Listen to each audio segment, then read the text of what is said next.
Any man would like waking up to a beautiful girl gently trying to wake him. It would be especially nice if he saw two girls like that at once. Both of them would look at him as if he were the most desirable guy in the world. Martin felt a little awkward.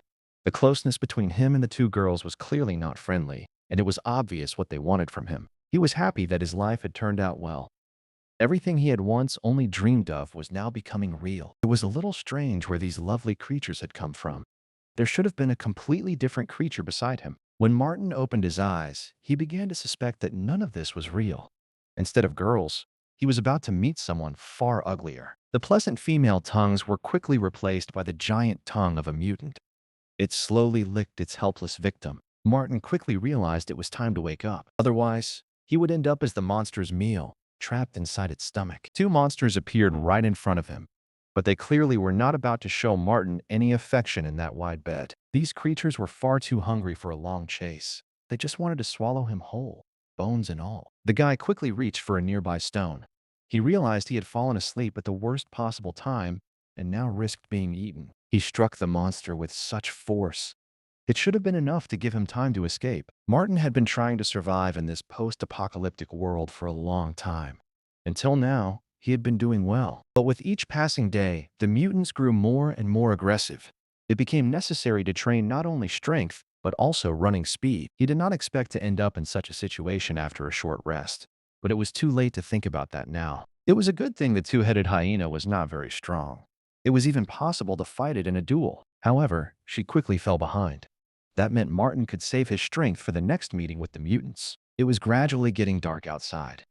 Moving through a world full of hungry monsters was becoming too dangerous. The best solution was to return to base without the loot. At least they would be alive and well. Soon, the guy found himself in front of an abandoned hospital. It served as the entrance to his secret hideout. These ruins had long sheltered Martin behind their reliable iron gates. From the outside, this place looked old and shabby. But inside, there were actually a lot of useful items. As soon as he entered the territory, he saw the familiar surroundings in front of him.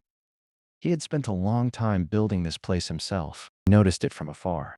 The creature had been waiting for him there for a long time, and it rushed toward its owner on wheels. It was Seven, the robot closest to the previous administrator. Now, he served the new master. The robot started spinning around him so fast that he had to tell it to calm down. Martin had only been gone for half a day. For a long time, Seven lived on this base. It was run by Martin. Over time, Seven became indispensable in many matters. This place belonged only to him. It was considered a fairly reliable refuge in these dangerous wastelands. In addition to equipment and computers, there were also supplies here. But at that moment, very little was left. As an administrator, Martin had a set of duties. He had to carry them out every day. One of his duties was to attract people to this world through the normal internet on Earth. This was necessary to restore the territory. He had moved here 5 months ago, and the new job was perfect for him. It was hard to believe, but the game world, almost indistinguishable from reality, existed because of Martin's efforts. Players who saw the ads online for the first time did not immediately believe the game was real.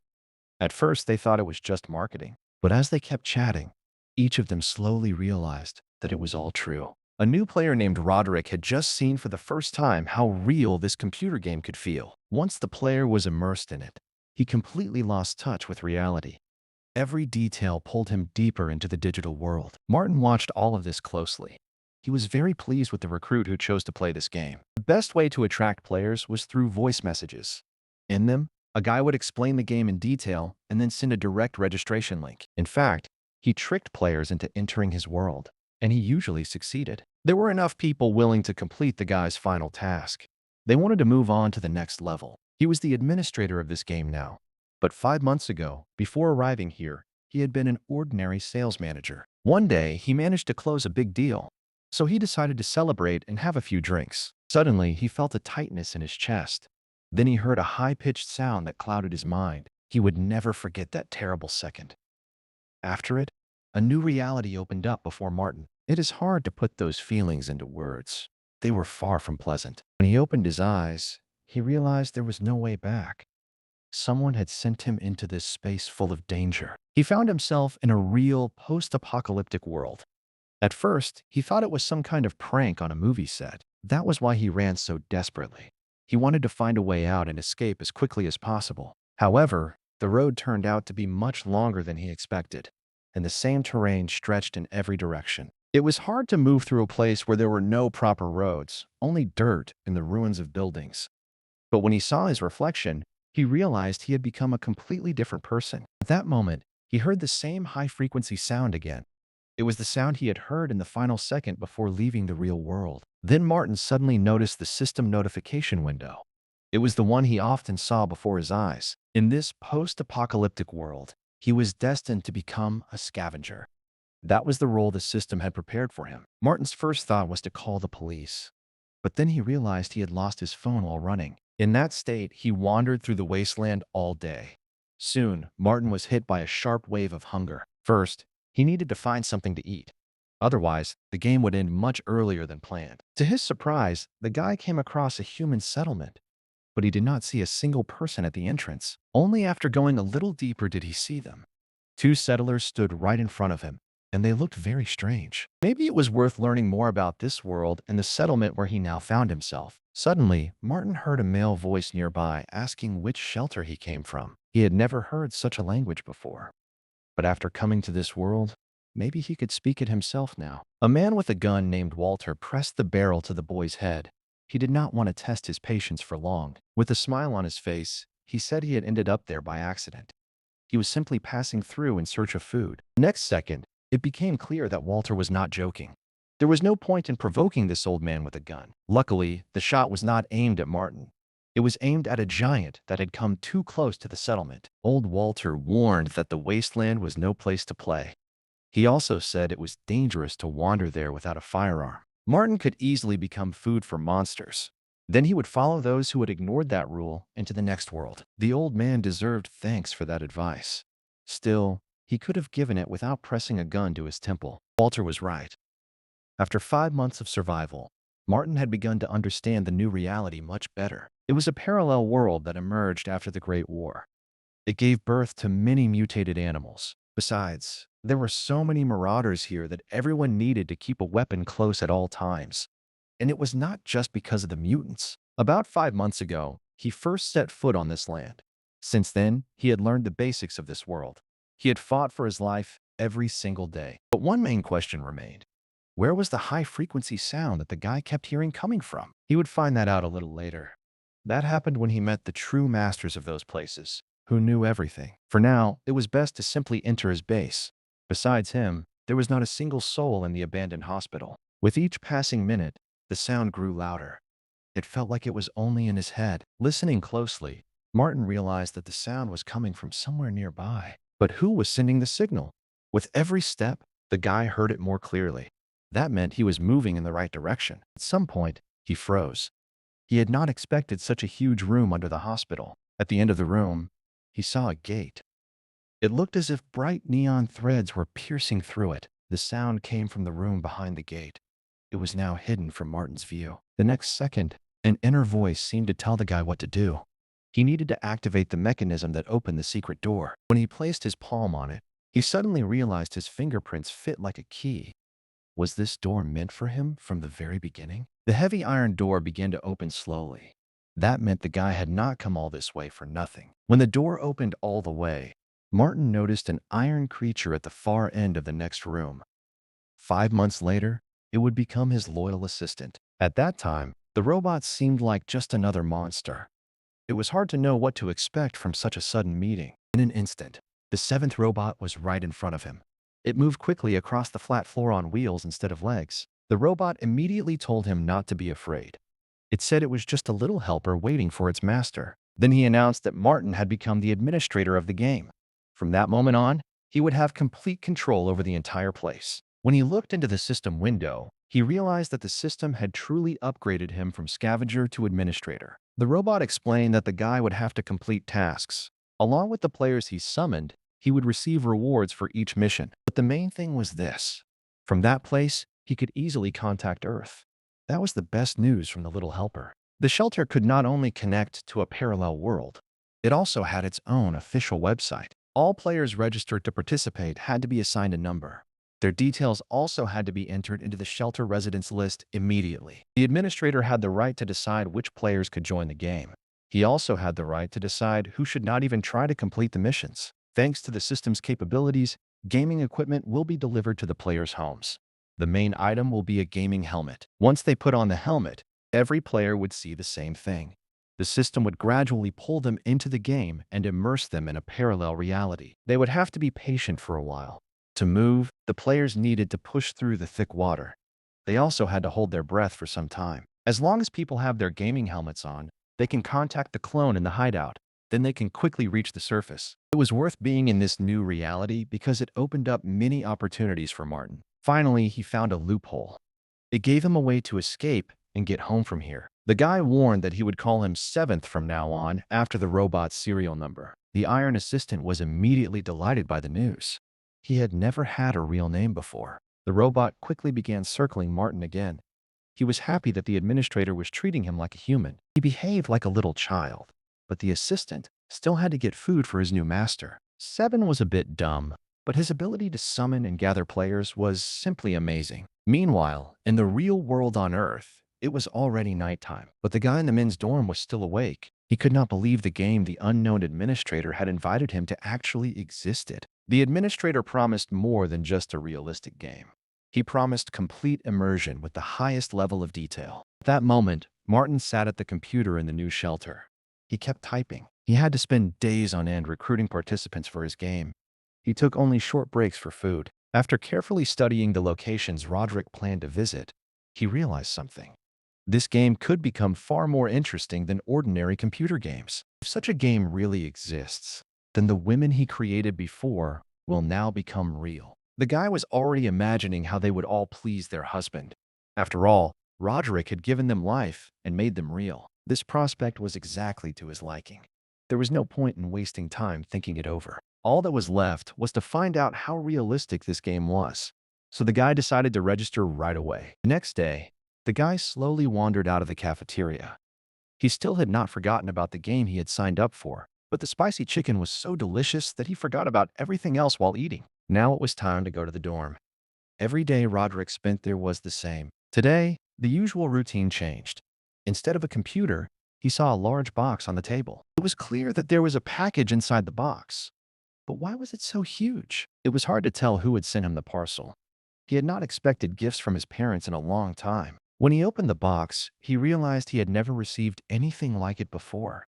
He could not figure out what to do with it. Inside this box was the same gaming helmet. The administrator had sent it to every participant in his real-world game. He was actually holding the gaming equipment in his hands. That meant it was not a prank or a publicity stunt. Roderick placed the helmet firmly on his head and was stunned. The administrator had chosen the size so perfectly that it felt as if he already knew the exact measurements of his head. It was all very strange, but he was eager to feel the real sensations Martin had promised every player. In an instant, the tunnel began to spin before his eyes and pulled Roderick into a blinding parallel reality. He looked forward to bringing his virtual girlfriends to life and losing himself with them in a real world of temptation and pleasure. He was ready to rush into the space where his dreams would become real, and he only hoped the administrator had not lied about the sensations. But suddenly, he realized that one important condition destroyed all his dreams of a beautiful life. At the very end of the tunnel, he saw a system notification. It said there were exactly 72 hours left until the game launched. Now he would have to wait 3 whole days before he could dive into the game. Roderick could not understand why the administrator had set such a long delay. There was no point in shouting so loudly through the dorm. Many students were already asleep, and they secretly hated Roderick. It was good that this guy agreed to join so quickly. That worked in the administrator's favor. Martin was still sitting at the computer. He realized that things were going as well as possible. The chat had been discussing the new game for a long time. Many users were already ready to become players. Many people had asked for different gaming helmets. Now he had to promise that he would get the right model for everyone. The helmet could sync with any player, but only one user could create a game account with it. It was good that he decided to write to the people he used to spend time with. That meant he did not need to worry about making new acquaintances. After his grandfather died, the boy cut all ties with his relatives. By now, everyone on Earth probably thought he was dead. Noticing an assistant beside him, the guy reminded them that their site was too primitive. At the very least, they needed to create a forum. The first stage of construction required a lot of manual labor. so they needed to recruit more male players. That is why the main page had to grab the guy's attention. A beautiful girl was worth placing there. It worked right away.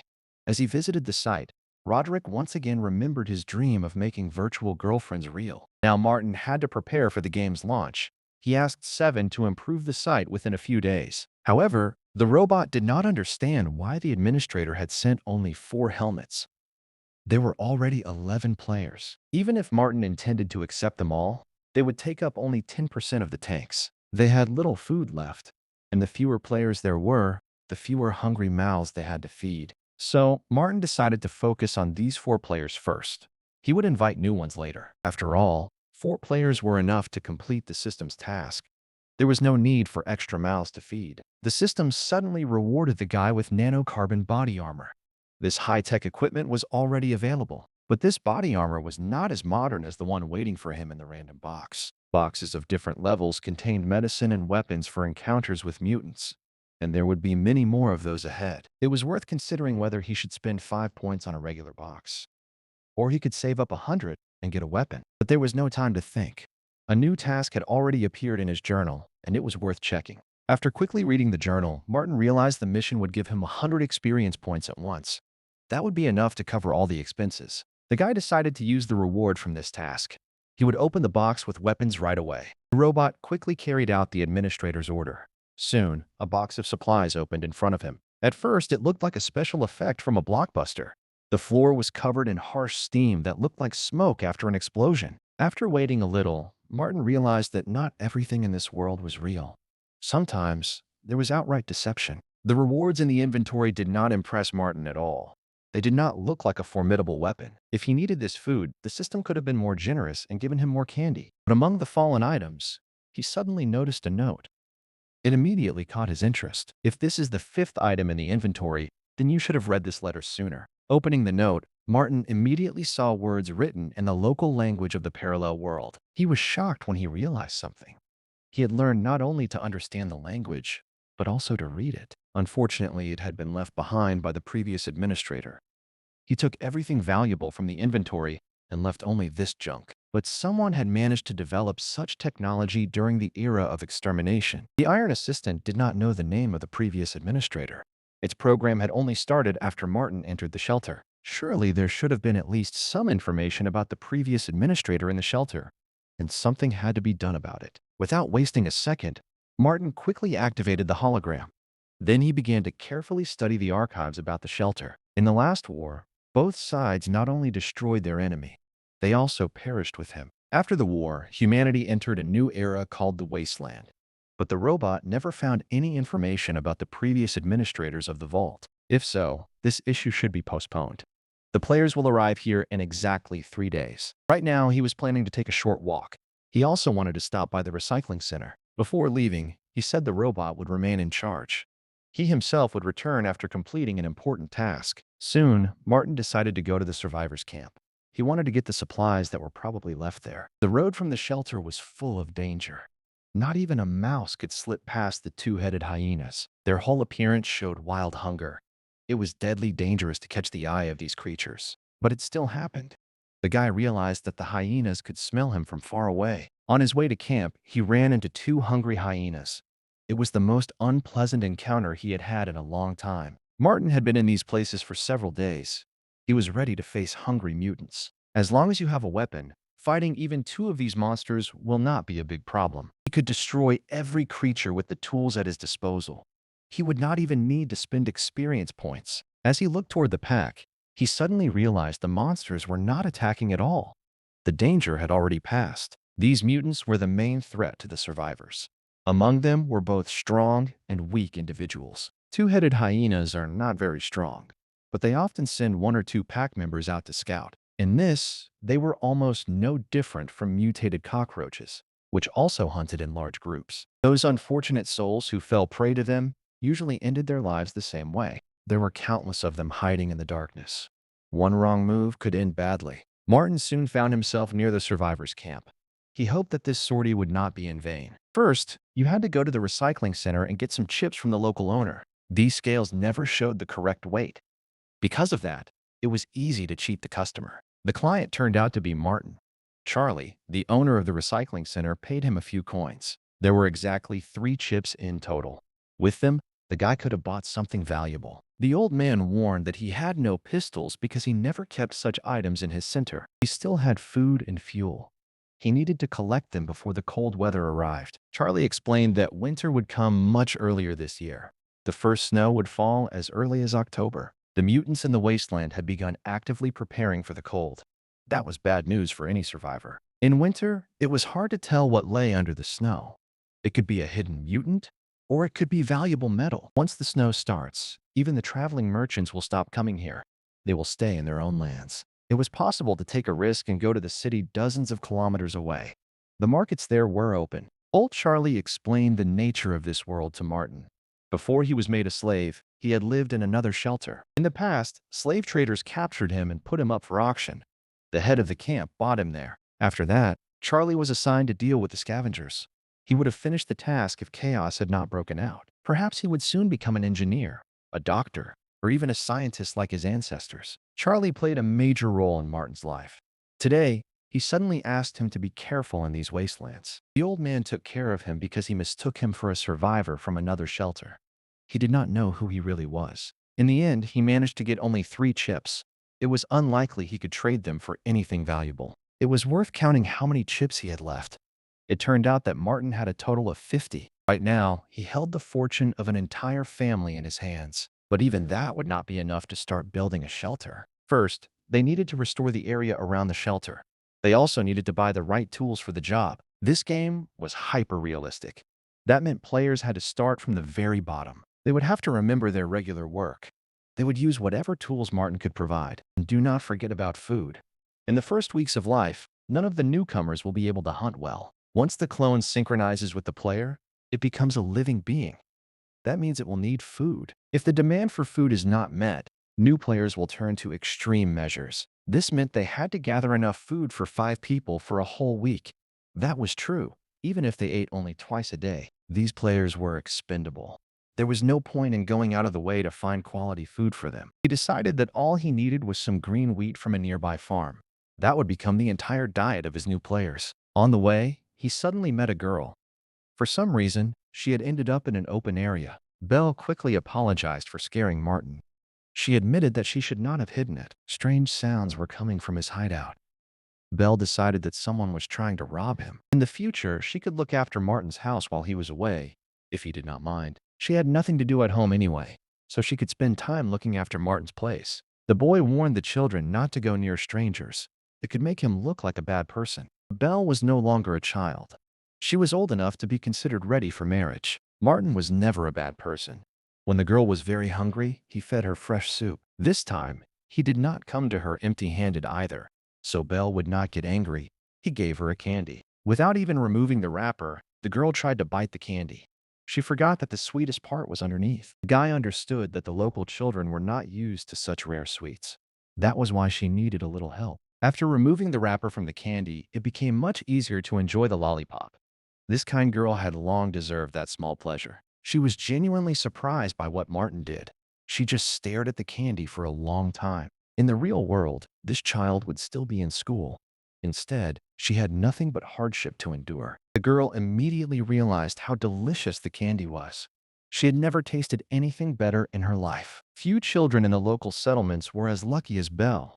Not everyone had such a good friend. Martin let her taste a treat that was common for all children in the real world. Belle was happy to taste sweet candy for the first time in her life, and she loudly thanked Martin for the gift. He was glad she liked the lollipop and hoped he could make her life at least a little easier. He rarely smiled, so she was also happy that she had managed to cheer him up. But Belle was not greedy and did not want to eat such a delicious treat all by herself. She wanted Martin to try the lollipop too, and she was ready to share it with him. Sweets like that were almost impossible to find here. The candy tasted wonderful to her, so it felt strange when the guy simply turned away in response. But she had better think about how to take care of his house while he went on a serious mission. A second later, she suddenly realized that she was alone. She was shocked that he had disappeared so quickly. After that, Belle shouted that she would take care of his shelter. She told him he could always count on her. Soon, Martin himself returned to his hideout. His robot followed him every step of the way. 3 days passed. New players were supposed to arrive at his game location. Each of them had gone through the same path to end up on the same team. These four would remember the transition from one reality to another for a long time. There would still be plenty of time to talk about it. They needed to complete the movement. Roderick was the first participant. When he opened his eyes, the guy immediately realized that he was in a capsule filled with water. His entire past had been left behind. All that awaited him was this strange location, where everything looked real and nothing felt like a computer game. He took a step and left the capsule. Then he found himself in a place that felt more real than his usual world. Now they will start a new life. They will have to forget everything that happened before for a long time. Frank pinched himself to make sure of it. The pain in this game felt just like real life. David was a little upset that his gender remained male. He had wanted to choose a female character. Oliver, the third participant, could not imagine that this virtual reality would feel so real. Roderick felt his underwear slowly drying. This world was amazingly real. Then all four of them turned toward the iron door. Footsteps were coming from the other side. A moment later, they saw the administrator, the man who had sent the direct registration links. He immediately warned them that every new player would be needed. Only then could they restore their homeland to its former state. Martin knew they were perfect for the role of the first players. Soon, they would no longer be inexperienced newcomers. The Iron Assistant would gladly tell them all the important information about the location they had found themselves in. The guys were shocked by what was happening. But this was only the first few minutes of getting to know the game. The system reported that 4 players had just entered the game. They were terrified by what they saw. But with Martin beside them, they would easily overcome that inner fear. It was the same fear that had gripped the guy in his first minutes here. During his stay, he had to get used to the endless stream of questions from these guys. Everyone wanted to know as much as possible about this place. Finally, he warned them once again that anyone could return to their capsule and leave this place if they wanted. None of them returned. They all went after the administrator on their first mission. Martin gave each guy a manual with a detailed description of the location. It was something they needed to study carefully before the task. More than 200 years had passed since the end of the Great War. These 4 guys were far luckier than the other 12 billion who died. Now they had to accept the new reality and fulfill the oath they had made under the banner of the Union of Humanity. However, it was better to start with something simple. The first mission was to collect firewood with an ordinary axe. Winter was approaching. That meant they needed to stock up on fuel to survive. All the guys supported Martin without hesitation. They were ready to restore the wasteland and rebuild everything from scratch. But no one should forget about the monsters. It was better not to fight them and simply retreat. They did not need to waste time. They could head deep into the forest for firewood right away. Martin asked the robot to watch them from a window on the 3rd floor of the hospital. From there, it would be easier to observe the players who were currently on their first mission. The players became so active that the trees started falling one after another. It was important not to end the game early by getting hit by one of those falling trees. Everyone quickly realized that Frank was the strongest player there. Oliver, on the other hand, clearly needed to hit the gym. For Roderick, the best motivation was the girls he still hoped to bring back to life in this world. Their characters had different attributes. That meant each of them had different skills. They could have been created artificially, but in that case, Martin probably would have added female players as well. David hoped the players would be able to develop in different ways. That would give him the freedom he was looking for. What would happen if they kept going in the same direction and did not split up? Maybe they would be lucky enough to meet elven girls in this forest. Maybe those girls would want to meet humans right away. But instead of beautiful local settlements, one could run into a monster.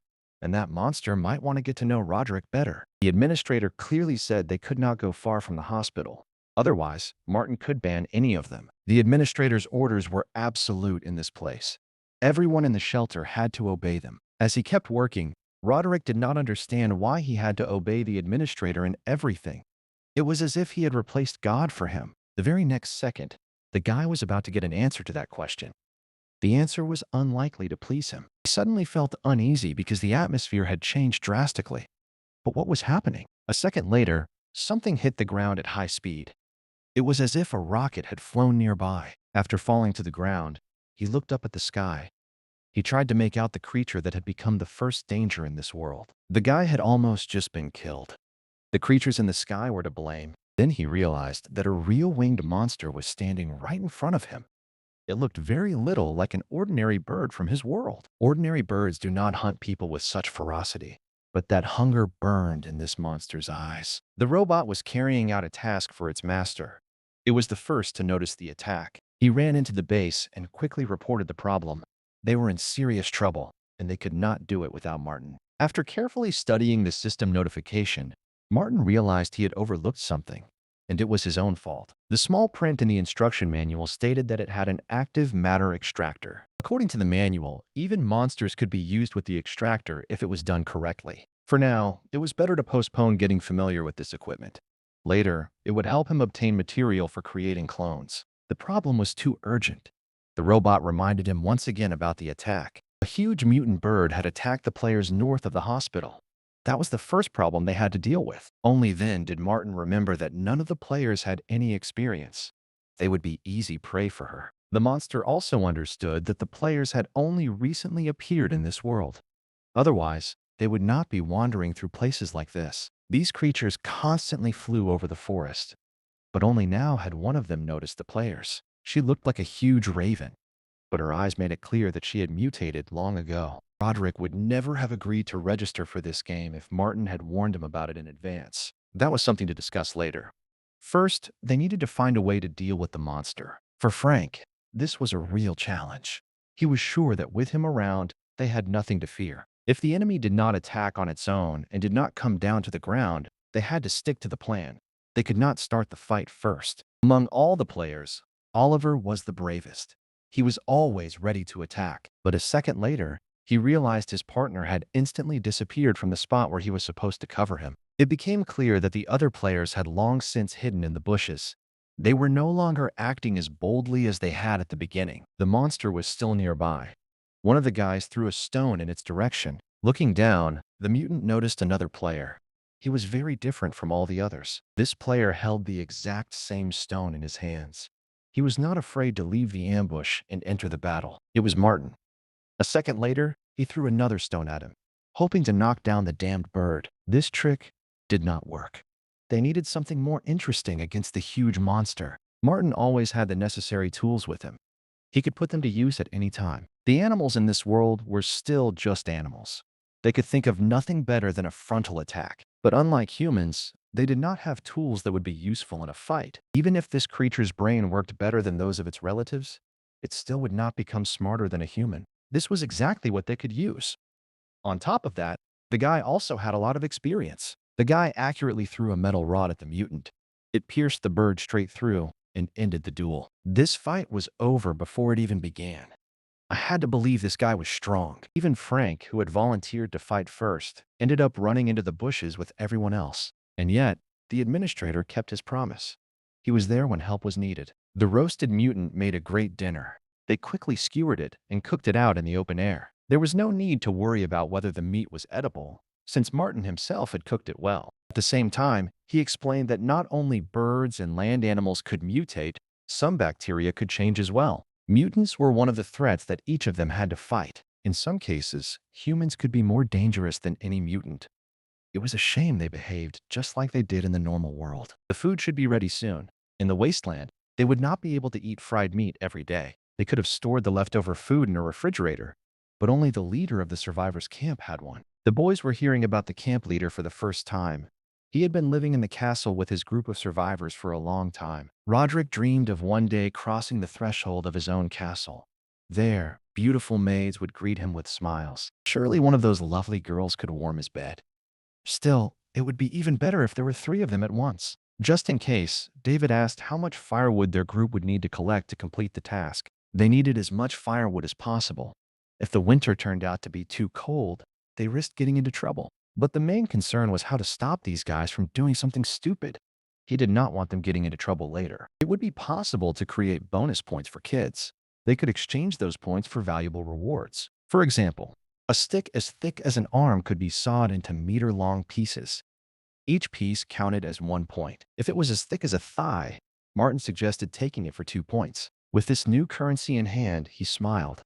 Then he suggested they buy valuable items and delicious food after completing the task. He did not even finish speaking. He simply watched the group of players rush off to cut down a few more trees. By the end of the workday, some of them had collapsed on the ground. Still, each player had tried their best. Through their hard work, they earned a total of 2,000 bonus points. Martin congratulated them on their victory. Frank managed to earn more than 800 points. With that, he became the absolute champion. Roderick and David also did a great job. They scored over 400 points and earned the administrator's respect. Only Oliver earned the least. His balance did not even exceed 300 points. These guys did much better than Martin had expected. They behaved kindly and shared food with Oliver. If Martin had given them only 2 candies for cutting down 100 trees, they would have tried to cut him down next. Players could exchange bonus points for items. They could also receive coins for resurrection, which usually took 3 days. They had to take advantage of this. They needed to score as many points as possible before the update. Martin originally wanted to give them chips as a reward, but he did not have many himself. David noticed there was no electricity at their base. He suggested installing a generator. If any of them could solve this problem, the administrator was ready to reward that player personally. The prize would be valuable. Roderick thought it would be easier to use an extension cord. He could run electricity from another station. The base did not have a wire that long.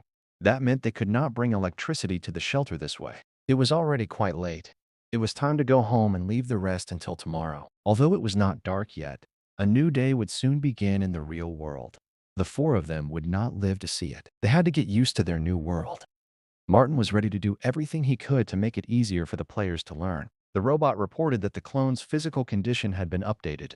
The guy could check it for himself. Every time the player logged out of the system, the capsule automatically scanned his clone. The system quickly determined that Frank's DNA gave him great physical strength. It made him stronger than the other players. The progress of genetic development depended on the strength of specific genes in the DNA. At the moment, progress in developing the 4 activated genes was close to 0. The robot had warned about that in advance. So far, they could only sharpen their survival instincts. They also trained their bodies through physical exercise. With this, they would be able to raise their level easily. Their natural talents would only help. But in the future, they needed to train only the areas that truly required special development. Meanwhile, in the real world, dawn had already arrived. In the professor's dormitory, Oliver's day began differently. Holding the gaming helmet in his hands, he understood that his life would change forever from that day on. All he had to do was ask Professor Christopher about the electric generator. They could talk when they met at lunch. When he entered the dining room, he suddenly realized something. The seat where Christopher was supposed to be was empty. The young professor himself had only recently arrived at the canteen. The loving students welcomed him warmly. The professor had already gotten used to being greeted joyfully by a crowd of female students. He waved back to them in a friendly way. They were fascinated by his youthful appearance. They also admired how well he communicated with students. But Oliver was completely different.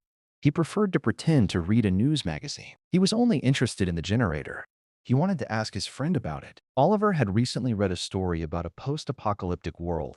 He thought Christopher would be interested in it. The guys were interested in completely different things. They had no interest at all in their friends' fictional worlds. Still, Oliver wanted to figure out how he could generate electricity if he truly had such a world inside him. Christopher had long stopped taking such stories seriously. He hoped they would talk about something else. Then he abruptly rose from his seat. He looked straight into the eyes of his old friend. Oliver did not understand why Christopher reacted to those words as if he had guessed about his adventure yesterday. He showed no emotion.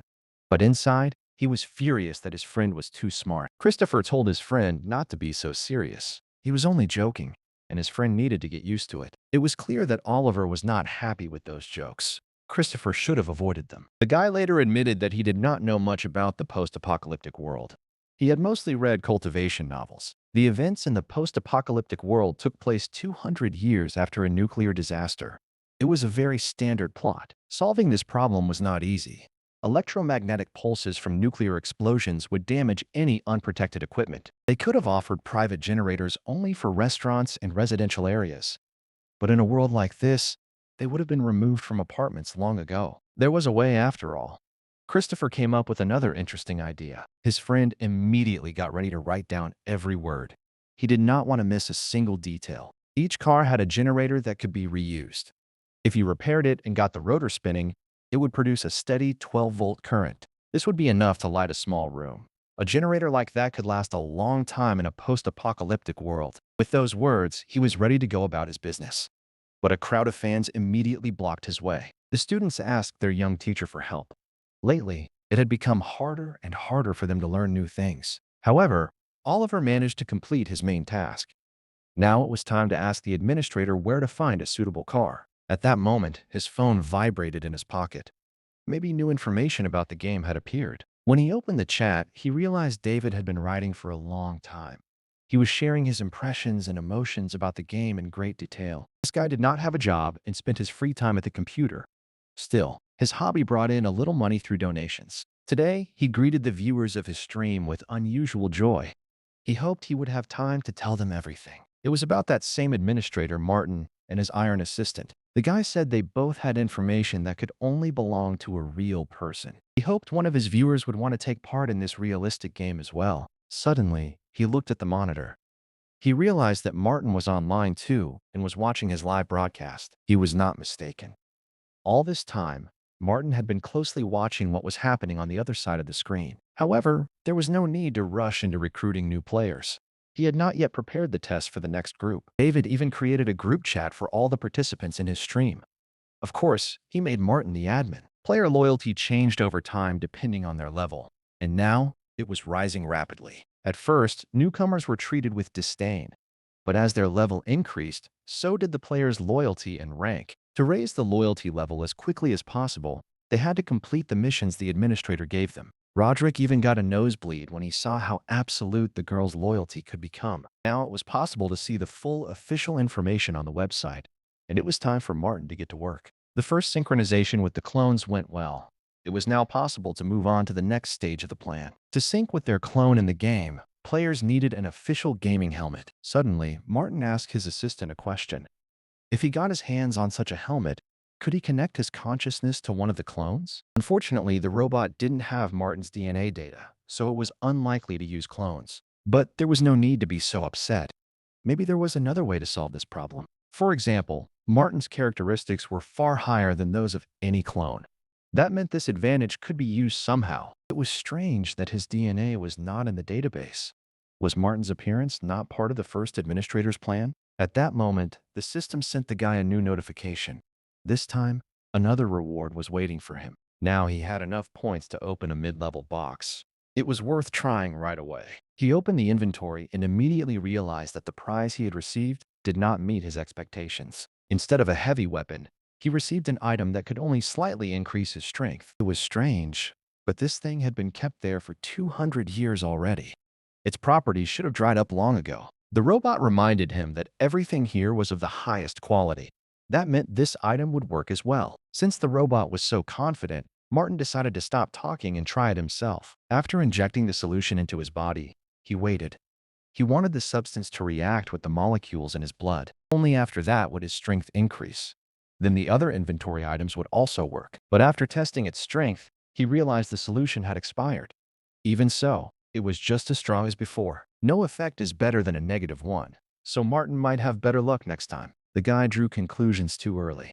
Just a second later, he felt the first changes. His whole body suddenly went numb. He could even feel a wave of warmth moving toward his heart. Martin was ready to gain a power that would let him complete tasks much faster. However, several minutes passed. Aside from that wave of warmth near his heart, nothing happened. After all, this drug had an expiration date. After 200 years, the solution had probably lost its properties. He waved his arms in the air and hoped he was wrong. But in the end, he had to accept failure. The robot could easily scan his body and check all the player's new traits. Although the level of genetic development did not change, the strength and physique stats each increased by 1 point. 1 point of strength and constitution was equal to 20% of the physical strength of an ordinary man. Suddenly, Martin turned to the robot and quickly asked what time it was. It was exactly 4 in the morning. That meant new players would soon appear online. In an hour and a half, you can expect to connect with the first player. But for now, it is time to prepare. Fortunately, Martin had mechanical assistants. They were ready to handle the most routine work. The system updated again. Instead of one task, several appeared on the monitor at once. Completing 20 tasks at once would give a total of 150 bonus points. Still, someone could die from fatigue after that. The guy understood that without electricity, all his players would turn into a wild tribe and slowly fall back into primitive life. But with electricity, he had been promised the luxurious life of an aristocrat, but that existed only in his imagination. Nothing would be solved if the guy just sat and waited for a miracle. Now, yesterday's discussion came back into the chat. After that kind of promotion, even more girls might join the player list. The advertisement said the game should only be played when the wife was not home. Otherwise, a wave of jealousy would be inevitable. Those advertising strategies were long outdated. They needed to come up with something better to attract people. I could already imagine how the girls, now new players, would soon start complaining about how boring this stupid game was. The application form needed to be moved from the first page of the site to the second. The easiest way was to leave that task to his assistant. The feature selection function was also very useful. It would make it easier to attract new users. All of this existed only in Martin's plans. In reality, their effectiveness could only be understood later. At that moment, a notification about a new message appeared in the chat of one of the agency's employees. The girl did not expect anyone to come online so early. She assumed it was just another message ad. Luckily, it was not a message from a client. She did not have a single idea for solving her boss's next task. She had spent a long time organizing the fashion show. Now she had no time for childish games. The number of messages grew with every passing minute. That forced her to take a short break from work. As she carefully read through the messages, she realized the users were not just children and high school students. The new game administrator, Martin, was probably a developer. He likely knew how to edit the site's pages. It was interesting to see what he had done this time. The site's design had changed again. On the very first page, she saw a new advertisement. It kept her reading for a while. In the advertisement, Martin talked about all the benefits of the items found in the game. The player could quickly raise his agility level. His reaction speed would increase instantly. He would be able to dodge bullets easily. Meanwhile, all the other players would become easy targets. Physique determined a player's survivability and resilience. It mainly affected the speed of health regeneration. Intelligence had many advantages. It was not the same as logical thinking. Using intelligence, the player could easily predict where to hunt and avoid dangerous mutants. He could find objects even in places where everyone else would have walked right past them. Obstacles waited for players at every step. Only new abilities could help them avoid defeat. But the girl found nothing new in this game. That meant the administrator had not added anything outstanding either. The main difference was that each player could choose their own appearance and complete missions in that form.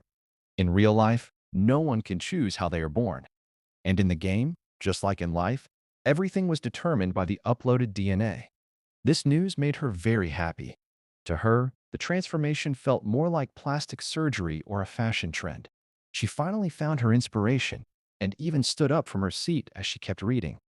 This could not only entertain her, but also help with her work, because it was exactly the kind of inspiration her boss had been waiting for. She was ready to order the game for herself right away.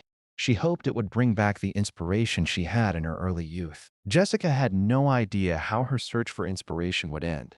She also did not know what the final outcome of this real-life game would be. The registration was successful. Now all that was left was to wait for the administrator to launch the game. Martin himself was ready to accept new players. This time, registration was more active than before. As he understood it, promotion was just as important as the game itself. Every good product needed advertising. There was very little time left. It was time to turn his attention to more important matters. The important players should have already logged into the game. So Martin decided to leave all other concerns for another day. Roderick was once again the first to enter a parallel reality. He passed through the familiar underwater portal. Soon, the rest of the players reached the base. The robot greeted them joyfully. The new abilities upset some players, and David could not understand why he had received agility. But one of the players was not worried about the new abilities at all. He only wanted to know where the nearest toilet was. Roderick could not stand it any longer. He demanded that the robot show him the way immediately. The problem was that there was no toilet, and the guy could not do it there in front of the players and the administrator. Roderick tried his best not to embarrass himself in front of Martin, but he had very little patience left. Besides, Martin was already here. He ordered everyone to line up immediately. Everyone quickly followed the command, but Roderick had the hardest time staying still. Time passed. They had much more to do than on the first day of the game. Martin explained that they needed to stock up on supplies. That included drinking water, fuel, and other essentials. At last, Frank could stretch his muscles again, and Oliver could show off the intelligence that had never failed him in the real world. Well, if no one else has any questions, we can begin the task. Still, Roderick probably could not have started the mission without going to the toilet first. It seemed Martin had not thought about this problem in advance. As the number of players grew, it would become impossible to solve. Suddenly, all the other participants also wanted to go to the toilet. For some reason, Martin headed for the exit. In the game, diarrhea was just as real as it was in real life. It was a problem that should have been handled before the mission began. Oddly enough, Martin kept pretending he noticed nothing. He calmly explained the next task to them. He did not even bother with toilet paper, so Frank had to use ordinary leaves instead. Martin opened the door to the base. The guys ignored his advice and immediately ran into the forest to relieve themselves. Finally, there would be an important proposal. All the players could vote on it. They were acting more confidently. Martin watched in surprise, waiting to see what they would suggest. David took on that role. He suggested that the administrator build a toilet right on the base. It would have been easy to dig a deep waste pit. Then they could build a booth over it to keep the smell in. Frank suggested handling the matter wisely. He even proposed turning waste into fertilizer that could be useful later. Martin should have thought about this proposal if he was serious about recruiting a large team. Fertilizer could be stored in sacks inside a warehouse. After all, in the real world, feces and manure have long been collected and sold to farmers. David remembered that in his hometown, people mixed feces and organic matter in a sealed boiler to produce biogas. This biogas could be used for methane-powered batteries. It could also help build a real power system for the toilet. There was no biogas boiler here yet, but if everything was done correctly, they could generate their own electricity. Yes, it was a good idea, and his new players turned out to be much more useful. But they needed a lot of sealant and containers to store the gas. The problem was where they could get all of that. Luckily, the wasteland was full of plastic, especially bottles and garbage bags. The guys only had to look around. There was a lot of useful stuff in the area. Martin had already added the task of finding plastic bags and bottles to their mission for the day. This game was truly realistic. New tasks appeared depending on the current problems. Before starting, Oliver decided to ask the administrator one more question. The question was about the generator. He had been thinking for a long time about how to generate energy. If you found an abandoned car nearby, you could take out the generator. Then you could use it to produce electricity. Looking at Oliver, Martin understood why this guy had such high intelligence. He agreed to the idea immediately, but he had one important condition for all the players. There were hordes of mutants in the wasteland. That meant it was too dangerous to be outside right now. So it was necessary to choose one more person to go with Oliver. Were there any brave volunteers here? The newcomer's fear was clearly too strong, and none of the players dared to step forward. If anyone wanted to test their strength, they could do it right now. The moment was perfect. It seemed that Roderick could easily take on this role. Martin was somehow sure that he could handle it. It was impossible to disobey. So the guy agreed to carry out any order from the administrator. Now, he needed to get his final gear. He also had to stop being the new guy among the others. Following the marked route, the guys quickly reached the place they wanted in the wasteland. Right in front of them was an abandoned parking lot full of old cars. Now all they had to do was find a working generator there. It was no surprise that the administrator did not believe in success.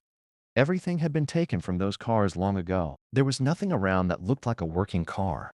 Their generator was almost certainly already on one of the black markets. Since they were already there, Oliver thought they should take something valuable. Oliver looked around carefully as he passed the abandoned warehouses and rotten cars. Finally, he came across a heavy hatch cover and tried to open it by himself. This guy was highly intelligent, unlike Frank, who relied on physical strength. Roderick warned that in the future, he needed to ask for help.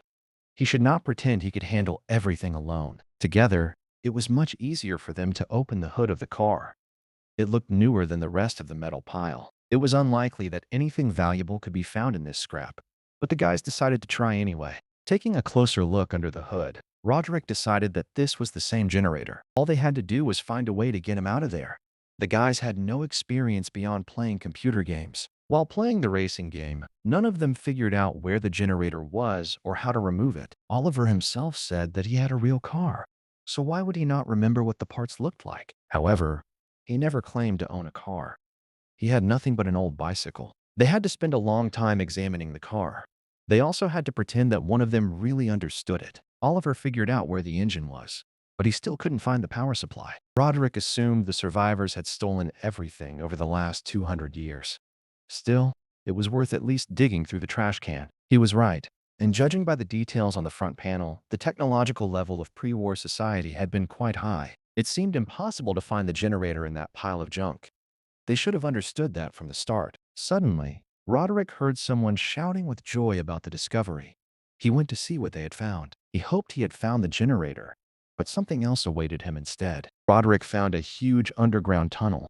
High stone stairs led down to it. At first glance, the tunnel seemed safe, but Martin warned them not to get into trouble. No one would tell the administrator where they were looking for the generator, so it was worth examining the tunnel first. All this time, the guy hoped to find beautiful captives here. If he freed them, he would become their hero. After destroying all the goblins and freeing the girls, he was sure they would want to thank him. But Oliver kept thinking only about the generator. They might still find one by accident in the dark corners of the dungeon. It was great that the guys shared the same goal, even if their reasons were different. Before the mission, Martin warned them that if they encountered a mutant, they had to run immediately and avoid combat. It was unlikely that any of them would dare to fight the monster. So the guys slowly and quietly descended into the underground tunnel. The local mushrooms immediately seemed strange to them. They looked nothing like ordinary forest mushrooms. Roderick had never seen mushrooms like that in his life, so he decided to take a few with him. They looked fascinating. They glowed as if they had neon lights instead of hats. In the end, the guys filled an entire bag with those mushrooms. They decided Martin would figure out what to do with them. The guys collected almost everything they could carry in the tunnel. Then it was time to return. But Roderick was not the type to stop halfway. He decided to go a little deeper into the tunnel. At the last second, Oliver shouted a warning about the danger, but it was too late. While trying to catch up with his friend, the guy almost ran into him. Then his friend suddenly froze in place. His frozen gaze said it all. It showed only the raw fear that Roderick could feel in that moment. He felt the same fear when he first met the giant falcon. But that day, he was lucky to escape unharmed. There was no flying creature here, but somewhere in the darkness of the dungeon, something even more dangerous was lurking. There was no point in staying there. The guy ran as fast as he could toward the daylight at the end of the dungeon. He saw the giant mouth of the mutant in front of Oliver. It had been tracking its future victims the whole time. Meanwhile, the other players were not sitting idle either. They were busy completing the administrator's tasks. Martin was ready to reward them with 200 points for installing the toilets. They had worked hard for it. In the future, they would have to store feces and urine separately because the mixture became too viscous. There was a stream within a kilometer. You had to be careful before washing in it. David immediately suggested building a bathhouse. That way, the girls could join the water procedures in the future. They could not allow the girls to wash outside, so it was worth thinking about hot water in advance. The girls would probably want to scrub each other's backs and wash up with bubble bath, just like they do in real life. This will certainly help unite the team and keep the girls from being left on the sidelines. Their pleasant conversation was interrupted by Roderick's loud cry. It was getting closer and closer. Oliver ran after him, hoping they had almost reached a safe place. Suddenly, Roderick came to a stop. Oliver didn't notice it in time. Both boys fell down. They broke the fence that their partners had built with great effort. The mushrooms scattered to the sides. Then they fell into the pit after the two players. Before building the fence, Frank and David threw a pile of leaves in there. It turned out to be a real lifesaver. As Martin approached the scattered mushrooms, he realized that the two of them had not wasted their time. As soon as he picked up one of the mushrooms, he understood that this trip would be useful. They actually managed to find something worthwhile. Martin would learn everything about these mushrooms later. And now it was time to relax a little. It was time to eat food cooked over a fire. The boys' expressions made it clear that they did not like Martin's cooking. It tasted like bland green bean soup. But Roderick quickly needed to explain where they had gotten these mushrooms. The guy immediately declared that he was the one who had found the place. It was hidden deep inside an underground tunnel where they discovered rare mushrooms. If the mushrooms were tasty, the guy would not mind replacing the soup with them. Still, it would be better to use them in another way. Martin said they were called blue angels. If a player ate one mushroom, they would meet a real angel within an hour. Old Man Charlie also said that mushrooms with blue caps contained a substance that could heal non-fatal wounds. They grow next to the nests of mutants, which are giant leeches. It was a good thing the guys did not go too far from the entrance. They were almost no different from ordinary leeches. The only exception was the giant mouth of an adult specimen. At that size, the leeches could swallow a person whole. Once they caught a victim, that person would survive only a few seconds. The guys really had ended up very close to the giant leech's lair. Only a miracle saved them from death. Oliver remembered where the place was. He immediately pointed to a spot on the map. The underground tunnel was somewhere near the parking lot. They could not have gone far from there. Martin simply noted that they were gaining skill very quickly. The guys were happy to hear that. He never even considered that there might be a nest of mutated leeches nearby. He believed he knew this area better than anyone. There were about 2 kilograms of mushrooms, and 50 grams could get you one chip. But now they had to remember one thing. At 5 in the evening, the robot would open the elevator. Then the guys would be able to return to the shelter. Martin himself had one more task to do. After putting out the fire, he intended to begin it immediately. When the guys stepped aside, the players began to discuss the price of the blue mushrooms excitedly. David found it strange that they got only 20 points each. It felt like they had just chopped down a couple of trees. They not only discovered new territory, but also gathered valuable materials. Because of that, the reward should be much higher. Snapping his fingers, he suddenly remembered what Martin had told them at the very beginning of the game. For the guys, this was surely the main reward. And more importantly, it was essential for improving the player's level. If that was true, then the task list on the board was incomplete.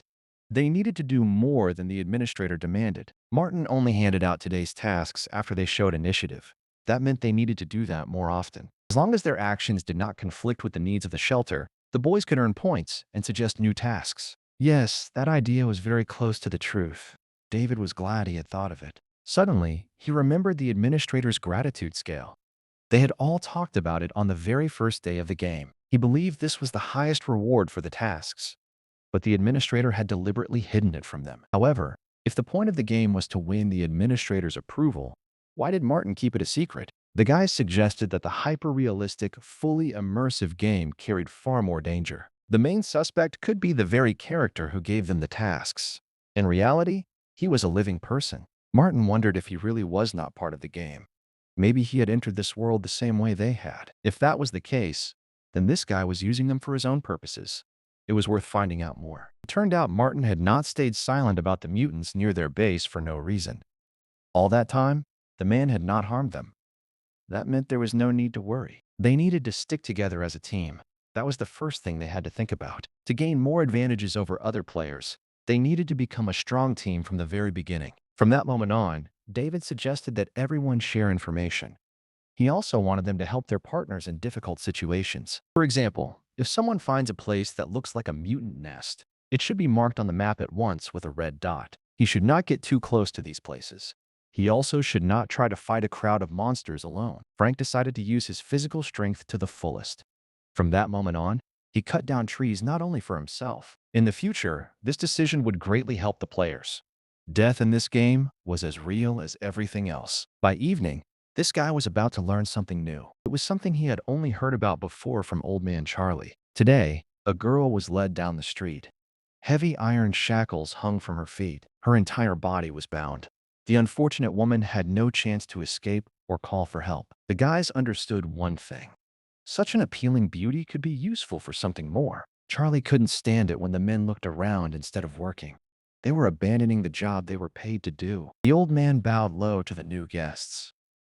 He said he was the local representative of the head of the street. Mr. Lee brought new goods today. They needed to be delivered directly to the head of the settlement. The head of this caravan was known as a cruel man. He did everything for money. From a distance, Martin saw that the product was very different this time. That was why the guys were so excited. He brought him a product grown in tanks.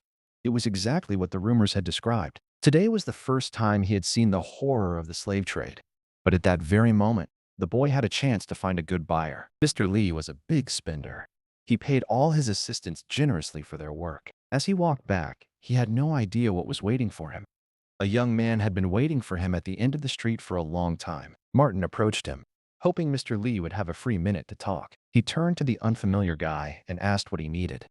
He also asked who he was to old Charlie. Raising his hands, the guy explained with a smile that he meant no harm. He simply wanted to sell something very valuable. This made Mr. Lee's assistant laugh. Another scavenger wanted to make easy money. He hated dealing with small traders. To this young businessman, it felt like he could only sell his trash to a foolish old man. It was worth paying more attention to this. This time, the guy had something special. 2 bags of blue mushrooms could go to anyone who was willing to pay a good price for them. Lee definitely had the money. He understood the value of the product right away, although it was strange where the guy had gotten it. As he came closer, he ordered the boys to stop.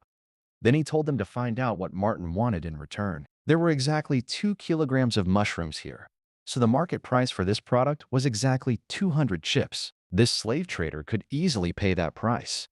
Martin realized he should have asked for 10 times more. That kind of money was just small change for their boss. Even in the middle of general poverty, he denied himself nothing. This money would be useful to Martin.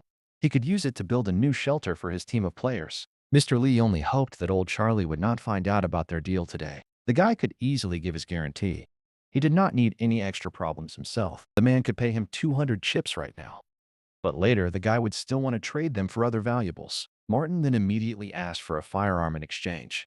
It was the kind of deal people like Mr. would understand. Lee always carried authority with him. Snapping his fingers, he ordered his assistant to bring the weapon immediately. Within seconds, the 9mm bolt-action rifle with an iron barrel was in Martin's hands. He could give him 30 rounds of ammunition. That was a fair deal, and hard to refuse. If it was too expensive for Martin, he could choose something cheaper. Lee would have agreed in his place. However, the guy wanted to spend the remaining 25 chips on food. Lee should have made at least one concession in his life. There were still more than 2 kilograms of those mushrooms left in the mutant's nest. The slave trader had to understand what he was implying. He could give the young businessman what he wanted right now as an advance. Later, he could buy even more of those mushrooms. After taking a closer look, he realized the guy really was not lying. Next time, the goods would be waiting for him at the front gate. He never missed an opportunity. So he gladly accepted Martin's offer of cooperation. Mr. Lee held out his hand and hoped this deal would be repeated many times. He believed their cooperation was only just beginning. For Martin, this was also a very profitable offer. There was simply no other supplier of weapons except Mr. Lee could easily resell blue mushrooms. That made him an excellent trader. Now the question of where and how to get weapons for his team was settled. One rifle was already in his hands. Few were privileged enough to receive chips from Mr. Lee's hands. But this guy was an exception. He was honored to make such a profitable deal. After all, it was with one of the best businessmen in the post-apocalyptic world. It looked like Lady Luck was on this guy's side today. All his past efforts had finally paid off. Mr. Lee hoped it would continue like this. But he had to be careful with the creatures guarding the mushrooms. They grew only near the nests of these mutated creatures. So they had to be careful about their safety. No one knew how many leeches were hiding in the lair. Rifles were completely useless against them. These creatures were incredibly tough. They could regenerate almost instantly. This meant that even limbs severed in battle could grow back within minutes. Instead of fighting a chopped-up mutant, I had to fight a healthy one again. It was as if the battle had just begun. I had to forget about burning the dungeon right away. The valuable mushrooms would burn along with the monsters. Finally, Mr. Lee placed his hand on the shoulder of the young daredevil. He was the one who had dared to collect the valuable mushrooms. The next time he returned to that place would be in about a month. He hoped that by then he would see a new shipment of mushrooms. In a new game, the guy could get 2,000 chips at once. That would quickly solve all his money problems. Martin understood that this man could not be trusted. He knew the man would try to deceive him again. He wanted to know what Martin would get next. He could buy goods with 2,000 of those chips. For this purpose, Mr. Lee had already prepared a whole gallery of product photos. Martin could choose anything he wanted from them. This charlatan did have a few good items, though. The bulletproof vest was one of them. The guy knew perfectly well how to use all these items. He didn't need to be taught the basics of combat. The main thing the guy noticed among these objects was exactly what he had been looking for all this time. This was the same wood-fire generator with a capacity of 10 kilowatts. It was capable of producing a huge amount of energy. An exoskeleton was also shown in the photo gallery. It provided basic protection. The guy had to study all these subjects for a long time. Meanwhile, the slave trader was already waiting for his decision. He realized that this guy had a keen eye. Besides the generator, he could also easily buy a few batteries. For a modest fee, Mr. Lee also offered a trade.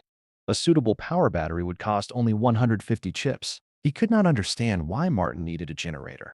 As far as he knew, the guy was just a simple scavenger. That was something to discuss another time. It was clear that this young man already had plans of his own. Martin knew it would be better to clear up the doubts of this suspicious man. He might have been watching him. Mr. Lee looked like he didn't give a damn what this idiot did with the generator. He did not mince words. Even with his new partners among the poor scavengers, he spoke directly. All the items had already been heavily discounted, so the guy could forget about any other concessions right away. Martin clearly did not like that answer. He kept watching the caravan as it disappeared into the distance. He had long been used to the fact that rich people all behaved the same way. But soon, everything could change. It was too dangerous to return to the base now. It was better to stay in the house for the night. As he passed through the crowd, he heard familiar cries. People were begging the merchants to leave some soap and other household goods. Martin did not go unnoticed. Charlie was able to spot his friend even in the crowd. When he turned around, he suddenly noticed more uninvited guests. One of them loudly demanded that everyone line up. The guy called himself a mediator appointed by the chief. Now he had come to hold an unscheduled meeting. The harvest always came in August and September. The poor simple folk did not understand how they would survive the winter, but their leader was more concerned with securing a steady supply of his favorite expensive cigars for the winter. He used up the supplies and easily traded them with other rich people. That let him spend another year in luxury. It had nothing to do with Martin himself, since the boy would be gone before winter came. After walking a little further, he suddenly saw a familiar face. It was the girl he had recently met near the house. This time, she was arguing loudly with Patrick about something. He was the third son of a local family. The boy believed there was no point in guarding a dead man's house. But Belle was sure Martin was still alive. She was ready to beat this scoundrel with her little fists. He had dared to call her friend a dead man. He had no idea what Martin had been through, and he didn't dare tell her what to do. The little brat was not used to being treated this way. He was determined to respond in kind. When he swung at Belle, he seemed to forget that she was just a fragile girl. Boys were not supposed to act like that. Did he really dare to raise his hand against the fragile creature he was supposed to protect? The boy's mind was clouded. He could no longer see anything in front of him except the veil of his rage. It was good that the person whose death Patrick had been completely sure of was actually in this place. Martin had no intention of dying at all. Even catching her hand made him realize he was treating the girl badly. All of Belle's hopes were confirmed at once. She realized she had not believed in this guy for nothing. She could get rid of those stupid thoughts right away. She could also get rid of Patrick, who was getting on her nerves. As long as Martin was here, no one would dare offend this unfortunate girl. She had already endured far too much grief. If Martin had been in the place of that impudent little fellow, he would have found a way to leave immediately. If he doesn't do it himself, he'll have to help the brat. But Patrick probably would not like that. He was not used to repeating himself and hoped Patrick would understand him the first time. He had not expected such resistance. He thought Belle was as defenseless as the other girls from poor families. Martin could grab something heavier at any moment, so there was no point in testing this guy's patience. It would have been better to just leave this place. After all, Patrick himself was to blame for what happened because he had cursed the innocent Belle. He made the right decision. Even so, he still had to listen to Patrick's threats that his father and brother would soon return for Martin. In her eyes, he was a true hero. But in his place, anyone used to protecting the weak would have done the same. All this time, Belle kept looking at him. Her gaze was enough to make anyone blush. Martin thought it would be better to eat another piece of candy. Then he could forget what that little bastard had said. In her hands was the same lollipop Martin had given her before he went on the mission and left the house. She had really liked this candy last time. Belle had no doubt that this lollipop would be just as delicious. She had nothing else to do anyway. She could easily look after her friend's house whenever he needed her to. At that moment, a familiar male voice shouted to her from far away. It became clear that they had returned early. These were her brothers and her father. The girl was sure they would return much later. She rushed away so quickly that Martin felt uneasy. He began to wonder if she was really forbidden to speak with him. There was no point in worrying her father. Besides, this man was known for his tough character, but he passed by after his daughter. That meant there was no need to worry about it. Everyone already thought Martin was dead. This guy was also sure he would never see Martin's familiar face again. His intuition failed him this time.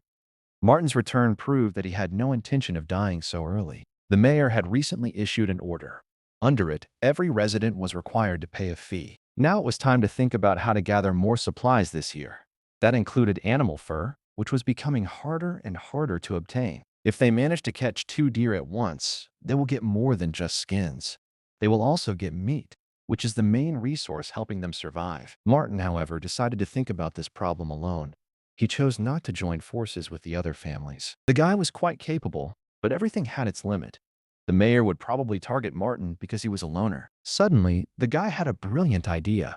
His sister would be able to get married next year. If Martin hurries, they can hold the wedding ceremony today. The guy was clearly not ready for that kind of conversation. Then Belle understood why he had been looking at him that way the whole time. It was a pity.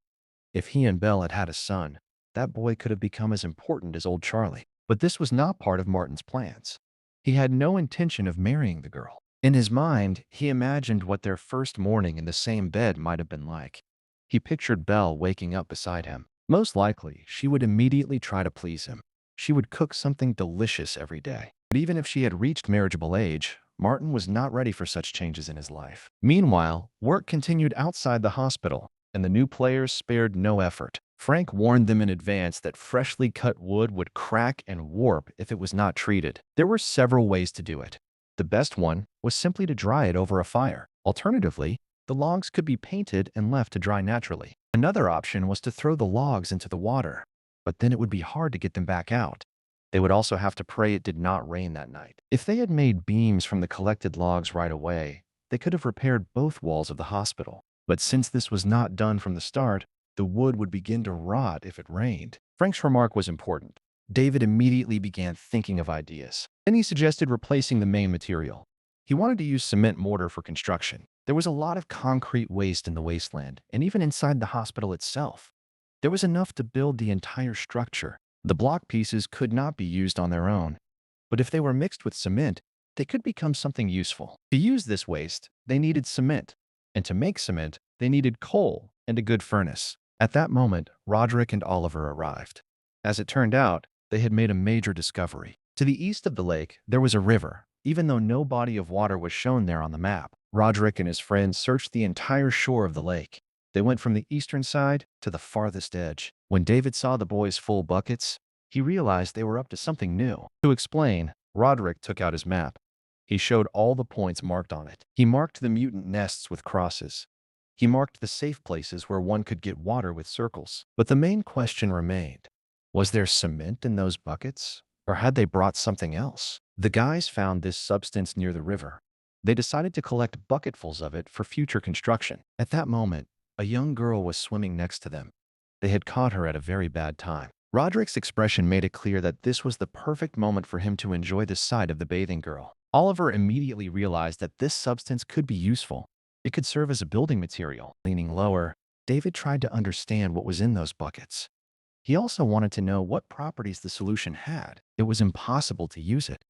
Such a solution would be washed off easily with water. But now they had good raw materials for the new furnace Frank had mentioned at the beginning. Just a few minutes earlier, David had been discussing a way to make cement with him. Thanks to the guys, it was now possible. Frank stood up abruptly. He decided he could still try this solution. This place was an incredibly realistic sandbox. The guy believed that nothing was impossible for them. However, this amount of dirt was not enough to build a stove. They needed to collect a few more buckets. It seemed that this guy was used to bossing people around. He was ready to make them carry bricks until morning. Frank and David decided to keep cutting down trees. They hoped they would finish in time. Yes, it was a great team. And Roderick himself could have become the foreman of their small group. At that moment, it became clear that they had celebrated too early. All the dangers were still ahead. While running from the two-headed mutated bear, the boy could think of only one thing. He wished Martin were somewhere nearby. However, no one was here except Frank and David, so the guy had to prove his own worth. Unfortunately, Oliver was not so agile.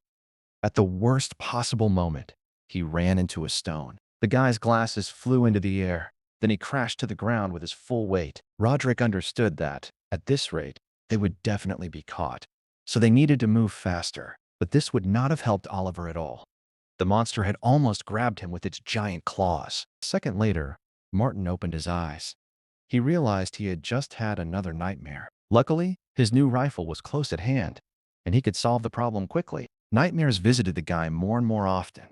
It was worth taking a look at what the other players were doing now. Because of those four, almost everything Martin had stocked for 5 months was used up. Roderick was angrier than the other boys. As the administrator told him, he demanded help from the robot. Suddenly, he heard a familiar female voice coming from near the door. It seemed the uninvited guest had come to him again early in the morning. There was no escaping that girl. Yes, Belle was standing in front of him again. She was smiling, as if she had already discussed everything with her brother. She did not come empty-handed either. In return for Martin's treat, she wanted to give him something as well. The guy had not received any gifts for a long time. He did not expect Belle to show such care. He accepted the small surprise from her fragile hands. Even so, The girl could have eaten the tasty treat herself. Then Belle suddenly beckoned him closer with her finger. She wanted to tell him her secret. It turned out that her brother, the one Martin had spoken to yesterday, had asked her to make those cookies especially for him. This guy was serious about marrying Martin to his younger sister, so he told the girl to come to his house. She did not want to lie to Martin, so she honestly told him about her conversation with her brother. As soon as he stepped outside, Martin realized Patrick had not been lying. He really had threatened to bring his protectors here. His older brother stood behind him. The sight of that guy could scare anyone, but Patrick was the one who should have been afraid. Then the thug suddenly placed a hand on his shoulder. It was unlikely that these two would fight each other over this little rascal. He always got everything wrong. For a while, the guy kept a close eye on Martin. He knew what this loner was capable of. Martin seemed to feel his gaze on his back, but during all that time, he never turned around. Yes, the experienced archer was no ordinary man. It was better not to make an enemy of him. But now everything was in order, and it was time for Martin to go himself. Belle promised to take care of his house. She hoped he would return much earlier this time than he had from the last mission. Finally, he promised not to stay too long. He also asked her not to worry about him so much. Belle was a charming girl, but she was still too young. They needed to wait at least a few more years. Meanwhile, the crowd of buyers at the market grew smaller every day. Aside from hunters, almost no one came to those places anymore. As usual, Charlie was standing beside his shop. Then he noticed a familiar young man in the distance. Today, Martin was his first client. He needed 7 kilograms of green weed at once. If the old man had any tobacco leaves, Martin would have paid 4 chips for them. He only hoped Charlie would not cheat him. The tobacco leaves from the farm had a strong aroma. They also contained resin and catolic acid. With their help, they could store smoked meat for several months, even without salt. That would help feed the crew. However, Martin had already made 5 purchases in the last few days. Did he really need that much tobacco again? Still, stocking up for the future was not such a bad idea, especially in times like these. Old Charlie Mann said the last phrase in a strange way. That made his young friend wary. He was careless, too. He made 2 large purchases in a short time. If the boss finds out about this, he will decide that Martin is gathering a gang. Then he will hire people to finish him off. All that was left was to envy the characters from various shooters and survival games. They could run and jump through the city ruins while carrying heavy equipment. If real life were that easy, Martin would have tried something like that himself. Instead, he carried everything on his own. Old Charlie was right. The things were quite heavy, and it was not certain that Mr. Lee could carry them. Lee agreed to sell one of the 2-headed cows. Finally, Charlie asked him to be careful. He told him not to get involved in another mess with forest monsters. He needed to leave as quickly as possible. Otherwise, this talkative old man would start telling another story. Meanwhile, construction of the shelter continued. The guys did not stop working on their brilliant idea for even a minute. Just then, the administrator appeared behind them. He had returned a little earlier than usual today. Looking at them, Martin could not remember telling them to build a stove. There was no such assignment. He should have looked at the result first and asked questions later. The boy spent the night out in the open. He hoped none of his men had run into the monster. No, the boys didn't meet anyone while he was gone, but they were able to build kilns with their own hands. David explained that the tree bark first had to be burned to produce ash. This substance then had to be mixed with water and filtered through a simple device. The guys wanted to dry the paste they had made. That way, they could obtain calcium hydroxide and make cement. After that, all they had to do was place the raw materials in the oven. Then they had to bake them until they turned orange. To be honest, Martin had also tried to make cement this way. But last time, he failed. The players wanted to rebuild the hospital walls with cement. To do that, they saved the potassium-rich water. It could be used for tanning leather. That would be very useful to everyone during the harsh winter. It was only fair to admit that the boys had done a great job. Martin should reward them properly. But David's main reward was the administrator's praise. That was what he had worked so hard for. It was not just his achievement. Roderick did not want the guy to take all the credit. As a reward for their efforts, Martin was ready to give them a new assistant. It would definitely make their lives easier. All 3 of them hoped he would bring a girl to the team this time. They believed it would make their lives much more interesting. Those wishes were worth keeping in mind. But this was not the time for fantasies. They needed to keep working. As if on command, everyone promised to carry out the order. Their main mission was to serve Martin faithfully. Without waiting for an answer, they rushed to work. Frank decided to cut down even more trees this time. Martin needed to unload the supplies himself. With that much food, he could feed everyone. He also managed to get a reward from the system. It was already in his inventory. One of the prizes was 5 lollipops in plastic packaging. They came in fruity flavors that Belle should like. A 200-gram bar of chocolate could come in handy. It would provide a quick energy boost. In addition, he received a package of high-quality refined salt. That was a rarity in these parts. If he had a little more of this salt, it would be enough to prepare several dishes at once. But if he traded it for unrefined salt from the city, he could get 20 times more. And yet, in terms of value, refined salt was second only to the weapons they had obtained. Martin decided to focus on building the base first. Only after that would he move on to something else. The group chat had been discussing the work for a long time. Many of the guys saw Oliver as the hero of the day. It seemed that the new members were nothing special. Still, the 4 of them looked quite impressive. Suddenly, Martin noticed something that truly caught his attention as an administrator. There was no need to explain the importance of ethanol and methanol. Acetone alone was already incredibly valuable. Without thinking twice, the guy decided to find out for himself what this new player was like. The guy knew much more than the others. With his knowledge, they would be able to build a shelter faster. It looked like this guy sold furniture. That was probably his main job. By the way, they could use a craftsman because the shelter needs a lot of furniture. It was an ideal solution. With his knowledge, Martin could use all the wood he collected. The man had no idea that the game he had been drawn into would become real. Now he was just doing his usual work. He thought the day would end the same way as yesterday. Suddenly, the guy received a notification on his phone. It was worth checking what the administrator had written to him. He slowly raised his phone. Then he started scrolling through the notifications, looking for the main one. Imagine the guy's surprise when he realized the game's main administrator had contacted him personally. In addition to the messages, he received a direct link to register and play the game. He wondered what would happen when he registered for this game and tried his hand at it. This was great news for Martin himself. He was already dreaming of meeting this guy as soon as possible. Now that they had a carpenter on their team, they were curious. They wanted to see what other talents they would need at the base. However, no one should forget about the players. They could reveal too much unnecessary information. Roderick, as usual, immediately began to brag about his success. By then, it was impossible to stay silent any longer. They needed to find a way to calm this guy down before he said too much in the chat. Martin still thought he should have brought more people to make the hunt easier. He also regretted not taking any skilled fighters with him. There would be enough food for everyone if they learned to work as one big team. There were more than 10 kilograms of food and a gun at the base, so the guy couldn't start hunting yet. They needed ingredients to test the cooking mechanics. The trouble was that no one knew how to cook.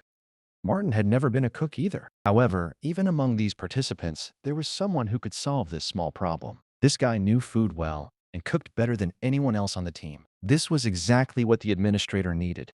With its help, he could solve this issue once and for all. As he left the office, Martin immediately saw his iron assistant. It was rushing toward him as fast as it could. He was happy that the gentleman had returned safe and sound to the base. However, the robot had only one battery charge left. It definitely needed help. The problem could have been much worse.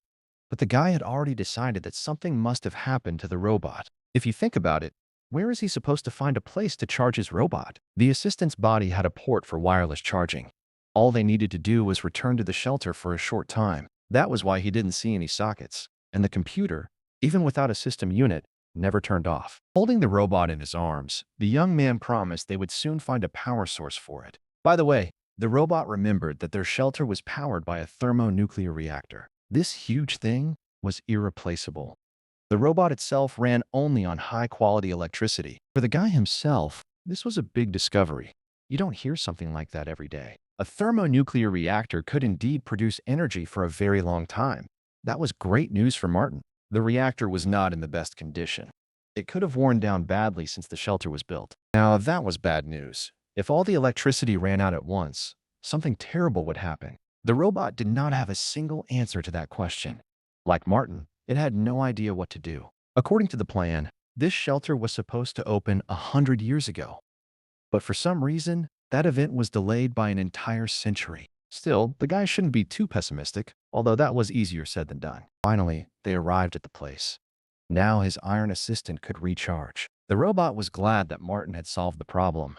He had given it another chance to recharge its batteries. There should not be any major problems in the near future. Still, the opening of the shelter had been postponed for 100 years. The remaining electricity will last for decades. It will allow Martin to do what he originally planned. What worried him most was the coming winter.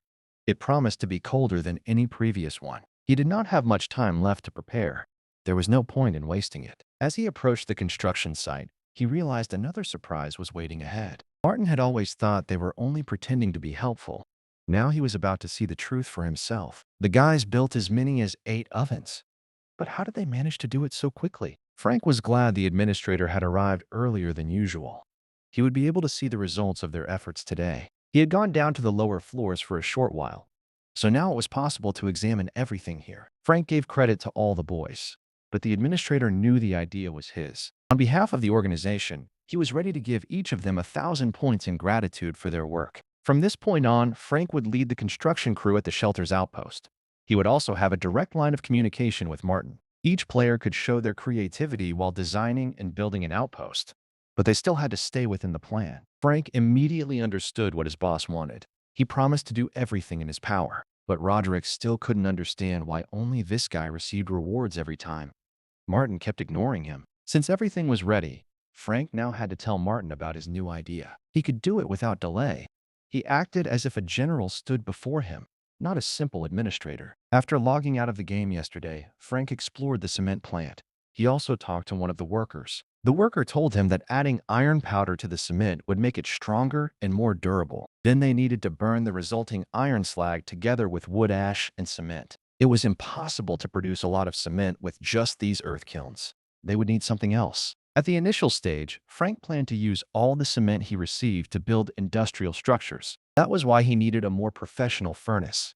It had to withstand temperatures of up to 1,500 degrees. This guy had thought everything through very well, so Martin told him to continue with his plan. In a few days, 2 newcomers would wake up and join their team of professionals. Martin had planned a small banquet to welcome them. It was unlikely that any of the boys would object. For the banquet, they had to get some game. Martin could not serve them simple porridge on the first day. After those words, 4 hands shot up at once. Each of them was ready to go hunting. He did not need so many people at once. Roderick could have handled this task perfectly well alone. Finally, the guy had a chance to show everything he was capable of.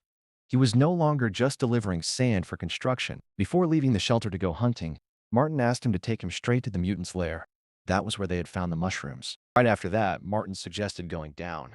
That was their goal for today. If they were going hunting, why did the administrator keep pushing Roderick farther and farther away from the forest? There was also a forest ahead. That meant no one was even thinking of canceling the hunt. Roderick probably did not even know about this. Now he had to see everything with his own eyes. Right now, they were in the northernmost part of the area. It looked just as post-apocalyptic as the rest of the place. There really was a forest here. They had to be careful as they moved deeper inside. From this point on, they had to be extremely careful. After the apocalypse began, this place had turned into a living hell. Here, you could easily find mushrooms and rare plants. They would be useful when meeting new players. Gradually, wild animals began to fill city after city. Soon, they took over completely. Under the influence of radiation, bioweapons, and time, they turned into various mutants. The danger here was on a whole other level. Roderick realized that things were much worse than he had thought. But right now, he would be able to get acquainted with new monsters in the game. He had never met them in real life. The main thing was to stay close to the administrator. They could not go too far away from him. As he moved deeper and deeper, the guy suddenly heard a voice. It was coming from somewhere far away. It was strange. No one had been in these places before. Could random travelers have wandered here? Martin asked Roderick to stay quiet for a moment and try to figure out where the voice was coming from. Martin was acting a little strange, and Roderick began to seriously worry about his decision. There were traces of survivors here. That meant a new group of players could appear soon. For some reason, Martin decided there were survivors here. But surviving even one day in these places seemed impossible. But if they were wasteland natives, Roderick would be able to meet new players. He could also test his strength against them. It was worth setting aside impatience. There was no reason to celebrate small things. In places like this, strangers were far more dangerous than any animal. Martin knew firsthand how such encounters ended. Abandoned cars were everywhere, but all the most valuable things had been taken long ago. Gunpowder with a high sulfur content, along with drawing pins and pieces of iron, was completely useless. There were probably predators or mutants nearby. The settlers had no other reason to install tripwires. Judging by the smell, not much time had passed since the explosion. There were still survivors here 5 hours ago. Martin turned around abruptly. He ordered them to wait for him there and not move. Martin wanted to look around a little, but Roderick immediately offered to help. The boy did not understand the first explanation, so Martin had to explain the task to Roderick in a different way. It was better not to mess with this guy.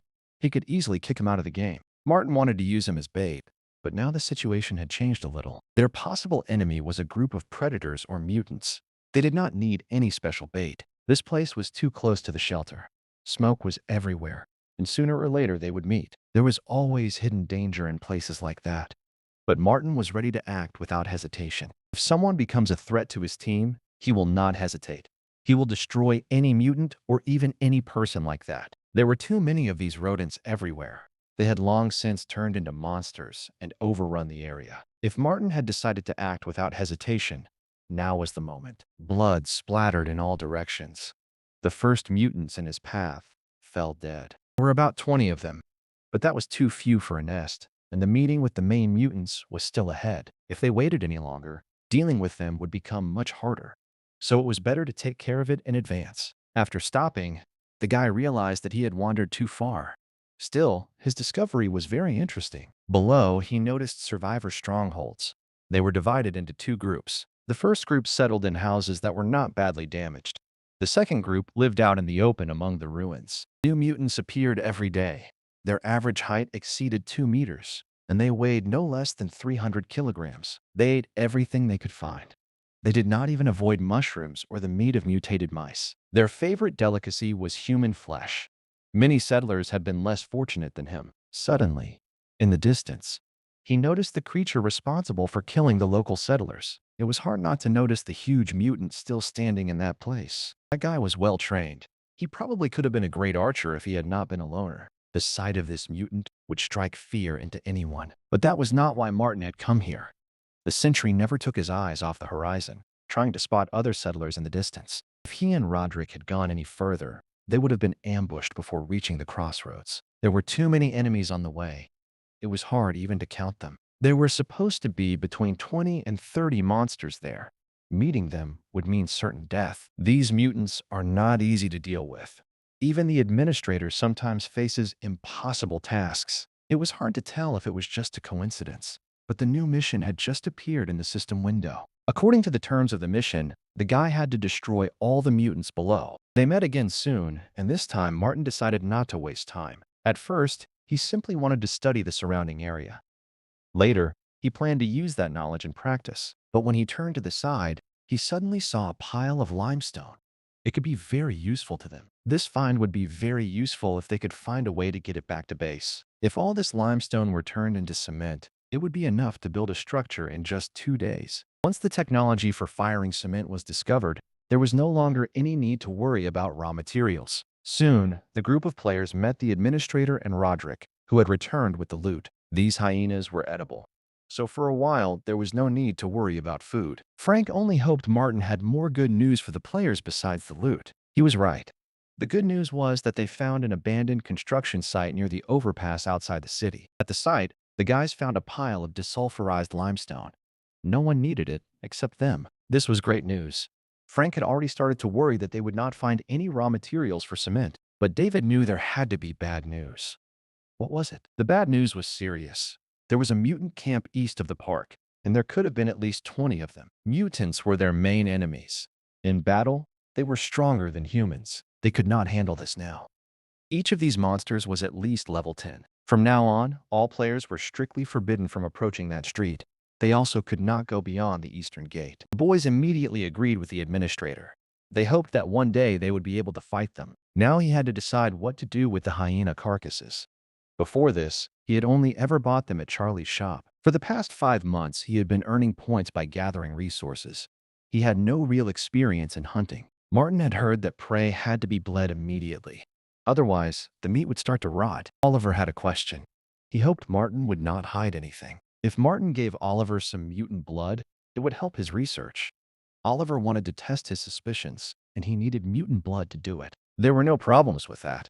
It was easy to cut off a piece of the carcass and give it to the guy. It was clear that Restless Oliver was not only a good player, he was also a keen researcher. This would definitely be enough for new discoveries. The guy was glad that Martin had met him halfway. It seemed that with every passing minute, the post-apocalyptic world was becoming more aggressive, and the monsters were threatening the settlers more and more. However, the guys kept working. Every day, the construction grew bigger and bigger. Toward evening, Frank once again hurried to the administrator with his next report. Thanks to Martin, the oven was almost ready.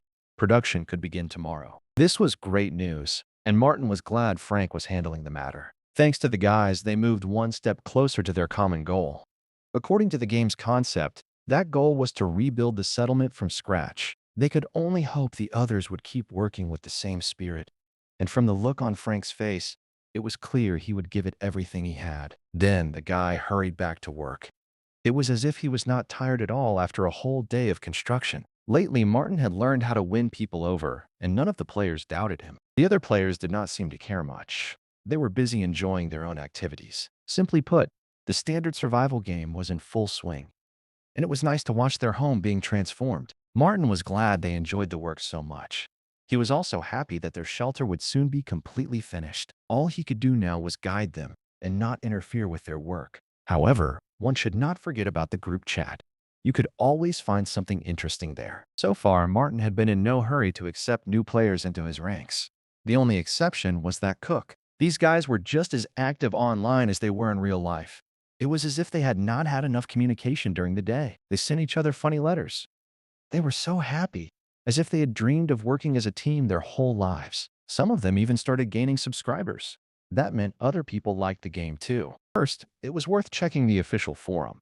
The guy found some time to do that. If I describe everything in detail, the post will be too long. No one will read it to the end. This post was about a construction project. The players had started it under the supervision of their administrator. Users with good ideas should be given priority in the next round of player recruitment. At the same time, the most active people in the chat should be noted. Now the results of the hard day's work could be seen. Martin had done a lot to make it happen. After warming up a little, he asked the system to open the notification window. He hoped to see something new. But this time, each completed mission gave him so few points that it became annoying. There were not many rewards. It would be better to open the box and see for himself. As soon as he opened it, the guy realized there would be no weapons or other items inside. Instead, he once again had to settle for candy that he would later give to Belle. For a task this difficult, the system could have offered something more useful if it had not been so stingy. Suddenly, among all the objects, he saw something. It stood out from the rest. One of the candies looked amazing. An improved chocolate-flavored lollipop could be very expensive. It was strange that the system gave him expensive lollipops instead of weapons. Did he look like a child in a park? Still, he had to be thankful, because each lollipop increased physical strength by 10%. Now Martin did not have to think about how to restore his health. The system itself suggested the best way. At that moment, this critical item could really turn the tide of the battle with the forest monster. For such a lollipop, one could thank the system. Although during battle, it would have been better to just eat it. However, Martin decided to save it for a rainy day. It is always nice to have an ace up his sleeve. Meanwhile, the guys had already returned to base. It was clear which of them had tried the hardest. Oliver was so tired he could barely stand, but they had almost gathered all the construction materials. Frank had to use a heavier sledgehammer to break up all the limestone. For a big guy like him, it wasn't difficult. He struck the center of the pile with all his might. Now it had to be mixed with iron filings and clay, which they had plenty of. After that, the mixture had to be heated in the oven to 1,500 degrees. Fortunately, it was already ready to use. David was glad his skills had been useful and that he had helped make the fire stronger. The guy felt primitive, like a real forester surviving with improvised tools. Any experienced forester should know how to determine the temperature of a furnace. David had never heard of such a thing. It was not worth taking to heart. Before the mission, the guys were just office workers. Frank could not be persuaded. Instead of listening to nonsense, he demanded action. Since Frank became the head of construction, he had started acting more and more like a foreman. David had to do all the hard work because he was once again left alone in this place. No one was there except his guard, Frank. Roderick and Oliver had escaped before everyone else. It was time to see what the guys were up to, and Martin arrived just in time. However, when he saw two idlers in front of him, The guy realized he had been gone too long. He wanted to know where they had been all this time. He also wanted to know why they were not in the camp next to the foreman. Hadn't he told them not to go far from the shelter? And especially not to poke around the mutant camp? Oliver apologized loudly, but they had not gone anywhere near that place. They had only set a couple of traps there. The guys managed to catch the mutated leech babies. The administrator would probably like that news. Mutated leeches could sell well on the black market. Specimens like that were worth no less than 200 chips. Oliver personally made sure they were packed well in glass bottles, so they could be transported anywhere. Now they only had to find out how those two managed to catch the leeches from the adult specimen. Although mutated insects are rich in protein, they may contain parasites. Those parasites are impossible to get rid of. It turned out that the players were using animal blood to lure them into the bottles. They foraged for food at night and returned to their nests at dawn. Oliver explained that almost all the bottles were intact. Only a couple had been prepared specially for this purpose. Yes, it was a good idea. And once again, the team of players managed to surprise their administrator. It turned out that yesterday, Oliver asked him for meat and blood, only to attract leeches. He wondered what Oliver was going to do with those leeches now that he knew they were inedible. The guy wanted to use them as fishing bait, so he put them on a hook instead of a worm. Martin had never thought that this young man with glasses was interested in fishing and not just computer games. It turned out that Oliver had been exploring the area near the lake. He had seen huge black birds catching fish there. He wanted to try the same thing, but instead of claws, he would use a simple fishing rod. Martin himself would have agreed to go with him, but he was a very poor fisherman. Most likely, the problem was not with him. If fish were that easy to catch, he would have done it long ago. Oliver did not know how to fish like the local settlers, but he planned to make a couple of fish traps. Martin decided to leave it all to him. After all, he had volunteered to carry out the task himself. Roderick could easily help him with this, especially since he already missed proper food. Yesterday, Martin tried to cook mutant meat for his friends. He rolled it in crushed tobacco leaves. The resin from the leaves quickly penetrated the fatty layer of the meat. It killed parasites and other microorganisms there. However, the meat smelled terrible. It was clear that meat should not smell like that. Under normal conditions, meat cooked this way will have a slight shine on the outside. However, Maurice's piece was too dark and still raw inside. That meant Morris had been wrong about something after all. So it was worth trying this new storage method again. Looking at the rotten piece of meat, Martin could not understand what he had done wrong. He also could not understand why it smelled like that. No, it was definitely impossible to eat. The guy hurried to get rid of it. If they had a refrigerator, storing food would be much easier. They would not have to keep finding other ways. Martin urgently needed a blue mushroom generator. Lee could help with this better than anyone. It was only the second week of September, and they would have to wait until the end of the month for his caravan. However, there was no time to think for long. They needed to start stocking up for winter right away. In their current state, none of the players could afford such a luxury as a refrigerator. For the next 3 days, Martin went hunting early every morning. He was trying to find something edible, like wild mutants. After lunch, he always cooked meat for his team so that no one would go hungry. Then Martin thought about what they would do with all the meat left over from dinner. Although his research into meat production had not been very successful so far, he still had something to be happy about. The good news was that after 3 days of hunting, he received 7 bonus points at once. By about 10 o'clock, he had collected everything. Then he opened the drawer and found a bottle of soy sauce inside. It was hard to say what it was, but the food tasted much better with it. None of the guys stayed indifferent. All 4 thanked the administrator for the hearty dinner. Roderick was already tired of stewed meat and wanted something different. He used to be happy just to eat in the game, but now he realized how useless that satisfaction really was. With tears in his eyes, he shouted that the stewed meat, always boiled into mush, would soon drive him insane. He probably did not fully develop the taste system, so the flavor was not what he wanted. It was hard to disagree with the guy. David also felt how disgusting it was. The smell was too strong. So Frank would have to use wine, ginger, or garlic for cooking. But they were in the wasteland, so they had to accept their situation. David also noticed something else. Since becoming the head of construction, this guy had always taken the administrator's side. However, he was right. David would not be surprised if, in the future, he had to pay even for basic things. Rodriguez hoped the next update would include spices. He was willing to pay a decent amount for them. Oliver believed the trap could still be improved, but it was unlikely he would be able to buy the needed currency in the real world. After that phrase, Everyone fell silent. It was as if Oliver had said something truly stupid again. Frank said their success was much closer than it looked. Once again, he admitted that he supported the administrator in everything. It was clear that this guy would never give up his habit of sucking up. All they could do was accept it. It wasn't just about cement. They were trying to make bricks, and that required other materials. But without a proper form, the result was just ugly fragments. They looked even more horrible after firing. Roderick suggested using wood for the molds since they had no other materials. However, everything turned out to be more complicated than expected. David had already given up on that idea long ago. Making the mold was painstaking work. It required not only materials, but also the skill of a craftsman. It was a pity that David got stuck on such a small issue. Instead of success, he ended up with another problem. At this rate, he would never build the house of his dreams. The harsh wasteland was to blame. The boys had never seen him like this. Had David lost hope? All these days, Oliver had been doing research and setting several traps, but he still hadn't caught anything. Perhaps the birds had already taken all the fish. It might be time to look for another body of water. The remaining fish simply ate his bait and swam away without even thanking him. Eventually, the leeches that Guy used instead of worms were almost gone. All that was left was to restore the fish population in the lake.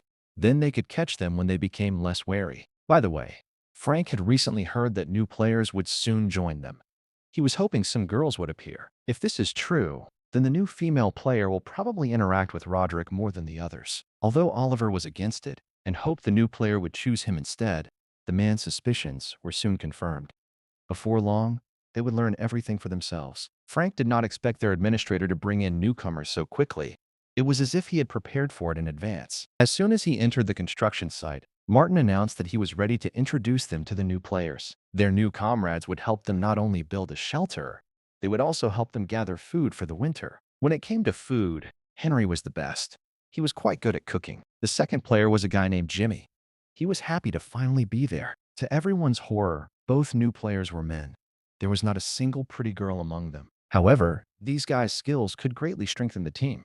They could also help finish construction faster. Moreover, both newcomers had long dreamed of working in a team with guys they had only seen in the chat before. The guys' names were idiotic, of course, but Martin easily hid his reaction behind a smile. All four players greeted the newcomers, but not one of them showed a welcoming smile. They would need time to get to know each other. Soon, the awkwardness between them would pass. Henry and Jimmy needed to get familiar with everything. They decided to start with the kitchen. As Henry approached the cauldron, he immediately noticed the unpleasant smell. But the main thing was this. Everything looked incredibly realistic, as if they were still in the real world. By the way, Frank wanted to know what traits the guys had and which areas they should develop in their characters. Jimmy was very agile. That was his most promising trait as a player. Now it was Henry's turn. It was clear that this fat man was definitely not fit for hunting in the wasteland. The greeting was supposed to be formal, but something went wrong, so they needed to eat first, especially since the guys had just joined the game. They must have been very hungry. The first cup of soup ended up in Jimmy's hands. He was ready to try the dish and see how real the sensations would feel. Within a second, it became clear that the taste was disgusting. How could they feed something like this to players? But David warned that if Jimmy did not eat, he would soon lose all his strength. If he thought one of those beautiful girls would feed him delicious food from her hand, he was badly mistaken. Only Henry remained silent for a long time. He was trying to understand what was in the soup. Cloudy broth smelled so disgusting that not even a stray dog could be fed with it. When the boy found out there was meat in the cup, he was very surprised. It did not look like meat at all. The guys had mutated hyena meat on their plates. David was better off keeping quiet about it. Henry decided to take a chance. He took the first sip of the disgusting broth. The guy immediately realized it was not just the smell that was awful. The taste was terrible too. He even wondered if they had forgotten to bleed them. None of the three had ever heard of such cooking details. They had never worked as cooks. It was worth talking to the administrator. Frank asked them to leave the guys alone and contact Martin directly. Moreover, if the guy knew how to cook, the next dinner could turn out much tastier. Jimmy was not the type to stay on the sidelines. He said he was an excellent carpenter. This was the right moment to start the conversation. For Frank, this was great news. It turned out that Jimmy's family made handmade furniture. His skills could be useful here. All the newcomer had to do was prepare the brick molds. The boys grabbed Jimmy by the arms and did not even let him finish his dinner. Oddly enough, he liked the disgusting broth. They could have done this later. They surely would have left him one portion. As he watched them leave, Henry knew that Jimmy's skills had impressed everyone. That meant he had to prove himself too. It would have been better to ask the guys what the missions were, instead of imagining how difficult the game would be. At first, both of them were silent. Still, Oliver assured them that everything would be fine. There was no exciting content to expect yet. But in the future, players would receive a good reward for completing missions. These answers clearly did not satisfy Henry. He refused to go on missions just like that. Jimmy's skills were so useful that he had become impossible to replace. Armed with a hacksaw, he realized those two were completely hopeless at handling wood. He had a lot to teach them. Frank had no doubt that Jimmy was telling the truth, but he did not expect him to be so experienced. If that was enough, they could finish for today. Besides, the guy was a little tired. During his work, he helped Frank a lot. That became a wonderful start to their friendship. If Jimmy had not changed his mind and stayed in the game, the post-apocalyptic world would soon have become his home. It was Jimmy who told them how to properly make wooden molds for future bricks. With his help, Frank and David soon began making perfect bricks. The wall looked much better. These bricks could be used not only to build walls, but also to build a stove to heat a home. Looking at the new stove, the guy realized it looked better than the old one. But the fire went out as soon as it was lit, so it was worth fixing the stove's design. Anyone could be sure that Frank would handle this task easily. They just needed to be a little patient. He was ready to correct this mistake himself. He would not let Jimmy's efforts go to waste. The boys stood there for a moment, trying to figure out what to do with it. David even doubted they could finish what they had started, but Frank did not want to think about the worst. He suggested leaving the matter alone for a while. That way, the structure could burn in peace. It seemed to him that they were standing on the edge of a new discovery, and the new oven would soon prove itself. The guys worked harder and harder. The new players did not waste a single minute of free time. Thanks to Jimmy, the new fish trap was ready. Then he decided to change its shape slightly. In the end, it turned out even better than Roderick had expected. He hoped their new friend would always stay this original. Maybe, with his help, they would even be able to catch a beautiful mermaid. She might fall into their trap as well. Now, not a single fish will get away from them. That means it is time for some good fishing. These guys were good, but Martin was not going to sit idle. He went back to preparing the meat, but a new player immediately appeared next to him. He did not understand what he was doing there. Henry was used to seeing Martin only in his office. Did the administrator also take part in construction? This guy was a qualified chef, and he had arrived just in time. From now on, Henry was the team's chief cook.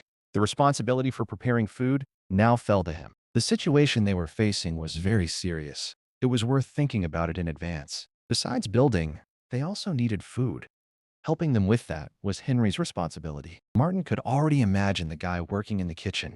Each time, he would offer everyone a taste of his new masterpiece. Even though he was a cook, the guy didn't expect to do the same routine work in the game. He only wanted to change his profession by joining the game, but he ended up doing the same thing again. There was no need to worry about this. Real-life skills were useful here. Martin tried to store the meat, but he couldn't do it without professional help. The guy was not sure his real experience would be useful in the game. The rules here were completely different. His professional advice was far more important than even Jimmy's carpentry skills. Without proper nutrition, the players would simply grow weaker. Instead of explaining the mistake, the guy suddenly showed him some rotten meat. It was hard to believe they started roasting meat on the coals without any preparation. They did it as soon as the fire died down. It would have been easier to point out where they were wrong, but Henry decided to handle the matter himself. First, the meat needed to be smoked indoors. Martin's method was not suitable for that. The guy admitted that he had seasoned the meat with tobacco leaves. He could not find any other way to preserve it. It was a very rare resource. The survivors used these leaves instead of salt. It was funny to hear such nonsense.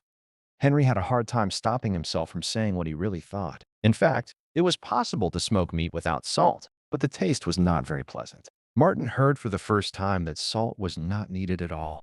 He regretted wasting so much time looking for it. Microorganisms need moisture to live. During the smoking process, all of it left the meat. The guy warned them that salt would make the meat taste much better. It would also help preserve it longer. But if you do everything right, you can do it without salt. Some people would not like the taste.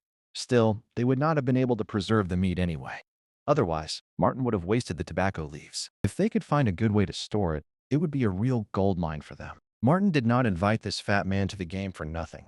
Now he could trust him with the entire kitchen. This sounded like good news. Another one of Martin's problems had been solved, which meant everything was going according to plan. If food was no longer a problem, it was time to think about something more important. He knew the guys were already tired of waiting for girls in their realistic game. Somehow, that problem had to be solved. Still, if they brought a girl here, the guys would probably stop working. All their attention would shift to her. Suddenly, not far away, he heard the familiar voices of guys celebrating their success. Frank was eager to share the important news with the administrator. It was something he needed to know. He arrived just in time. He had to see this masterpiece for himself. But what Martin saw before him was something no one would dare call a masterpiece. The silicate cement David and Frank managed to make did not look very appealing. It clearly was not fit for any building exhibition. Frank hoped that the administrator would like the substance. It could be used for many useful things. Since this was only a trial run, the guys did not make many. But later, they would be able to start full production. Judging by the size of the furnace, producing half a ton of cement per day would not be difficult. Even though the quality was lower than industrial grade, it could still be used. That alone was a real joy. The guys had to work hard to raise the oven to 1,500 degrees. Once again, Martin saw that both players had done an excellent job. He hoped things would become even more interesting from here. This cement was a huge step forward for their overall development. It still did not seem like a very attractive reward for their shared effort, but both players would receive 1,000 points from the administrator. Their hard work had been richly rewarded, and David and Frank could not hold back their tears of happiness. David had long had a goal. He wanted to earn 1 million and achieve financial independence in this game. With that kind of money, he could have won the attention of every girl who liked strong men. Before Martin left, David wanted to tell him something. Now that they had managed to make cement, they would need manpower to start building an outpost. The idea was interesting, but they still needed to find out how many people it would take. At least 10 people were needed, though Frank would have preferred an even larger team. Their oven was operated manually, so at least 2 people had to work in shifts. They planned to build a second oven soon. Then they would need 4 players. You will need at least 4 people to transport the building materials. That is a whole team. The rest would continue building the house. So they needed at least 8 more people at the construction site. After counting everyone, Martin realized that Frank had asked for 16 more people to help. But where could he get them? The food they had was only enough to feed 7 people, including Martin, for 1 week. If the number of participants doubled, they would not be able to support such a huge team. There simply would not be enough food. Today was already the 9th. That meant almost a third of September had passed, and winter was near. If they keep working at the same pace, they definitely will not finish construction before winter. Administrator Martin only promised to contact support. He also said that new players would be sent there in 3 days. If the newcomers agreed to take part in the construction, Frank and David's request would be fulfilled. For Frank, this was great news, and he hoped everything would happen very soon. With new people joining them, their ideas would be much easier to carry out. That meant the construction would finally be completed. Everything was happening exactly as David had expected. Soon, his plan would work. As expected, Martin's authority was no joke. He could influence every player. This guy reminded David of a character from the early games. That character was always the most famous. It was like operating a giant machine that created all the content inside a computer game. The content had always been dynamic and AI generated. Wasteland was clearly that kind of game. If this was true, then the boys had the honor of becoming its main characters. And David saw himself as the most important of them all. If the plan worked, even Frank might lose his authority by comparison. However, the guy should have kept his emotions to himself. Otherwise, everyone would go crazy. At the same time, Jimmy was finishing the task Frank had given him before leaving. Everything was ready. His new creation was waiting for its first visitors. A wooden toilet made from a stump with an uncut end stood there waiting for its first visitor. The first was Henry, who was happy to see a normal toilet in this post-apocalyptic world. But Oliver had the right to claim this place as the senior player. It was especially hard for him to hold himself back. No one claimed this role. The guys were happy to give him his rightful place. This was a public toilet, which meant that each player could use it however they wanted. Oliver immediately hated the idea. Someone had used this toilet before him. It turned out that the guy was too squeamish. He could not share a toilet with anyone else. Henry did not understand this reaction. He and Jimmy had worked hard all day for this. He would probably change his mind if it started raining outside.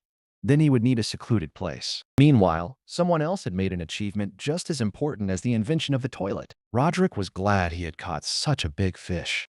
It might even weigh more than the mutant's carcass. It was hard to understand how Roderick had managed to bring her here. But Henry had definitely never seen anything like it. This prey only looked like a fish at first glance. Up close, it looked like an ugly monster. Roderick managed to catch the giant, whose mere appearance could frighten anyone nearby. This monster had become Roderick's prey today. Henry had to cook it for dinner. He had spent 3 whole days catching this fish in the pond. Now, with tears in his eyes, he celebrated his great success. It was hard to believe he had dealt with that mutated catfish alone. He had even managed to kill the dangerous underwater predator. But if Oliver hadn't started going into those bushes near that place, it would have been much easier. The guy felt a little ashamed of it. He hoped it would not happen again. After 3 days away, Roderick had caught only 1 fish. It was already long dead. Instead of gratitude, Roderick heard words that stirred a storm of emotion in him. It happened right after a hard day of fishing. After all, they sat by the pond with Oliver for 3 whole nights. Their legs almost gave out. The guys hoped their new trap would work. They wanted the fish to end up in their frying pan. The boys only realized the trap had worked on the 3rd day. That was when the rope started to move. Roderick turned sharply and realized he needed to run to the pond immediately. As they got closer, they saw how heavy the fish was. It was dragging the trap almost to the bottom, but she was never meant to leave. Soon, the mutated catfish would end up in their hands. To pull him ashore, Oliver grabbed the rope and pulled with all his might. The adventures did not end there. Suddenly, Roderick had a feeling. His bad feeling was right. Other monsters also had their eyes on the fish. The mutated birds also hunted this catfish. They could become serious competition. As soon as the birds flew away, they quickly pulled out the giant fish. They hoped it was still alive. It turned out that she was more alive than any of them. After breaking the trap, she could have killed them both. Ready for anything, the guys quickly struck her from both sides. They instantly ended the underwater mutant's life. Now the prey was in front of the one responsible for preparing food for their group. Henry would no longer complain about inedible food. He would finally be able to cook a real delicacy. Henry had been cooking for most of his life, but this was the first time he had seen such a huge catfish. Looking into its tooth-filled mouth, he realized the head alone was the size of a trough. Even the dead fish looked terrifying. It might have been possible to smoke it, but telling the cook how to prepare it would have been foolish. No one would think of smoking catfish. This fish is too fatty and slimy for that kind of dish. It was too much trouble. They needed to come up with another way to cook the mutated catfish. To begin with, it was worth trying something Henry had learned about only recently. A carcass that big would definitely crush the smokehouse. If they did not cut it up, they could be in trouble. However, Henry was a true professional in this matter, so he decided to trust no one but himself. After thinking for a long time, this guy came up with only 1 dish. He immediately got to work. The catfish head soup was ready. All the players could finally have a good meal. They had no tofu or cooking wine, so they used salt and plain soy sauce instead. But even that was enough to make Roderick struggle to hold himself back. It had been a long time since he had smelled normal food. The boys had no idea how talented Henry was as a cook. They also had no idea what surprise he had prepared for them. They were terribly hungry after a whole day of work. Now all their efforts were finally rewarded. That was exactly what Roderick thought. Now, at least he could stop worrying about food. David had to admit that this was the most delicious food they had eaten during their time there. At last, they were able to have a proper dinner. Instead of rotten food, they enjoyed delicious fish soup. There was no need to say it so loudly. Martin was trying his best for them, even though he knew nothing about cooking. It was already 6 o'clock in the evening in the wasteland. All players had to go offline. It was time to recruit a couple of new players. They would help finish the construction faster. The shelter was taking too long to build. If winter came earlier than usual, it would be too late to rush. Martin understood that he could find the newcomers much faster on the forum, so he decided to contact them right away. Now Martin had to decide which forum member would be the best choice as a newcomer. Right after the update, 2 more new players appeared. But where had they come from? It was hard to believe that any of them had a second account. That was impossible on the official website. Changing the email address would not have helped either. The system selected applications very efficiently. By the way, it was worth taking a look at the official forum. There were probably more newcomers there now. After carefully reading the chat, he realized that things were not going well. There was clearly something wrong with one of the users.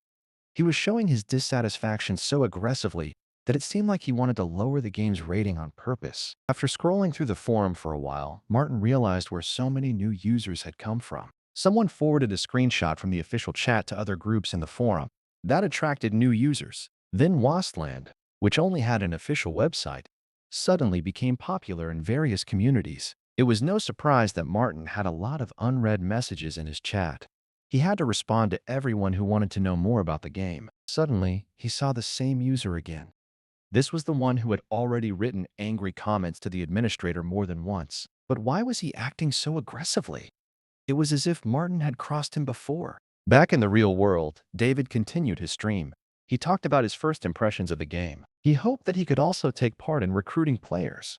He wanted to do it by advertising everything that was happening there. For a long time, he could not understand whether Martin was a real person or a computer character created by someone else. From the very beginning, they said the game would be truly realistic.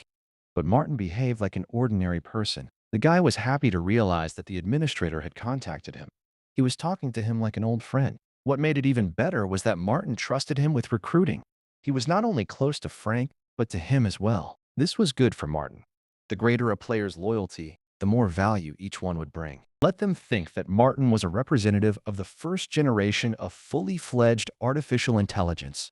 Let them believe he was a living being, not a user. This would have surprised anyone. David never expected to be dealing with real artificial intelligence. This was beyond even his knowledge. But life kept moving, and he had to adapt to progress. This was great news for a man obsessed with everything modern. He was always excited by new discoveries. However, Martin's appearance was so realistic that it was difficult to tell the difference. David considered himself a real genius because he was the first to discover this. It is not surprising that his decisions were influenced by testing. This is how artificial intelligence builds its knowledge base. David noticed that the game administrator changed his behavior depending on how well the tasks were completed. Even someone as picky as David couldn't find a single flaw in the game. That was impressive. There was only one flaw he could mention to the viewers of his stream. There was a possibility that this test was not related to the game itself.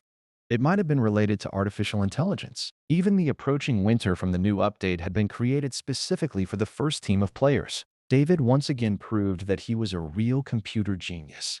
He was capable of solving even the most complex problems. If the game developers had paid attention to him, they would have realized what they were missing. David thought their ideas were too shallow, so he kept digging deeper. This guy was truly talented, but sometimes he still went too far. The newcomer's delirious speeches sounded convincing. It was a pity that David would eventually learn the whole truth, but that was still far away. For now, the guy was simply happy with how clever he had been. This worked in Martin's favor. With the help of the player team, he would finally finish building his shelter. Each of them would take part in this. Over time, they would attract more and more players to the With team. With how fast he was chatting with newcomers, the guy risked burning down his apartment. But this was the only way to reply to all the new users. It was important for Martin to stay calm. He could not hint at his true intentions. For a while, he could stop pretending to be a caring administrator. He could simply let the players live in this location. He needed smart players, and he would not mind if talent appeared among the newcomers. The next step was to accept 2 players at once. The guys would finally be happy with this addition. Soon, Martin gathered them all in one place to tell them about the next real test. Winter was already very close.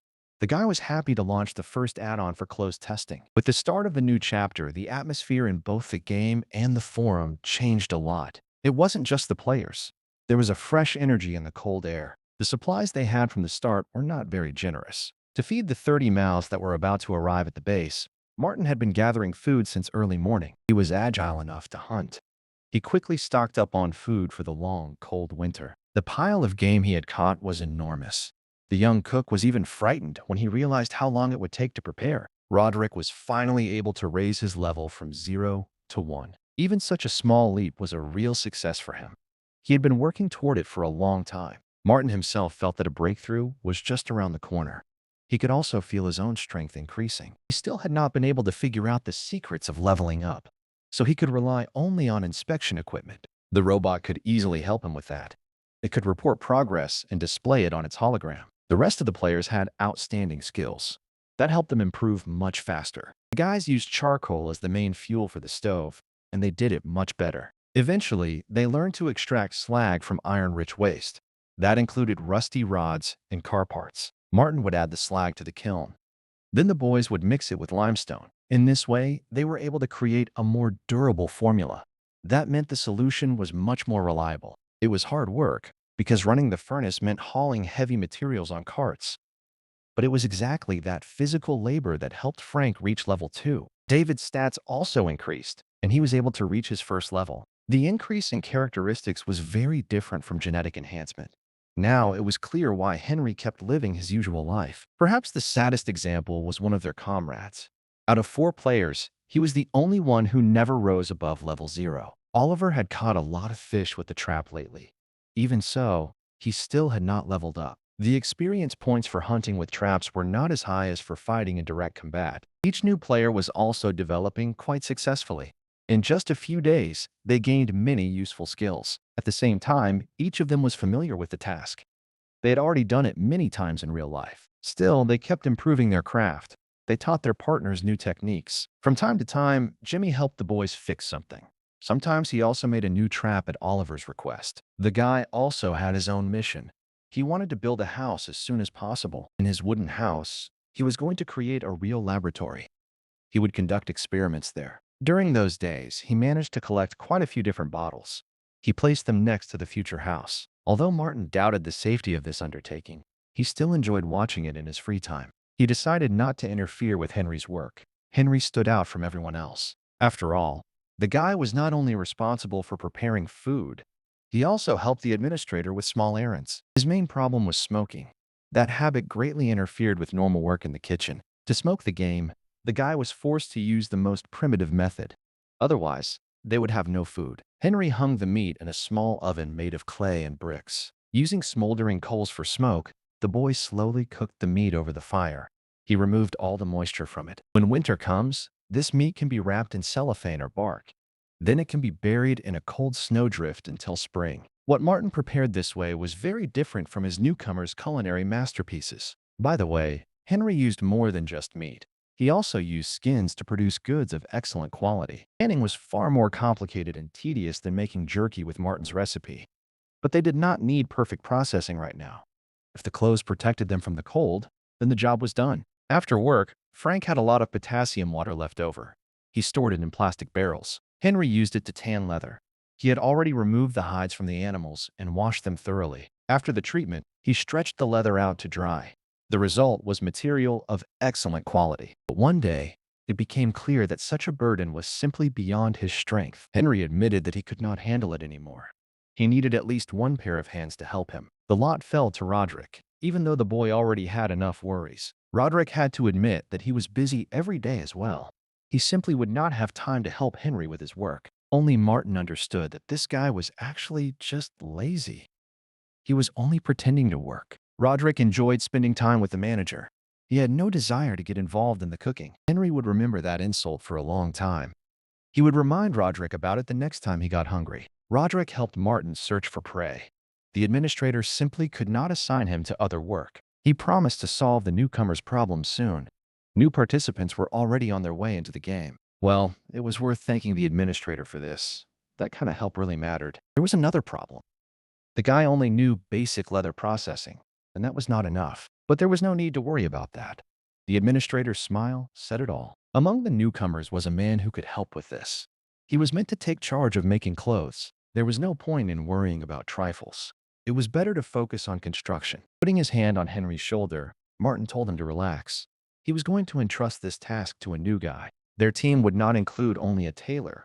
The testers also included professionals from various fields. They may not all be the best at what they do, but some of these guys will prove very useful. Martin also placed great importance on energetic newcomers. They were usually the ones who handled the hardest work. The day the server opened for the future first player came on September 12th. It happened exactly at 6 o'clock in the evening. He put on his helmet while lounging on his bed.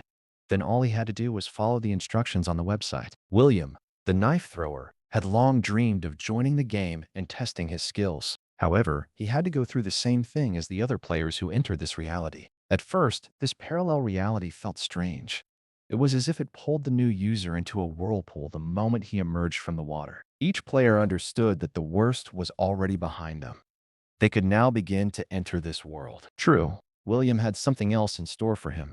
It would happen before the game began. The game world he found himself in was so realistic that it felt no different from the real one. The sensations felt so familiar.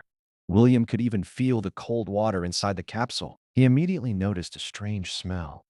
It was coming from somewhere very close. A giant lizard stood opposite him. It was also a new member of Martin's team. At first, he thought it was a prank. He assumed someone was just wearing an ugly costume. But those yellow eyes could not belong to a human. And then it became clear that all of this was real. At that moment, William's whole life flashed before his eyes. He saw a real monster standing in front of him. If everything was really that real, the mutant could be the last thing the guy would ever see in his life. However, he had no intention of attacking William. He simply wanted to know what the hell he was doing there. If there are monsters among the players, the game will become even more interesting. Even the lizard did not expect this.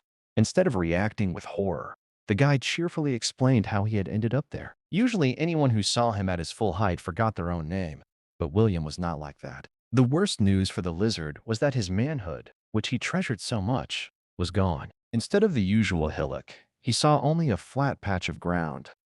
That meant the game had taken the most precious thing from him. There was no point thinking about that right now. It was the lizard's first time in a hyper-realistic game. The mutant didn't care where he was. As long as he had all his main features with him, he was fine. By the way, at first he had been promised that he would become a woman and go through the game in that form. But the administrator shamelessly lied. If he did not want to be the player he was now, William would gladly switch roles with him. But becoming that person was the worst thing in the world. So the lizard decided to leave everything as it was. The official website stated that the sleep capsule connects the body to a scanning device. Everything in the system window looked very strange. Even so, it still showed the new characteristics. The lizard clearly remembered that the website listed the minimum value for an adult male. He was a grown man. Aside from his low intelligence, all his other parameters were excellent. In his opinion, even low intelligence would not prevent the mission from being completed. If everything was fine, then it was worth getting out of the room quickly and finding the administrator. Then the lizard confidently walked toward the exit. He completely forgot that he had turned his back on William in the worst possible way. The guy immediately noticed that this player had something attached to his back. It was impossible to mistake it for anything else. There was still a piece of paper under the reptile's tail. He had forgotten to throw it away. It was awkward to say, but something had really gotten stuck to Lizard's backside. It was better to throw it away before leaving. He needed to find different words to explain this to the giant. Now William felt uneasy. However, in his hands, he held not just a piece of paper. It was a waterproof letter that had been well preserved. But no matter how hard he tried, he could not read the lines in that unknown language. He had not learned it yet. They had to do it a little later. New players were already waiting in the next room. When the guys first saw today's newcomers, none of them could imagine that such a thing was possible. After all, the appearance of a giant lizard was an excellent option for any of them. They would gladly look like that themselves. The crowd immediately began to discuss it excitedly. They wanted to know how they could buy the same look for themselves. This newcomer would surely become the most popular player. All eyes were on him. He promised William protection from any danger. Still, it would be better if the reptile did not come so close to him. Otherwise, the guy could suffocate from the unbearable stench. He smelled so bad that even his new friend could not stay near him for long. Aside from this guy, all the other players had roughly the same base stats. Different talents would be developed in the future, but for now, everyone was at about the same level. But two newcomers were very different from the rest. Their talent was obvious at once. William fell in love with one of them at first sight. He hoped to win the attention of the tall beauty. Patricia was already used to petite girls looking at her the way her new friend Jessica was looking at her now. Their first meeting began with loud swearing. All the other players heard it. Patricia thought Jessica needed to grow up a little before picking a fight with her. But if this girl really thinks her mature charms justify that kind of treatment, her little rival will easily prove her wrong. The moment she stepped out of the transfer capsule, the girl realized that the game was too real. She almost choked on the water and hurried to get out of the capsule. When it was all over, she looked around. She quickly realized that she was back at the very start of the game. Everything looked exactly like the photos on the website. That could surprise anyone. It felt less like a game and more like the real world. It was a world she had grown used to in her ordinary life. Jessica was eager to try the transformation. Martin had written about it on the site. She saw several similar capsules around her. At the end of the room, there was a door where the game began. But as soon as she left the starting room, Jessica realized she was not alone. A crowd of players stood next to her. They had long since emerged from their capsules and were now waiting for the administrator. She was delighted by the number of players. It would be easier for them to complete missions together. You do not often meet girls in games, especially ones this beautiful. It seemed that Patricia was the most beautiful girl there. That meant all the guys would have their eyes on her. However, she was not the only girl in the game. Jessica was already hurrying to meet her. She introduced herself right away. She hoped it would make it easier for the two of them to start the game. She quickly replied. She gave her name and the nickname she used to log into the server almost every day. But the first thing that caught Jessica's eye was not Patricia's hairstyle or clothes. Yes, any girl would envy the enormous advantages of her new friend. Jessica could only dream of them. Still, they were dressed the same.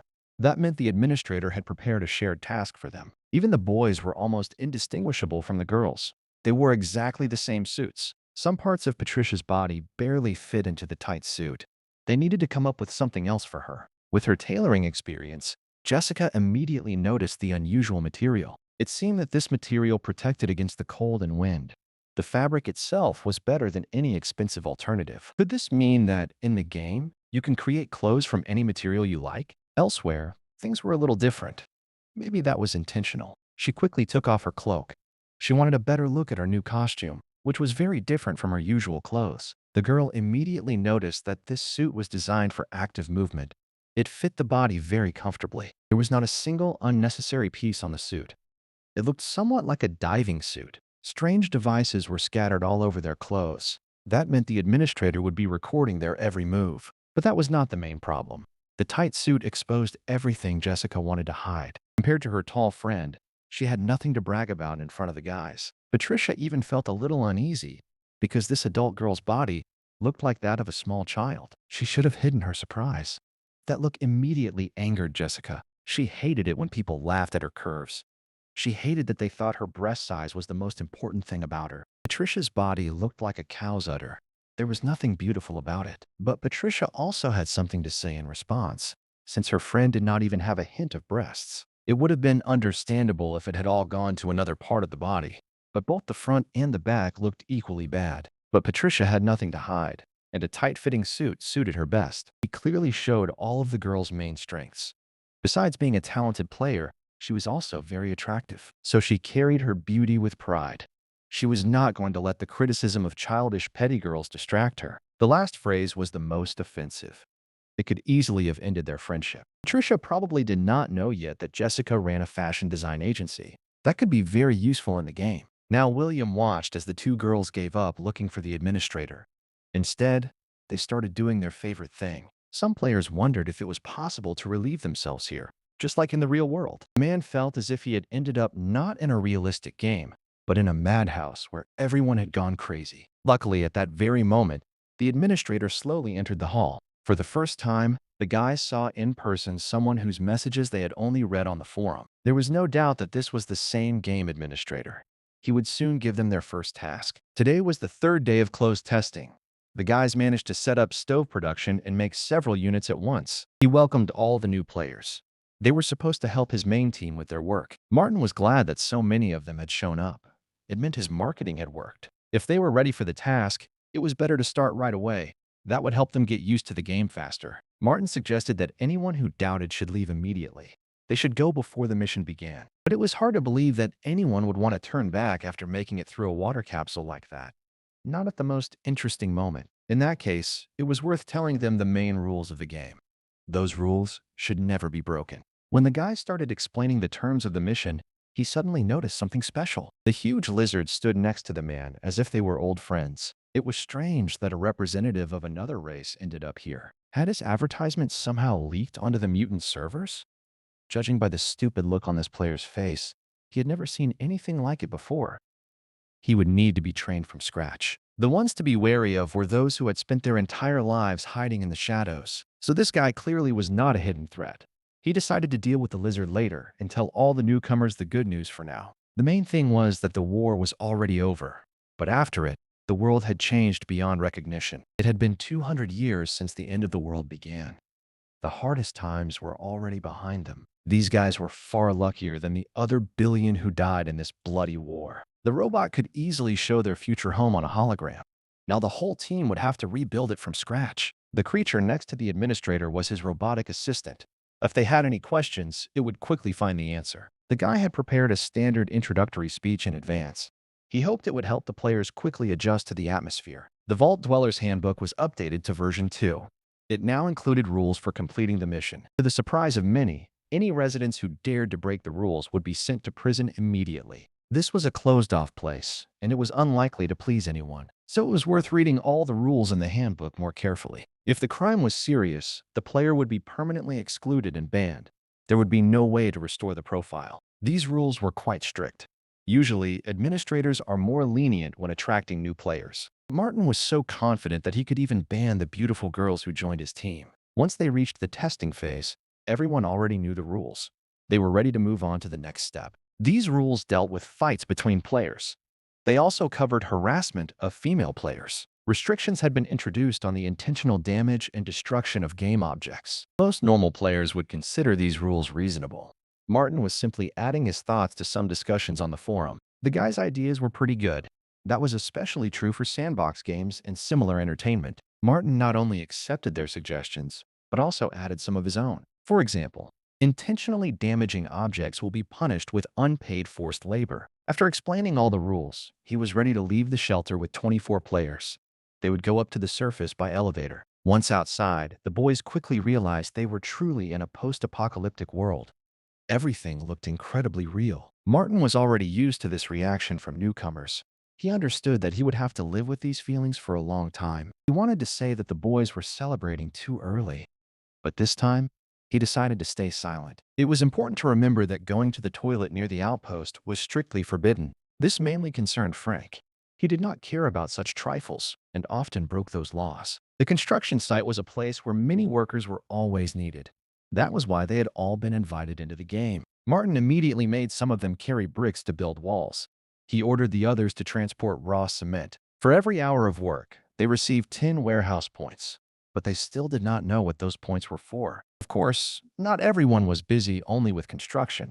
People were also needed to stockpile supplies, tan leather, harvest fur, and fish. For example, Patricia was assigned the role of plant gatherer.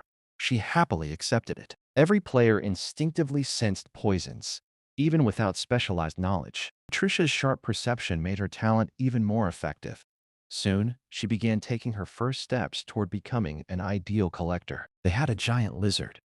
It could also help them greatly in their development. He was a level 99 garbage collector, but he did not look anything like someone in that line of work. The monster's strange name should not have confused anyone.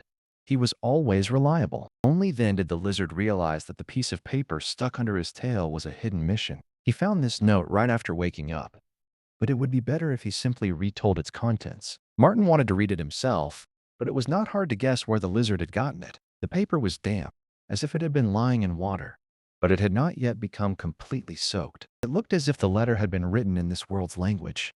The differences were only slight. I had to ask him directly where he got this paper. The lizard honestly answered that he had found it in his anus. That was right. This piece of paper had been found under the lizard's tail. Now Martin was holding it in his hands. He quickly apologized because he had not noticed the note stuck there. Only William helped the lizard find it. Everything was fine, but it was worth saying this in advance before handing over the paper. Martin spent a long time trying to understand the meaning of those words. He also tried to understand the task the lizard had been given. He immediately realized that this giant had more than just a talent for collecting garbage. He had many other interesting traits as well. The lizard was slowly developing some important skills, but given his work ability, that was not critical. At that size, you could overlook small flaws.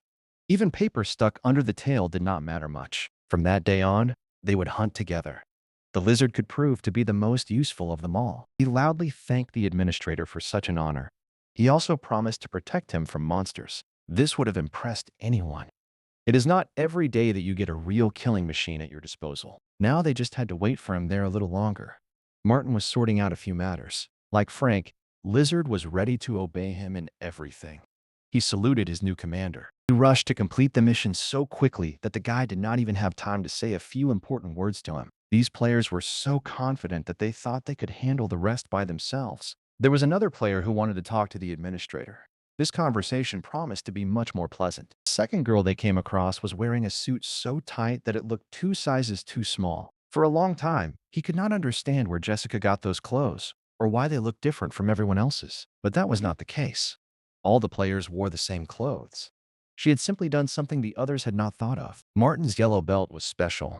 It only needed to be pulled once. Right after that, the girl's jacket turned into the tight suit she was now wearing. A second later, Martin did the same. His suit became just as comfortable. Before this, he had no idea the jacket had such a hidden feature. Only because of this girl was he able to discover it. The transformation made the clothes lighter and much more comfortable. That could help with the mission. This could only be good news. He needed to inform the rest of his team about it. The guy almost forgot to give her the task. That was exactly why Jessica had come here. She had talent. In real life, she had created fashionable clothes for many years. She really had experience in this matter. She could handle it if she was assigned to do so. Although Jessica mostly designed on the computer, she could also create something special with her hands. Martin had the materials, but the tools could be a problem. However, one of the participants had been working hard lately. Soon, Jessica had skins of excellent quality. It was hard to say what animal these skins came from, but there was no doubt about their quality. Judging by the texture, it was obvious at once. They were high quality and very expensive. Did the guy really trust her that much? Was he really ready to give her those expensive skins? If she was strong enough, she would be able to process them, just as Henry had done so well. The guy knew much less about this area. Jessica assured him that she could handle it. If Martin had any specific clothing preferences, she could easily accommodate his request. But that didn't matter. What mattered was figuring out where to find a sewing machine in a post-apocalyptic world. The girl assured them that she could handle the task without it. She said she could make excellent clothes even without special equipment. Martin had always liked straightforward and helpful players. He respected people who moved from words to action right away. In that case, it would be better to leave it to Jessica. Then he could go hunting in the coming days. The guy planned to go north along the elevated road out of town. Large herds of deer were supposed to be there. After giving Jessica her task, he told everyone about the jacket's new function. Now, all the participants were using it. The people's fighting spirit rose at once. They continued the construction with renewed vigor. Martin was a man of principle. He did not do the work for other players. Instead, he made them do it themselves. For each piece of clothing Jessica made, she received 50 donations. The work itself did not require high standards. When the stores go online, he will set clothing prices based on quality. Then Martin would have to become a seller himself. But in that case, he would have much less time to read the forums. Not far from their hideout, there was a farm. They sold agricultural slaves there, people with weak legs. The farmers did this to reduce the number of hungry mouths. But Martin and the lizard could show up unexpectedly. There was no need to rush. First, he needed to find a suitable weapon for his giant partner. Outside the sanatorium walls stood 2 small wooden huts. Jimmy had built them with his own hands. The guy used to spend a lot of time here. But now, the workshop was in desperate need of space and tools. These were the tools that could be found here. Jimmy used them to build these buildings. He had to resort to various tricks. He combined wood with industrial waste from the wasteland. For example, the crossbow leaning against the wall was one such trick. Its wooden stock was paired with a simple mechanical design. This produced a good result, and the bowstring made from hyena tendon could be soaked in the solution. The guy was low on ammunition, so he had to use a crossbow instead of a rifle. But if the lizard thought Martin had gotten this crossbow for him, he was badly mistaken. This giant was meant to carry a completely different weapon. It lay at the end of the wooden structure. The lizard was the strongest among all the players, so it was worth teaching him the art of spear throwing. The lizard believed that he would be far more effective with long-range firearms. What was the point of hiding in the bushes and shooting from afar? He was perfectly suited for the role of a tank. Throwing a spear was a basic hunter skill. It could protect a man from a lizard at medium range. Today, the administrator agreed to teach him how to throw a javelin. In the future, he will be able to improve the skill on his own. The monster was immediately intrigued by this because he had never had such skills before. A loud noise came from the front door. It became clear that the owner had returned. Jimmy brought 2 flasks with him. They contained the results of his long experiments. With acetone as a solvent, they could make smokeless gunpowder. At first, both of them looked at Jimmy as if he had completely gone crazy with his experiments. Jimmy was sure he would find Martin alone. He did not expect to meet a giant mutant here. At first, the thug was afraid to move again. He did not want to scare the young man. Jimmy was new to the team. He needed to get used to the fact that players could be more human than expected. The guy believed that this player was completing tasks with a hidden profession. He thought he might one day receive a look like that himself. However, it was worth explaining the two flasks he had been holding all this time in more detail. The method was very simple. Ordinary dry distillation of wood could produce an unexpected effect. All they had to do was place the wood in a sealed metal container and heat it. Then they had to separate the mixture into a liquid solution and a thick sediment. The solution was made of wood vinegar. Its main components were acids, acetone, and methanol. Acetic acid could react with alkali metal compounds to produce a multi-purpose salt. By mixing peroxide with acetone, Jimmy hoped to make triacetone triperoxide. It was also known as an explosive compound. The lizard had never heard such difficult words. It could not understand what this guy was talking about. Only Martin's players could create such crazy things. Even he still had a lot to learn from them. As the administrator, he had to personally visit the nearby chemical plants. He needed to obtain the necessary elements. Until then, Jimmy would not be able to create effective explosives. Still, he could make black powder without difficulty. The guy smiled slyly and reminded them that sometimes explosives were not even necessary for destruction. A mixture of pine oil, acetone, and vegetable fiber made an excellent flammable compound. It worked if they lit a rag in the neck of the bottle. The flammable mixture from such a bottle will catch any forest mutants by surprise. It was a Molotov cocktail. With Jimmy's help, they could make many more of these bombs. He had not had time to test this in practice yet. There were simply too many trees around. It seemed Jimmy wasn't as crazy as he first appeared. Still, he was worth keeping an eye on. It was too dangerous to conduct tests there. But Martin immediately rewarded him with 1,000 points for his efforts. They wouldn't do this all at once. But if you thought about it, you could find a clever way. Martin had expected exactly that answer. He hoped his partners would help. Perhaps one of them would give him good advice. They might also help him get the substances he needed. That day, the administrator publicly thanked the newcomer Jimmy. He turned out to be even more useful than his friend. Although Henry helped with food, hunting still took priority over any other craft. It was only thanks to this guy's intelligence that they were able to stock up on mutant meat. After settling everything at the base, Martin went beyond the borders of his territory. Lizard and Roderick went with him. The park in the northern region was surrounded by residential areas. Unfinished buildings could be seen along the road. Back when the city was inhabited by people instead of monsters, many important events took place here. The hospital was considered one of the best in the country. Patients came there from all over the world. Industry here never had time to develop the way it did in the south of the city. But was it worth thinking about that, when everything around them was overgrown with forest instead of technology? During the nuclear war, the northern region suffered the most because of its huge population. That was why there were so many refugees. Looters quickly ransacked the convenience stores and markets. Soon, all the shelves were empty. Even those who were not used to breaking the law were forced to get food without paying for it. They dragged away everything they could carry. But even that was not enough to help the townspeople survive. No refuge would risk its people by opening its gates to refugees. Therefore, the lack of fuel and the many abandoned cars made life very difficult. Even 200 years later, the bullet-shattered glass still reminded them of the scale of the tragedy. In those places, undecomposed skeletons could still be seen. They lay on the windowsills and on the ground. It was so horrible that Jimmy had to force himself to get used to the sights of the post-apocalyptic world he had entered. Yes, it is eerie to see the bodies of a mother and child frozen in a trash bin. They met their deaths together. The world really did seem post-apocalyptic. Jimmy could no longer tell where reality ended and fiction began. But this was the game's main feature. Martin had warned them in advance that everything would be exactly like this. It was obvious that more than one group of scavengers had already discovered the place where the lizard ended up. This giant knew that there was a lot here that could be useful, although Roderick was sure of the opposite. But they had no other source, and they could only find anything valuable in landfills. For example, a new sewing kit would be a great surprise for Jessica. Such things were badly needed now, and the girl would certainly like it. Overall, there was nothing else here, so it was safe to return. But he could not leave so quickly. A loud sound came from right behind Martin. Looking out from behind the wall, the guy realized that someone not far from them had started shooting. Had they really run into local thugs? It was worth finding out as soon as possible before his players panicked. The scavengers who had lived in these places for a long time were killed by unknown men. Anyone could have ended up in their place. These people had not only weapons, but also animals that could be even more dangerous. Martin did not expect such a meeting. He did not want to risk the lives of his men. The encounter with the bandits could have ended in tragedy. Even the lizard's power would not have saved them. The robbers were well prepared.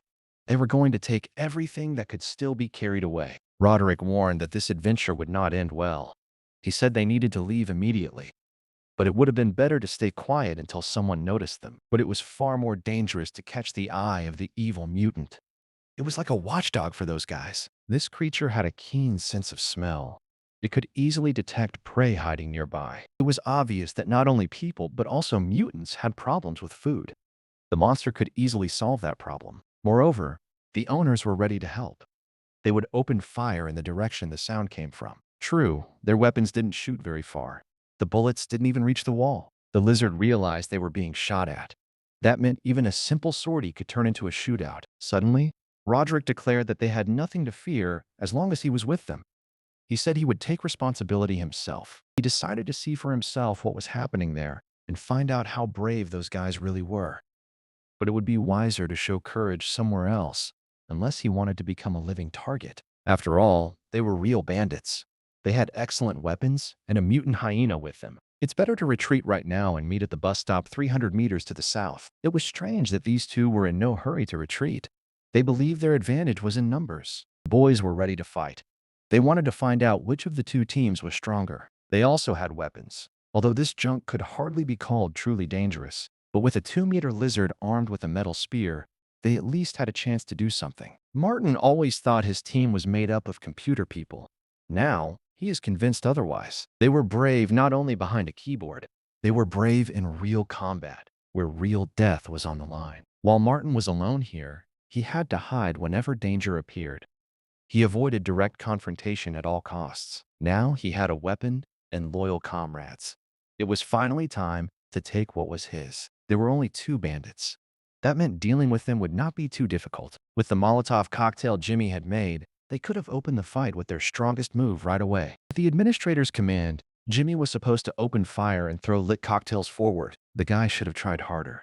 He should have thrown the bottles only where the enemy actually was. Now they needed to carry out this order immediately, while time was still on their side. Finally, Martin told them not to worry. They only had smoothbore weapons with a short firing range. It was little comfort for a man who would soon face 2 thugs and a hungry mutant. He had to gather his courage and remember that this was only a game, even if it all felt too real. Even then, he went all in. He decided the best way to show his worth was to bring a Molotov cocktail. He was immediately welcomed by the local bandits. They greeted him with a heavy hail of bullets. None of the bullets hit the target. The guy deftly slipped between 2 buildings. Once he was in cover, he just hoped none of them would dare come too close. The guys looked at each other and realized he was easy prey. They could deal with the little bastard quickly. He was unarmed. Another garbage man would not be a serious problem for them. They had a hungry creature at their disposal. Even without a command, it rushed in to attack at once. It was so close to Roderick that anyone in his place would have regretted the decision to move forward. And yet the decision was the right one.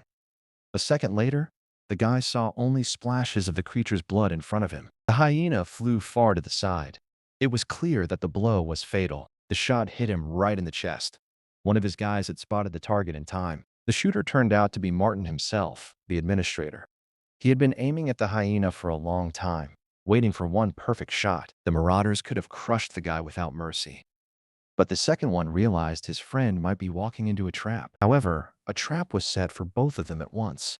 The Molotov cocktail exploded into pieces. Because of this, the thugs saw tongues of hot flame beneath their feet. That was exactly the effect Jimmy had been trying to achieve with the explosives. But that was not the main surprise.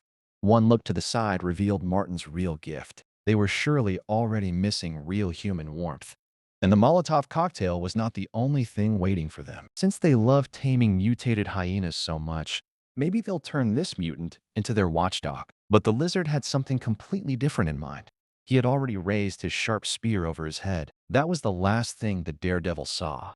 He had decided to get rid of all the local garbage collectors. Now the level 99 garbage man quickly solved his colleague's problem.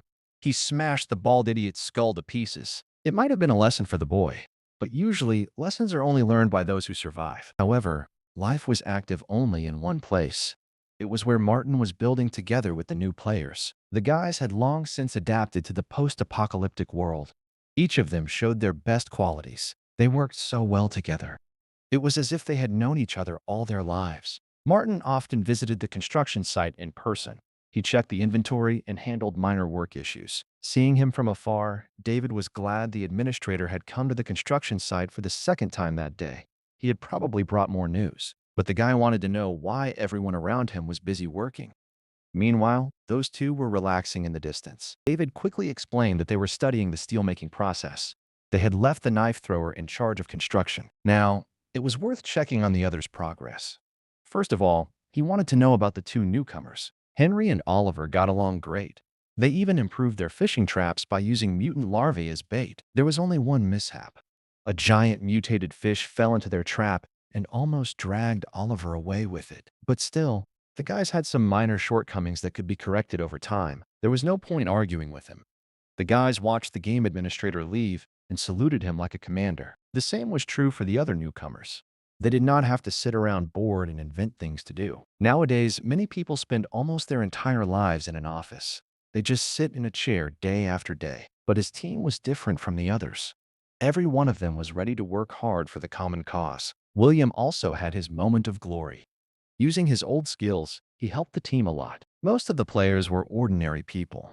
Their real-life jobs might not have been in great demand. But here, every one of their skills was 10 times more important. Even a simple task required a lot of effort. The pyramid of needs included respect, friendship, and security.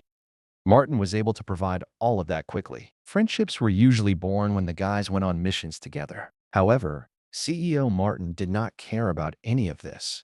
He had not cared from the very beginning. If someone wanted to leave the game, they only had to return the gaming helmet. Then it could be given to someone else who wanted it. With these thoughts in mind, Martin approached the wooden building. He hoped to be alone for at least a little while. When he opened the door, he realized that the lizard and Roderick were already there, so the rest had to wait. He suggested sorting through everything they had brought back from the expedition. There was sure to be something valuable among those items. The main value was the weapons they had taken from local marauders. The dead animal was also highly valuable. The mutant's meat was still very fresh. Roderick rummaged through his backpack. He found matches, a compass, a map, and some dried meat. But the coins he was holding looked like casino chips. Was gambling really happening here? This trick should have gone to the administrator because he knew better than anyone how to use it. With tears in his eyes, Roderick had to agree. He handed his expensive find over to Martin. It was better to forget about the meat.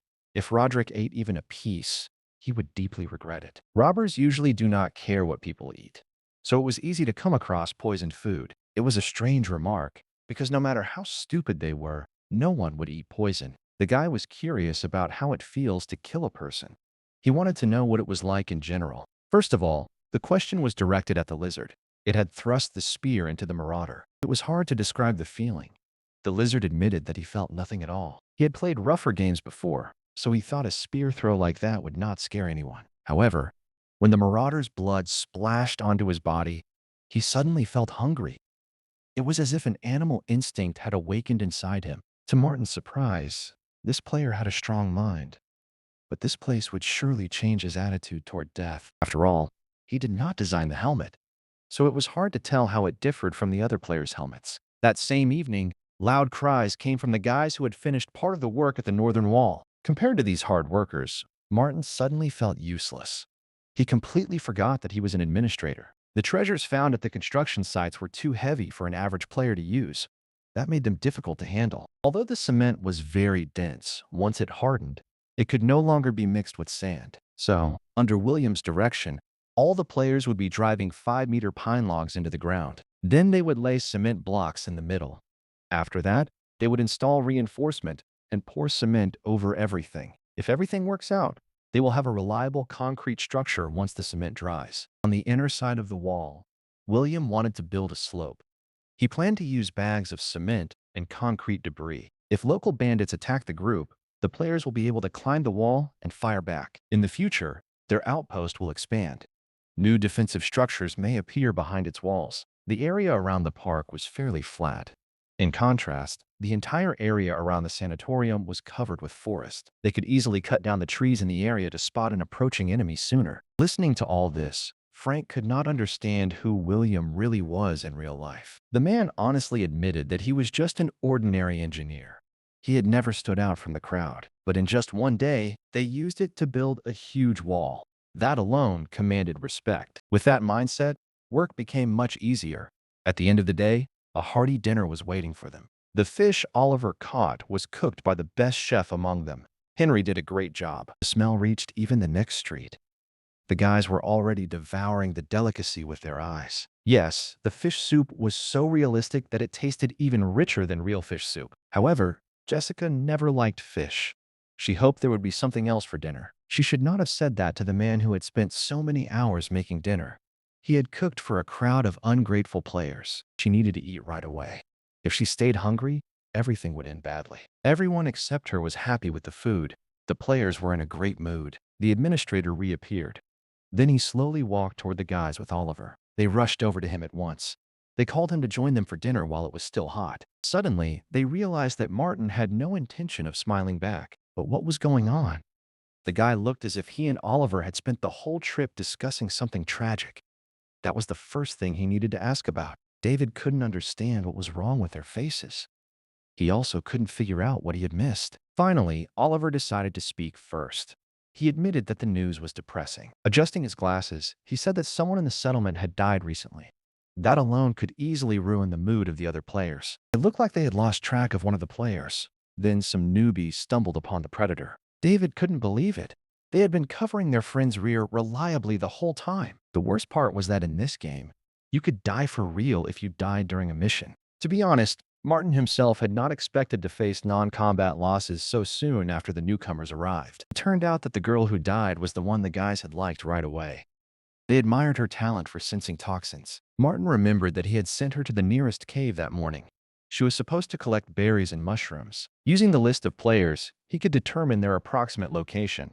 He could also track their movements easily. When he saw the place of her last activity, he immediately realized the girl had accidentally wandered into a leech's lair. The larvae of these leeches were easy to deal with, but an adult that could swallow a human was a completely different threat. Most likely, that was what had happened to the unfortunate girl. Martin blamed himself for the mistake. It was time for everyone to leave the system. Newcomers were not allowed to stay in the game for long. He decided to lead the players to the shelter himself. He moved them forward in small groups. There, he ordered them to enter the chambers and exit the system.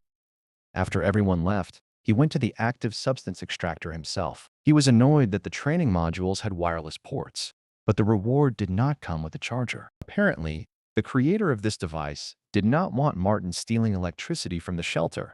He also did not want to make his job any harder. As soon as he came near him, the robot immediately realized that something was wrong with its owner. However, it would have been better if he had explained how to introduce the substance from that machine into the training capsules. The robot explained that this was a simple task.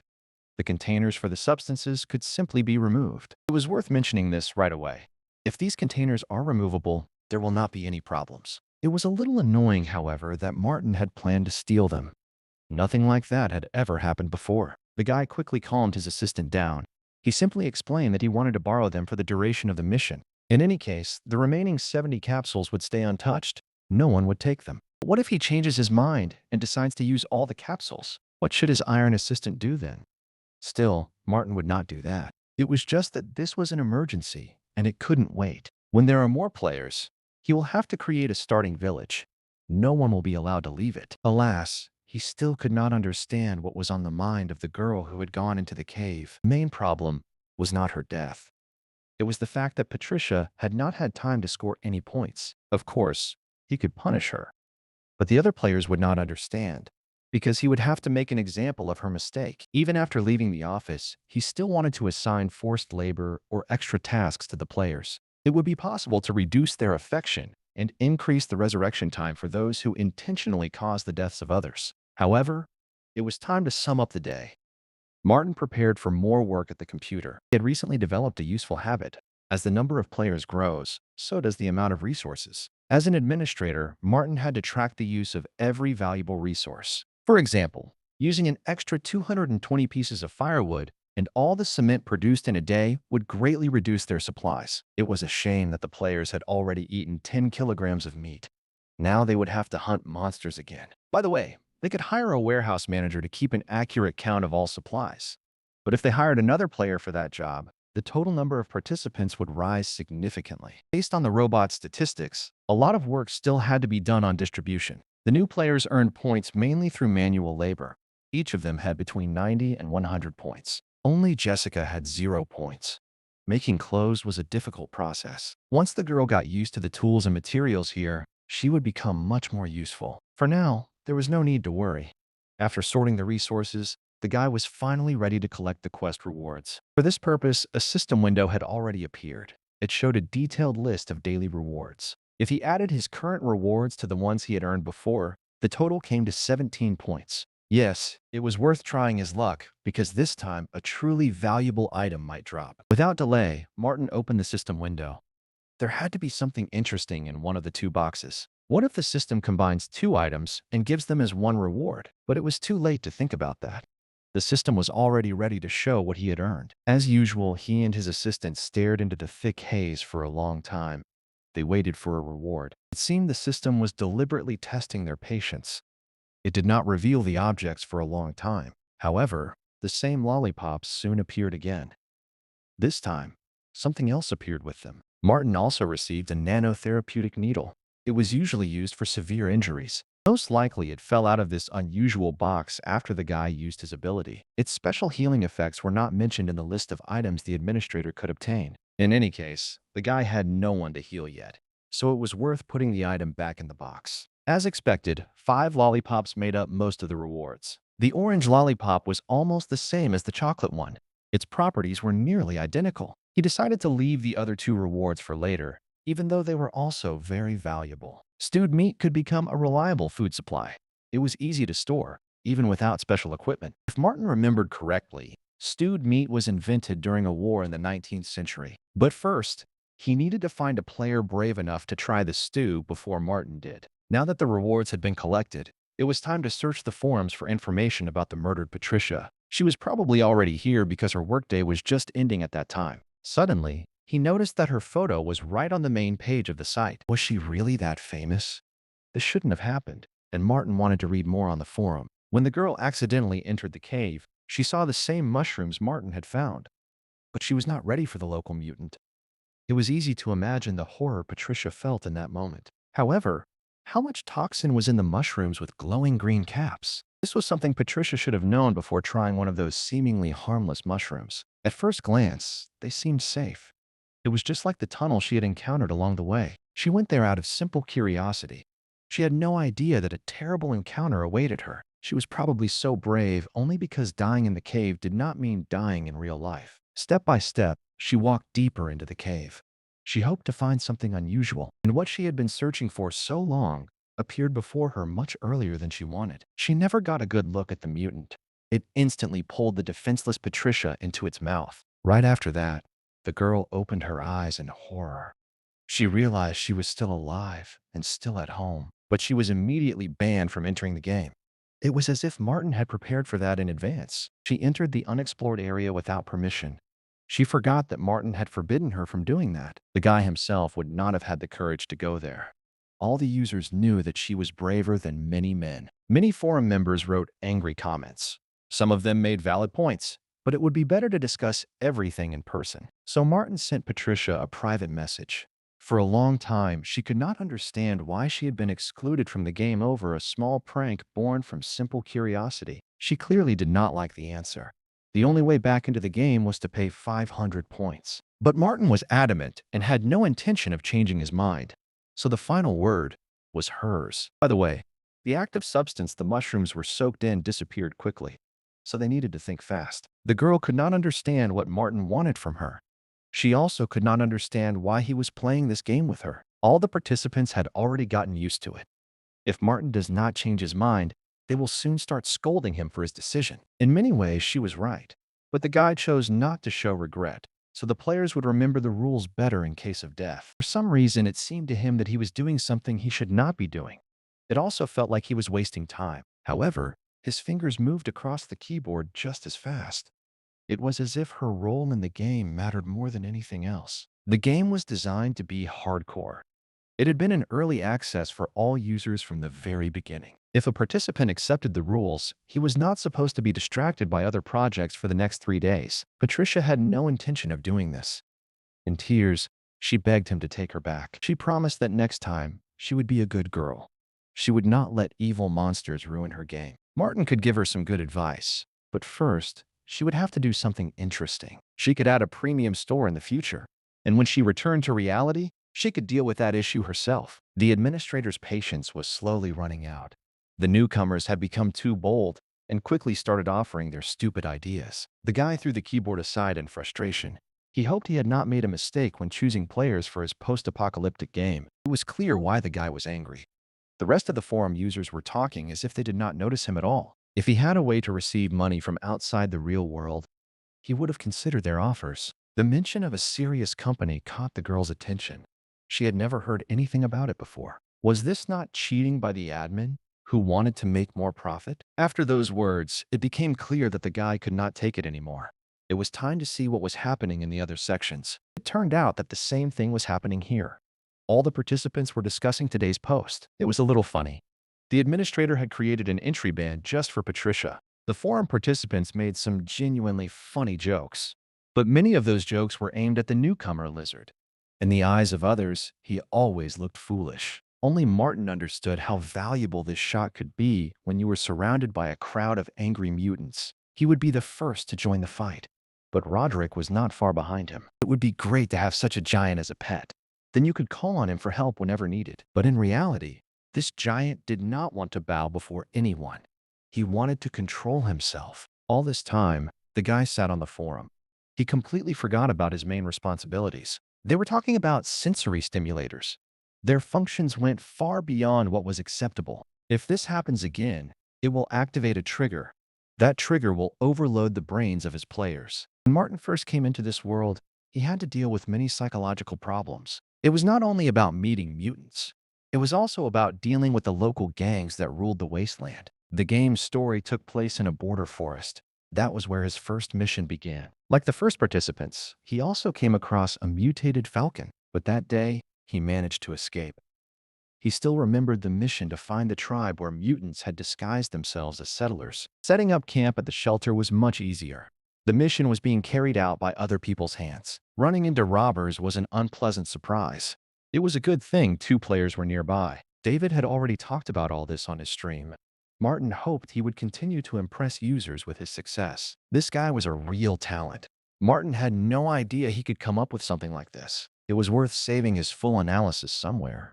Someone might ask about it later. But time passed, and it was impossible to sit at the computer for so long while working. The guy had already been through a lot and just wanted to rest a little. However, one user was still awake. He suddenly appeared in the chat. He looked at the screen and did not immediately understand who was sitting at the computer. Instead of lying down and resting, someone was still there. The funny messages helped him wake up a little.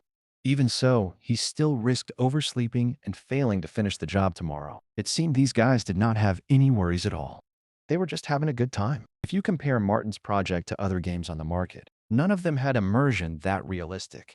There was no point proving it, because her ability to play even in her sleep made her unmatched. One of the users was willing to do anything if Martin agreed to take him into the game. There was still one reason why he hesitated to let his players work at night. The reason was simple. Spending the night outside could easily lead to an encounter with hungry monsters. Only a player like the lizard was not afraid of meeting forest monsters. He was one of them himself. It would be better not to wake this guy. Even with claws and a scary lizard-like look, that would be a bad idea. This player was more persistent than the others. He kept begging Martin for registration without waiting in line. The guy smiled as he realized there was truth in those words. It was worth trying. For a level 99 scavenger, the darkness could indeed serve as camouflage. The handle lizard was perfect for this night mission. It could also develop its basic skill better than anyone else. Deciding it was worth a try, he initiated the transfer. The lizard instantly found himself in another space. When he opened his eyes, he realized he had finally persuaded the administrator. He was already there. He was no longer a newbie afraid of a closed capsule filled with water. Martin turned sharply and realized he was already there. His speed had increased. The guy had a new task. The lizard could handle it better than anyone else. It was clear that he was slightly surprised by such a quick order, but he would hardly refuse. The monster readily accepted the administrator's new order. Even so, the order might prove too dangerous. The mission was to infiltrate a tribe where not only humans lived, but mutants as well. The guy had long suspected that their base was in the north. Martin needed him to head north along the elevated road. He had to look for any sign of survivors. In addition, they would have to carry out this mission alone. Otherwise, both of them risked being noticed. The lizard should not forget that he needed to hide. He had to avoid unnecessary battles and stop acting like a hero in front of the administrator. It seemed as if he had been waiting for this mission all his life. He loudly swore that he would complete it that very night. The next day, he joined the game much earlier than the others. Then he went to fulfill his promise. Judging by the player list, he was still alive. He also seemed to be somewhere near the park. Frank was already there too. He hoped the administrator had new plans for today. Martin's plan was to purge the mutant tribe. That became their new mission. Just like yesterday, the tasks were posted on the notice board. Aside from those, you could do whatever you wanted. One of the camp walls had already been built. The other two would be finished within 2 weeks. Martin was worried because the noise from the camp was getting louder. It could become dangerous. They had only 3 firearms in the entire camp. 2 of them were weak, small caliber models. Those things definitely would not help against real monsters. Even if the guys could hold out for a while, they were more likely to lose people than survive an attack like that. The player could also end up captured. It would be even worse if both girls became prisoners of those mutants. After meeting them, they might suffer mental trauma. The player would most likely be forcibly disconnected from the game if caught by such monsters. Meanwhile, back at the shelter, the players lined up behind the administrator. Looking around, Roderick realized that the lizard was nowhere to be found. Had he really refused? Martin replied that he had joined the game before anyone else. He said the administrator had personally given him a special task. Each of these guys wanted that task, and it was a pity that only the lizard got it. Roderick had a chance to rest for a while. David would go with the administrator in his place. The guy was happy that now he could finally prove himself in action. He would not lose face. Before entering the game, Martin had promised him that they would study steel today, but David had slightly different plans. Instead, he would go hunting with Martin, and that would be far more interesting. Maybe they would even meet mutants along the way. Then the guy would finally get a chance to prove himself. This fight would be special for him. It was the only way Martin would notice his true strength. At last, he wished his friend a good day. But the other man was in no hurry to return the gesture. Roderick also proved useful, so he was not sent to the construction site today. Instead, a heavy rifle appeared in the guy's hands. Did Martin really want to take him along? Going to the nearest survivor base to trade supplies was dangerous, so it was better to go there together. He warned them to obey only his orders, no matter what happened along the way. Each of them had to remember one thing. They represented Martin's refuge, and the honor of his clan could not be stained. This was the first clear order David had received in a long time. He would never let the administrator down. After pushing him aside, Roderick hurried to show his respect to Martin as well. He did not want all the praise from the boss to go to that scoundrel alone. Martin's dominance over all the other players had already reached its limit.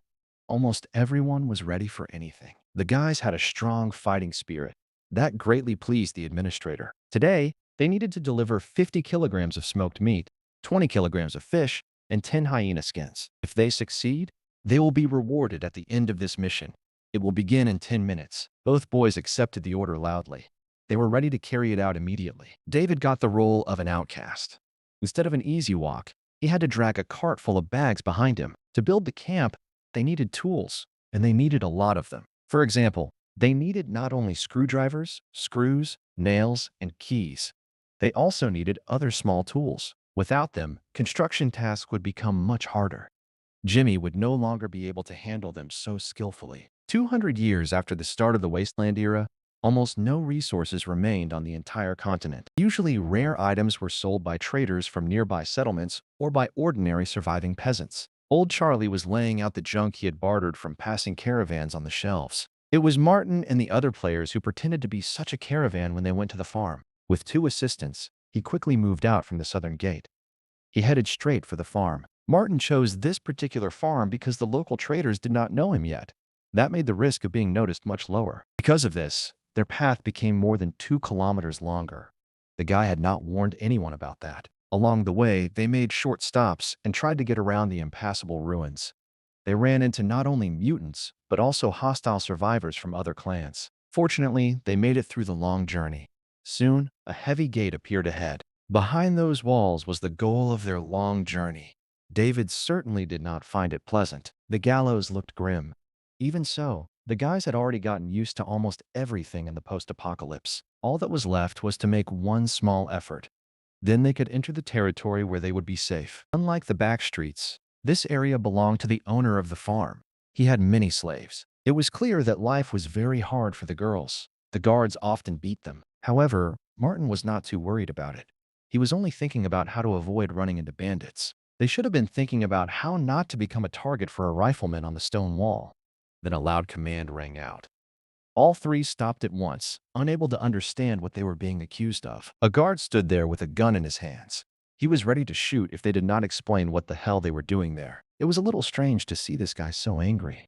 After all, they had not managed to do anything yet. Martin said they came in peace and only wanted to trade with the locals. But that answer did not immediately convince the man, who had seen a lot in his life. He lifted his glasses and tried to remember them. He wanted to know whether he had met those three before or was seeing them for the first time. Martin explained that they came from the wilds and had recently moved to a new settlement. It turned out that those three were nomads. For any settler, they were the most dangerous kind of people. In many ways, he was right. They had no bad intentions and only wanted to get things done. Nomads were rarely seen in these dangerous parts of the wasteland. It was far more likely that someone would run into a pack of mutated hyenas. Moreover, they did not farm.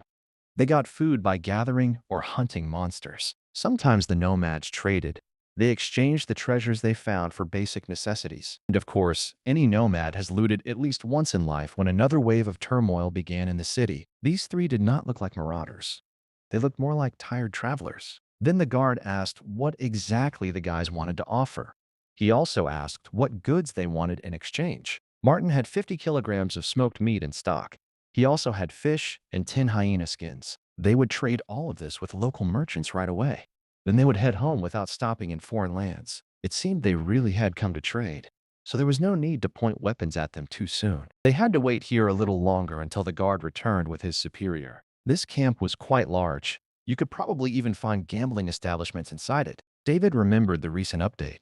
That was why they had not known about this location before. Judging by the look on the guard's face, if they did anything wrong, they definitely would not leave alive. But with Martin, there was nothing to fear. The guy knew everything well. Moreover, they did not have to wait long. After just 5 minutes, the gates opened. The guys had everything Martin mentioned in their carts. That meant they could be trusted. The guard approached slowly. He still peered into the faces of people he had never met before. Then he stepped closer. He suddenly held out his hand to Martin and said his name. He wanted to look at the meat Martin had given him. The mutant hyena meat was perfect for smoking. The fish they smoked were white catfish and crucian carp. These goods were quite rare. It was worth taking a closer look at everything they had. But before allowing the sale, the guard had to try the products first. After cutting off one slice, he wanted to find out whether the stranger's food was poisoned. For this purpose, a slave came with him. The slave tasted the food before the master began to eat. After quickly eating the piece, the hungry slave said the meat was completely dry. 10 minutes later, all the meat had been checked. There was no longer any doubt that it was safe to eat. That was good. By selling this product, they could feed many settlers. They offered to exchange 2 kilograms of green wheat for 1 kilogram of smoked fish or meat. However, Martin wanted at least 5 kilograms of wheat for 1 kilogram of meat. He would not agree to less. He had been on these streets before. He knew his goods would bring much more money or food here. Yeah, it looks like this guy can't be fooled. He was quite an experienced trader. At the same time, Martin hoped he had not set the price too high. He did not want to be told to turn around right away. However, it was a good deal, and the man hoped to finish it as quickly as possible. The negotiations did not last long at all. The deal was completed in just a couple of minutes. Only then did Martin realize that he could have raised the price several times over. Once again, he felt like a fool. It was a shame when wealth was so close, yet you missed your chance so senselessly. The boys couldn't understand why Martin was so emotional, but arguing with him was useless. In the end, 50 kilograms of smoked meat and 20 kilograms of smoked fish were traded for 350 kilograms of green wheat. The guy deliberately chose the best tools. He took the ones that had once been made for war. At that point, the deal could be completed. Both guys reached out and shook hands again. He wanted to deal with traitors like that again and again, so the guard hoped this would not be their last deal. Martin hoped for the same thing. He dreamed that they would soon return with goods. Finally, the guard handed him a small bag of mutated tobacco leaves, just in case he enjoyed that kind of thing. But they had nothing else left to trade. So for now, tobacco was all they could stock up on. If there was anything to trade, it would be better to buy a couple of slaves and take them to the shelter. However, this bag was not for sale. It was meant to be a gift for Martin. He gladly accepted the surprise. He knew he would have to sell it in the end anyway. After that, the boys headed back. They hoped no arrows or lead bullets would follow them. This was the very farm Roderick had read about on the forum before the game update. David had no doubt it was her. His little dream had finally come true. Most likely, the next update will come a little later. When it does, they may even be able to bring this cart back to the farm one more time. The wasteland economy was designed with an emphasis on realistic supply and demand. Everything felt so real that he did not want to leave the game. And Roderick was already looking forward to new updates. It was too early to talk about that because they did not come out as often as they would have liked. For now, it was worth making do with realistic battles and construction. He just had to remember to complete the trading missions. These conversations could drive anyone crazy. The guys did not understand what kind of game this really was. Suddenly, David declared that the game was no longer virtual to him. He said he was ready to die for his friends. He got so deep into the role that he was ready to die protecting his partners with his own body. No one expected that kind of courage from him. Even Martin did not argue with him. As they passed through the empty streets, the atmosphere grew darker and darker. It felt as if they were entering a monster's lair. The guy's intuition did not fail him.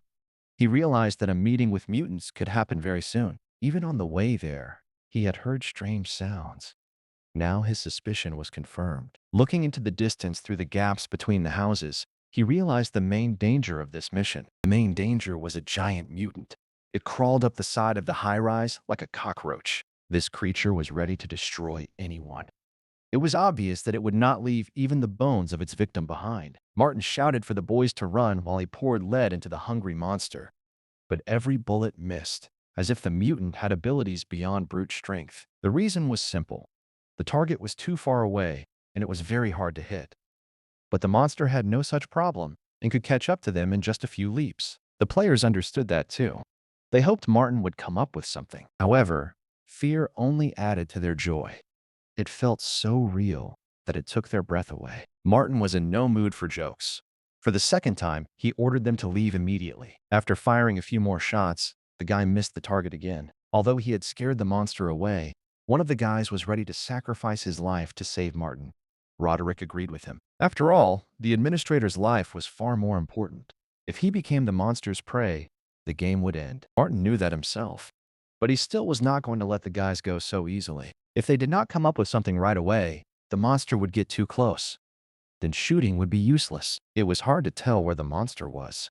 It moved faster than any of them. Not a single bullet had hit the target yet.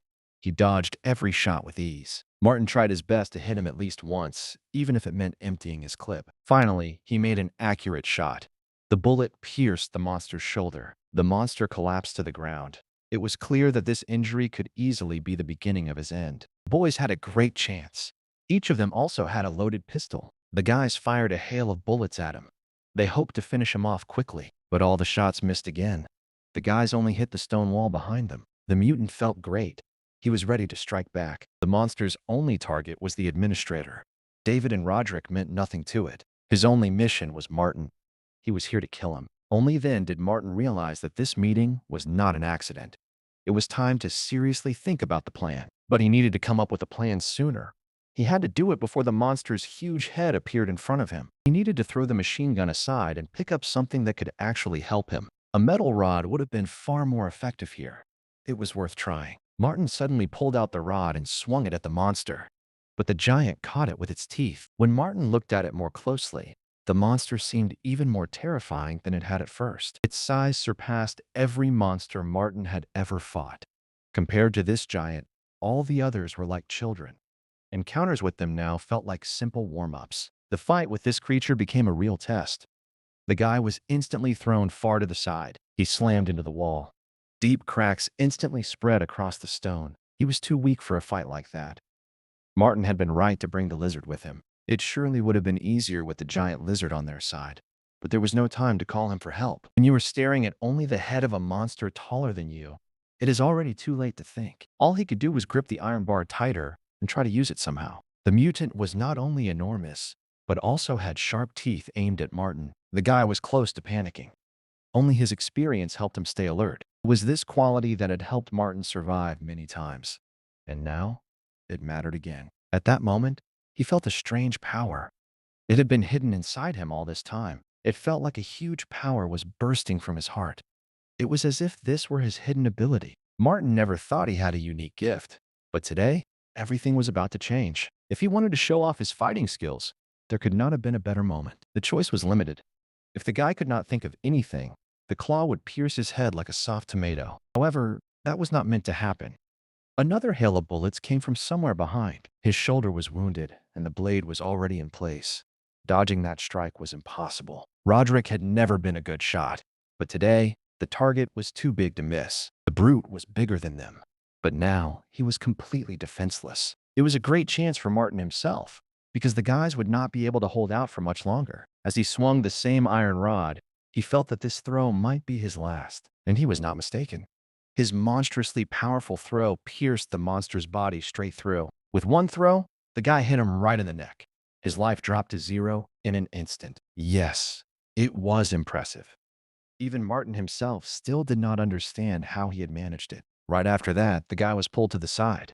It was as if he had used the last of his strength for that throw. David quickly appeared nearby and managed to catch the administrator right on the ground. Looking at him, he realized that the well-built guy had a unique skill. No one knew about it yet. The fight with this monster caused a huge stir. The sound of gunfire could have drawn other creatures in. They needed to get out of there as fast as possible. They also had to take anything that might be useful later. Roderick took charge at once. He quickly grabbed the cart of goods and prepared to carry it to the shelter by himself. But on the way back, everyone stopped at once. They could not believe their eyes. David had seen a lot, but he had never seen such horror. And even the sight of the monster might not seem scary at all. Even Martin was shocked by what he saw. He realized they were not the only ones struggling in this cruel world. Right in front of them stood a girl. There was no one else around her, but that was not the main thing. What mattered most was that this poor girl had lost her right leg after a brutal encounter with monsters. Now, only they could get her out of here and give her a chance to survive. If those three did not take her to the shelter, she would become easy prey for the local predatory mutants. It was lucky they found this place. Otherwise, the girl would have waited for help that would never come. At some point, it seemed to her that these guys were not helping. They were the main threat, so she slowly reached for her holster. She pulled out her pistol, ready to greet the bastards with hot lead. But someone spoke before she could. They told her not to make any sudden moves if she did not want to die today. It was better for her to stay still and not move. Martin was not as badly injured as she was. It was hard to argue with that. So Catherine quickly obeyed and let go of the holster. However, David warned them that she was not like their opponent. They should not be so harsh with her. But did that really matter when the person sitting across from him was ready to pull a weapon at any moment? The boys needed to find a chair as quickly as possible. Then they had to bring it here for a short interrogation. After quickly carrying out the order, they waited to see how the conversation between the administrator and the wounded girl would end. Catherine could not understand what they wanted from her. She also did not understand why this whole circus had been arranged. Instead of answering, the guy gave his name. He hoped for a friendly conversation instead of unnecessary gunfire. She answered with her name. But there was no friendliness in her eyes. The wounded girl was a mercenary soldier. She did not know where the rest of her squad was. Most likely, they were all long dead. She was the only survivor from her group. It was worth finding out how many people were in the group. He also needed to know how many dead bodies remained on the city roads. 3 members of her group were probably killed. The others stayed at the base and did not go on the sortie. Then he needed to search the surrounding area as quickly as possible. He also needed to look for corpses nearby. If they managed to find a dead man, they had to strip him and bring his uniform here. Now Catherine could only watch the man obey the administrator and run toward the exit. It was strange. Catherine did not recognize the language those two were speaking. Could they have come from another country? It was also worth asking about the reptile they had awakened and finding out why they did it. It turned out that the reptile was hunting them. The guys had no choice but to flee first. Leading her group, Catherine sent the boys to find shelter. Then she joined them herself. But as soon as they went a little deeper into the city, the monster appeared right in front of them. Fighting the reptile was pointless. Everyone started running at once. The mutant nearly wiped out the entire squad. It hurled the severed limbs of the unlucky men in every direction. It was from her that Martin first heard about the new shelter. He had never been there before. It was said to be somewhere on the 7th line of the northern suburbs. Catherine's employer wanted to get there. It was useless to try to get anything more out of her. The girl herself was only carrying out orders. If she had run out of questions, she could stop speaking as if she were interrogating someone at a police station. However, there was something else. Inside that shelter, there had to be a real combat robot. The guy replied with a smile. He said he would first like to see the robot with his own eyes, or at least look at a photo. Since there was no evidence that it existed, was it worth believing such stupid fiction? By the way, it would be interesting to know whether Catherine's hair color was natural or dyed. The question was unexpected, but she answered without hesitation. She said the color was natural. Yes, the hair looked beautiful, but it would not hurt to wash it because it was greasy. It seemed like this guy was flirting with her, but in her situation, she was hardly in the mood for that. Right after that, a man's voice came from the door. The guy suddenly turned toward the exit. Catherine did the same, but what she saw caught her off guard. Instead of Roderick, another man came back. He immediately grabbed the guy and put a gun to him. His companions could have killed the captor on the spot, but that was difficult while Roderick was still a prisoner. Besides, Bobby was ready to blow Roderick's brains out if any of those bastards moved. It was hard not to believe him. Still, it would be interesting to know what he was worth without his prisoner. Catherine was happy to see that her partner was still alive. He said he was not easy to kill. Even mutants could not do it. But Roderick was not the timid type. He had no intention of becoming a victim at the hands of a worthless man. He was ready to sacrifice himself to save his men. He loudly ordered them to shoot to kill. This outburst made everyone fall silent for a moment.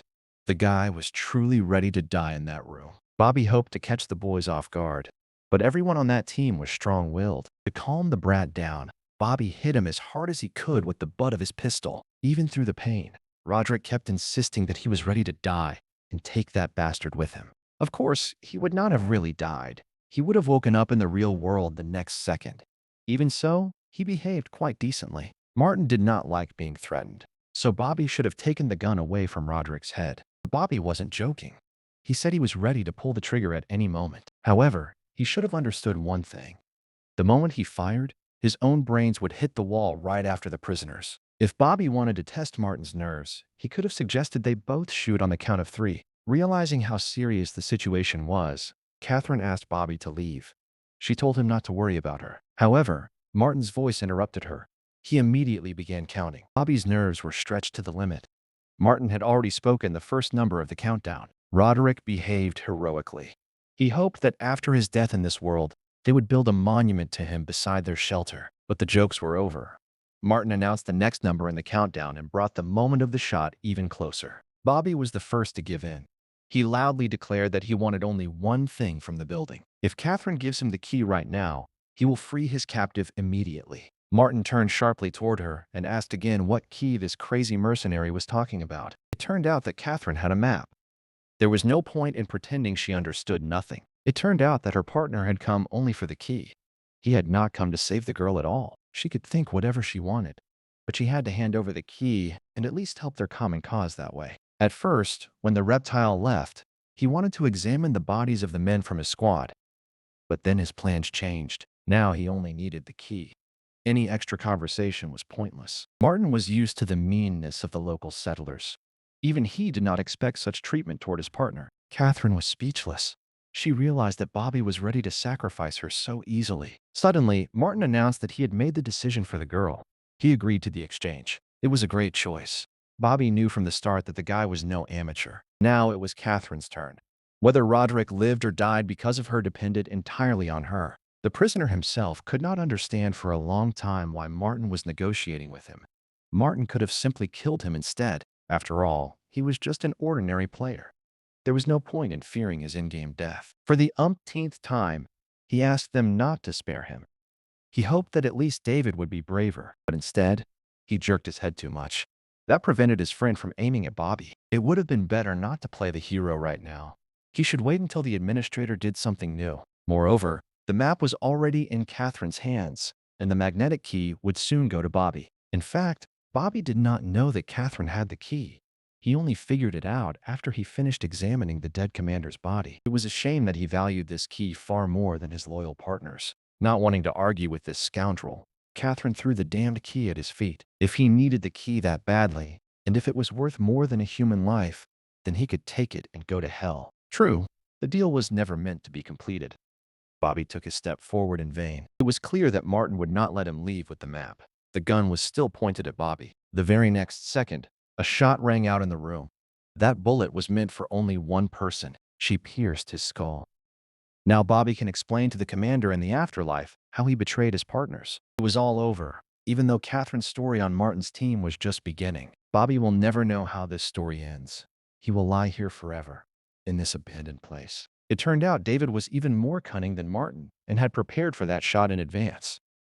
But he reminded the young man that his partner's bullet had hit the ceiling. That meant only Martin could claim victory in the duel. By the way, this was the first time he had used administrator rights to forcibly disable a player. But the same trick would not work on Catherine, because she had never been part of his team. Turning toward her, the guy warned her about Bobby. He had given Bobby a chance to leave from the start, but Bobby had refused. Oddly enough, Roderick collapsed onto the stone floor as if he had lived through it all for real. The guy's heart was pounding wildly. One look at him made it clear that he had truly lived through that horror. He even passed out from fear for a while. Only now had he come back to his senses. When he looked back, he realized something. The big man who had held him captive less than a minute ago would now become a hearty meal for the mutated worms. He had missed all the fun again. That was exactly why he had joined the game. There was no need to be upset. David promised to explain everything in detail a little later. Now it was more important to decide what to do with the dead big man's body. They also needed to take the map lying on the floor. The map could easily be taken, because without Martin, it would have disappeared anyway. The magnetic card would not be needed for a while, but Bobby's gun proved useful. Now Catherine could decide for herself what to do. Martin was already getting ready to leave with the whole team. She could not believe he was willing to leave her here alone. He would not even invite her to his shelter. In response, he only said that he had never promised to take extra people with him. There was already too little food in his settlement. Yes, this guy was definitely not joking. He really intended to leave her here in the company of the dead traitor Bobby. At first, she thought it was a gang of robbers, but now her opinion had changed dramatically. But there was no need to despair. Martin himself hoped help would arrive soon. It was not the first time that day the girl had been abandoned. Once again, people turned away from her at the hardest moment. Martin's group was the only group of survivors in this area. Did he not understand that? This girl was at real risk of being left here completely alone. Without food, she could die a painful death. Roderick couldn't believe they would just leave like that. They were abandoning this girl without a second thought. David reminded her that even though she had lost her leg, it would not stop her from making firearms. It sounded quite reasonable. She could be of great help with her own hands. It didn't matter whether Catherine liked it or not. She was not in a position to refuse. The time had come to speak frankly. Martin warned her that without their help, she would already be dead. She had only one option if she wanted to survive. She could not die so young. She looked him straight in the eyes. She was prepared for the worst. What else could anyone expect from those guys? His smile made it clear that he would demand too high a price to save her. Martin wanted to tell her that from this moment on, she had to work for him. This was the only way she could earn their help. There was no time to think, because other players were already waiting for them in the settlement. With only one leg, it was hard for her to even reach the end of the street. Leaving the city was out of the question. Even if she came back, she would not be able to afford a bionic or transmission prosthesis. It cost a fortune. It turned out that she had no choice. She either had to follow them or stay there and accept her death. As expected, the girl chose the first option. Fortunately, someone was there to take her to the base. Perhaps this journey would become her last hope for freedom. Maybe one day, her life would finally change. At first, she thought her fate was already decided. She feared that Martin would ask for the kind of things scoundrels usually ask of beautiful girls. Catherine had also heard that it could be very painful, so the thought of it scared her. But she had to return to reality. When she turned around, she realized they had arrived. Instead of the dirty base she had imagined, Catherine saw a whole group of workers at a construction site. They all worked in perfect harmony, as if they were happy to be there. It was clear that all these people were residents of the shelter. But who had forced them to rebuild this building? She had never seen such a huge team of guys working for the common good. She was used to something completely different. By the way, there were many similar shelters in the city. Some of them had opened many years ago. However, there were also some that would not open anytime soon. Some might never open at all. So the question remained, was there any point in building a settlement in such a place? Of course, bullets would not penetrate such a wall. But if you can just take cover behind it, why build an entire shelter? Then Catherine directly asked whether Martin himself was a resident of the shelter they had found. The guy answered with a smile, confirming her guess. He added that he was glad she was still alive. The last phrase did not need to be said. Catherine had long been used to harsh conditions, and this time she had simply been unlucky. The girl's wound healed much faster than an ordinary person's would. It was as if she had used some kind of remedy. If she were normal, she would already be lying in bed with a fever from even a small loss of blood. The boys had to take the supplies to the warehouse and stack them carefully in one place. Both were ready to carry out this order without delay.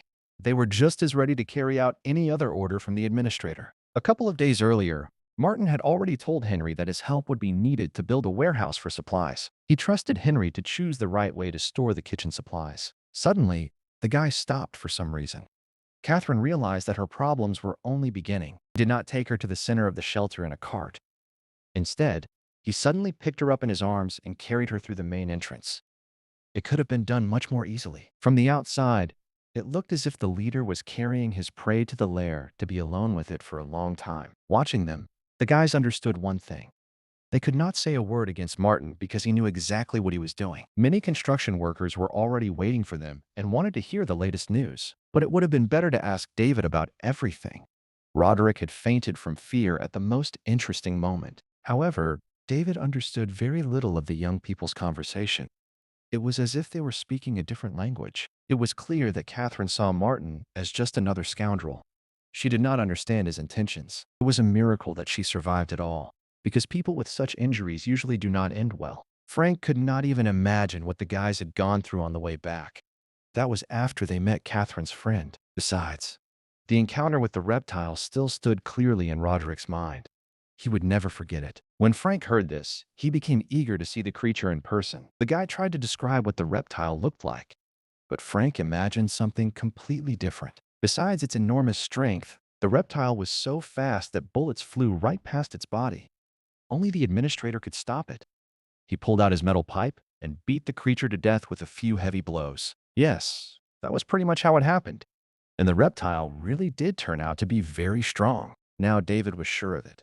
The new update had changed not only the in-game activities, but also her character. They should have discussed this immediately after leaving the game. But right now, Martin asked them to take the cart. Frank was also very busy. He decided to continue his steel smelting experiments until morning. By tomorrow, everyone inside the shelter was already glancing at Martin. The boys thought the same as Roderick. They believed Martin was taking her to his office for only one reason. It was no surprise that Catherine thought the same thing. She mentally prepared herself for the worst. To the others, it looked humiliating. After such isolation, she could hardly raise her eyes to meet theirs. She could no longer hide her tears. Today, only one finale awaited Catherine. She could already imagine those wasteland hyenas wanting their share of meat after their master had eaten his fill. Among them, Catherine was like a defenseless lamb. She could not take a single step out of this den. Instead of being thrown to those hungry males and eaten, it was better to run away and die with dignity. But was it even possible to escape with such a serious injury? The girl had been hurt at the worst possible time. Meanwhile, Martin had already entered his office. Inside, his computer monitors never went dark. He sat the girl down in the computer chair. All he could do was hope she would stay alive long enough for him to figure out what to do about her leg. Catherine asked him to be gentler with her. She also asked him not to abandon her like a soulless object. It was strange. The guy barely spoke to her and only asked her to sit up straight. Just recently, he had received a new valuable item from the system. Now he needed to use it. When he carefully removed the film and revealed the object, the girl imagined something completely different from what it really was. It was hard to understand what he planned to do with the object. It was also unclear why he had taken it out of the bag. Unfortunately, she would have to endure it for a little while. It would hurt for the next few minutes. In fact, the nanotherapeutic needle was mainly used for severe injuries. This was what the system rewarded Martin with when he opened the box for the last time. Catherine's wound had already started to fester. It needed treatment right away. Unfortunately, there was still no surgeon in the shelter. They did not even have antiseptics. Next time I'll have to ask Jimmy to make at least some alcohol. Then they can use it to treat the wounds. But she still had to live long enough to see it happen. And that was exactly what Catherine had big problems with. Keeping that image in her mind, the girl begged him not to come any closer. Instead, the guy stuck a syringe into her leg. He quickly injected the life-saving solution. He wasn't lying. She was in a lot of pain. Yet, it was this pain that could bring her back to life. To be honest, the pain wasn't that bad. It would have been better to relax a little. Right after that, she stopped feeling her leg. It was as if someone had injected her with anesthetic. I want to find out exactly what this guy injected into her body. I also want to know what he plans to do with her now. There was no reason to see him as a villain. Martin had just saved her life, and even Bobby would not have done that. Besides, he really could use another pair of hands. By healing her, he would gain a new worker for his team, but the side effect appeared quickly. The guy was not ready for it. Catherine began to fall asleep right in the chair. The hypnotic effect worked unexpectedly well. It was lucky he had not used this remedy in battle. Otherwise, he might have fallen asleep somewhere in a forest full of mutants. The side effects should have been recorded immediately. They needed to be noted while they were still observable. The girl could rest peacefully in the room where Martin intended to take her. The temperature and air quality in the shelter were good enough to keep the body functioning steadily. The floor was a little cold, but it was still better than leaving her outside. Now it was time to move on to the next job. Catherine needed rest after what had happened, and they should not disturb her. As Martin left the room, he expected to see a crowd of onlookers. Instead, he realized he was still alone. There was no need to waste time. He could check how his combat characteristics had changed after meeting the monster. It turned out that he had gained 2 new levels. His experience had also increased to 7 at once. It is worth noting that there were no noticeable changes in the stats, although the experience had increased. Other players like Roderick had a primary stat. It was similar to a rank and was assigned randomly. His strength was now equal to 10 points. That was about twice the strength of an ordinary man. Martin's physique had also improved. That meant he was better prepared for longer fights. But the main news was about the guy's talent. The system had only just discovered a new one. He still had to learn more about it. But it was already clear that this skill was quite good. The main part of this talent was the ability to improve speed. His accelerated metabolism lets him handle much more. One day, he may even fight a high-level monster alone. He had already managed to defeat one of them once. But that fight could not be called fair. Right after that, Martin went into another room to check his bags. The equipment they had managed to obtain was still here, just as he had ordered. As he opened one of the bags, he hoped to find weapons, medicine, or other useful supplies inside. Martin's intuition did not fail him. He really saw something that could make him happy. There were so many weapons here that they could have armed his entire group of players. He took the largest machine gun for himself. An administrator carrying a small weapon would not inspire confidence in his people. Now all that remained was to take apart the ammunition. Then they had to put the equipment back in its place. It was obvious that this guy would not gather resources carefully. He would leave nothing behind. However, the materials used to make the weapons turned out to be mediocre. They consisted mainly of steel. Only a portion of the cartridges had a copper insert.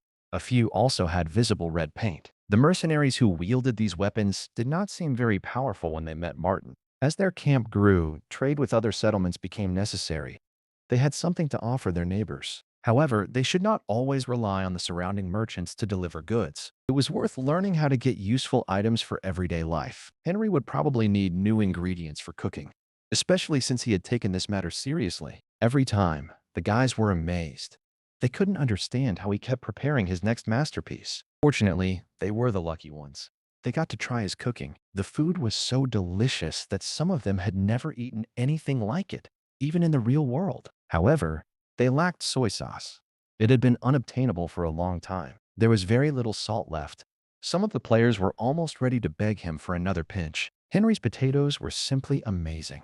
It was hard to refuse the girls another helping, but Henry was determined not to waste the extra portions. They were already in short supply. Looking at him with her angelic gaze, Jessica hoped they would not have to eat the same potatoes again tomorrow. Of course not.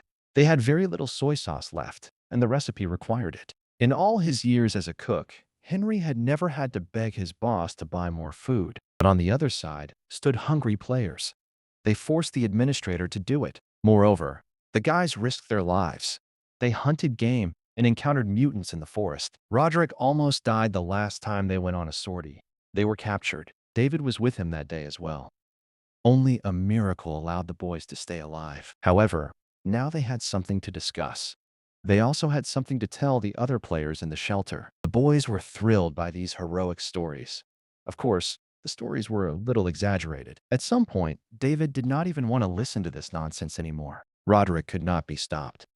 Meanwhile, night had already fallen over the shelter, and all the players had returned to their capsules. They had recently left the game. Of all the players, only the lizard did not return. In the player list, Martin saw that he was still alive, but he had logged off 2 hours earlier. When players were unconscious or asleep, their in-game bodies became vulnerable. They could not be awakened. But the lizard had most likely found a safe place where it could hide well. There had been many achievements today, so it was worth summing up the day. The eastern wall was fully completed. Martin liked the look of the camp. Their resources now included 110 logs, a ton of charcoal, and a ton of cement. There were also several other additions. They would have been included anyway. They needed to add more woodcutters to the team, or they needed to increase the amount of firewood gathered each day. Food supplies kept growing. Another 350 kilograms of wheat arrived at the warehouse. By the way, Jessica managed to make 5 pieces of clothing today. But the main thing was this. The weapons warehouse had been stocked with new units. In the future, they would be able to build an entire arsenal. Today, Martin received 7 points as a reward. He could open dropped item boxes again, but suddenly, he heard a familiar mechanical voice from the entrance. The robot hurried to tell him the news. It could not wait until tomorrow. Even this little helper was furious after Martin brought a stranger here. It took a lot of effort to understand why his robot was upset. He also had to figure out why it had burst in so suddenly. The guy had the same question in his head. He wanted a quick answer. It turned out that the robot saw it with its digital eyes. The guy had actually carried it on his shoulder. He wanted to remind them that the locals, unlike the clones, were too difficult to control. The guy did not need that advice at all. Still, he could have appreciated the concern. However, the robot was exaggerating. The guy had never trusted anyone 100% anyway. This answer completely satisfied the assistant. He was glad the guy was wiser than the previous administrators. However, he remained too callous toward the girl herself. That needed to change. But he was far more interested in talking on the forum than in taking care of that mercenary. In addition, the number of pre-registrations had almost doubled. It was now approaching 300 applications. The good news was that the site's average daily traffic had already exceeded 1,000 unique users. Everything on the site looked so appealing that everyone who entered wanted to become a member. At some point, there will be so many people that Martin will only be able to manage them. Now it was time to take a closer look at what had been happening on the forum while he was offline. By the way, the guy was right. The lizard still managed to disconnect from virtual reality in a safe place. That meant there was nothing left to worry about. He could simply enjoy reading the messages on the forum. One user had written the most messages and had become very active again. That user was still David. His keyboard could burn out from the sheer number of keystrokes. He described in detail the moment when the administrator destroyed the mutant with his bare hands. Besides, Martin had saved the wounded girl. Now she would be forever indebted to him. It was worth marking such messages as important. After all, it was nice to reread compliments addressed to him. Suddenly, the robot turned to its owner again with urgent news. The girl he had brought to the base had recently woken up. He was obliged to go see her. When she began to come to her senses, no one was next to her. She opened her eyes with difficulty. For a while, she tried to remember what had happened and understand where she was. At that moment, she felt a terrible thirst. That was the drug's main side effect. To her right, she noticed a bag. Inside, there was a bottle of water and a chocolate bar already prepared. Yes, this was exactly what she wanted more than anything in the world. There was no reason to put it off any longer. Catherine rushed to the bottle of water. She drank as if she had not had water in a week. She emptied the bottle so quickly that she did not even notice. She had drunk every last drop. She held it tightly in her hands.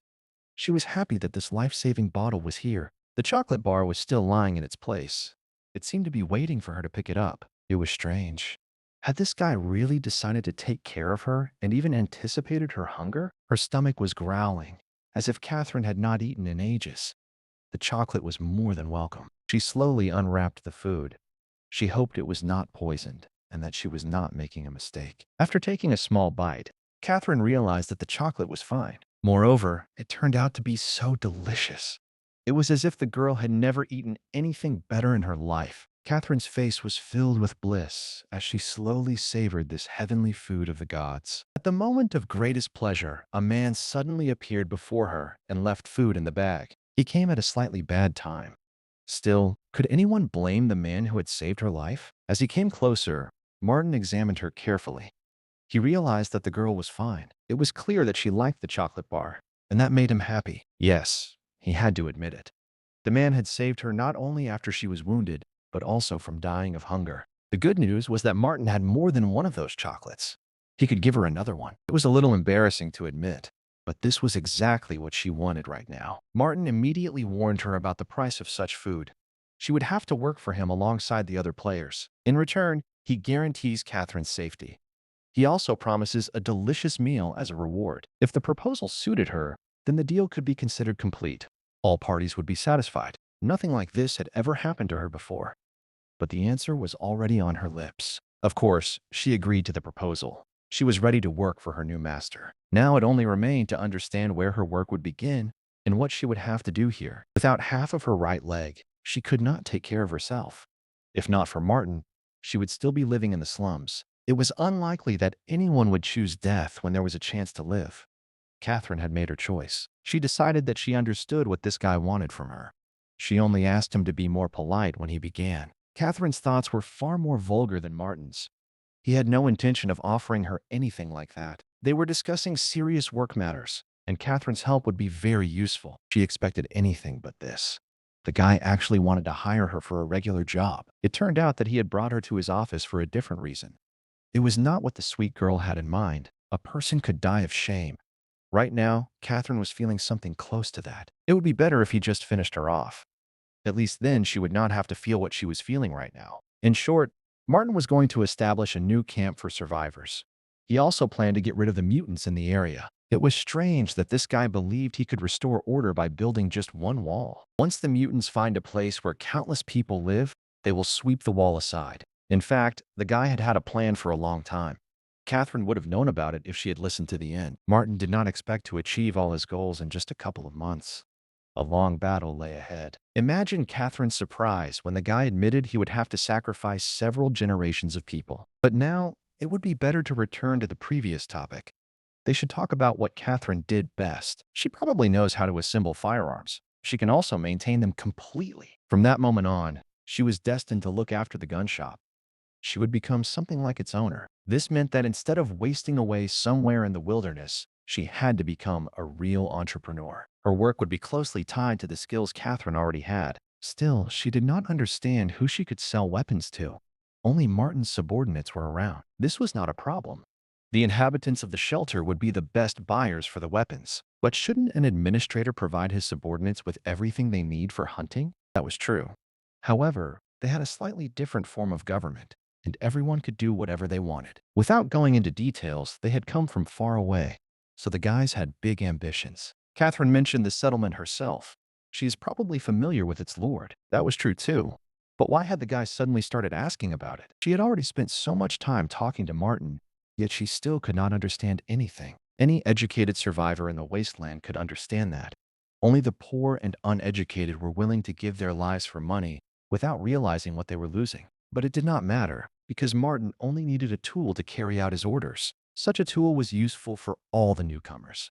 Their language was slightly different from that of the survivors. Catherine also had to learn their language. She had to become part of a large team. If she agreed, he was ready to teach her their internal language of communication himself. From the very beginning, they would have to agree that Catherine must follow the administrator's orders. Not knowing the language was not a big problem when a charismatic teacher like Martin took charge. In reality, she only needed to learn a couple of phrases to interact with the players. On the sheet of paper the guy handed her, the phrases she had to learn were written down. It took only a few words of greeting for the customer to come back to her store again, but it only looked simple at first glance. First, they had to understand the meaning of all this nonsense. Even though every word included a transcription, the pronunciation still sounded very strange. Looking at Martin, Catherine realized that he had already done a lot for her. If she failed to meet his expectations, he would see no point in saving her life. He had always chosen the future of his settlement above all else. If she still had not learned a single word, then Catherine needed to pull herself together.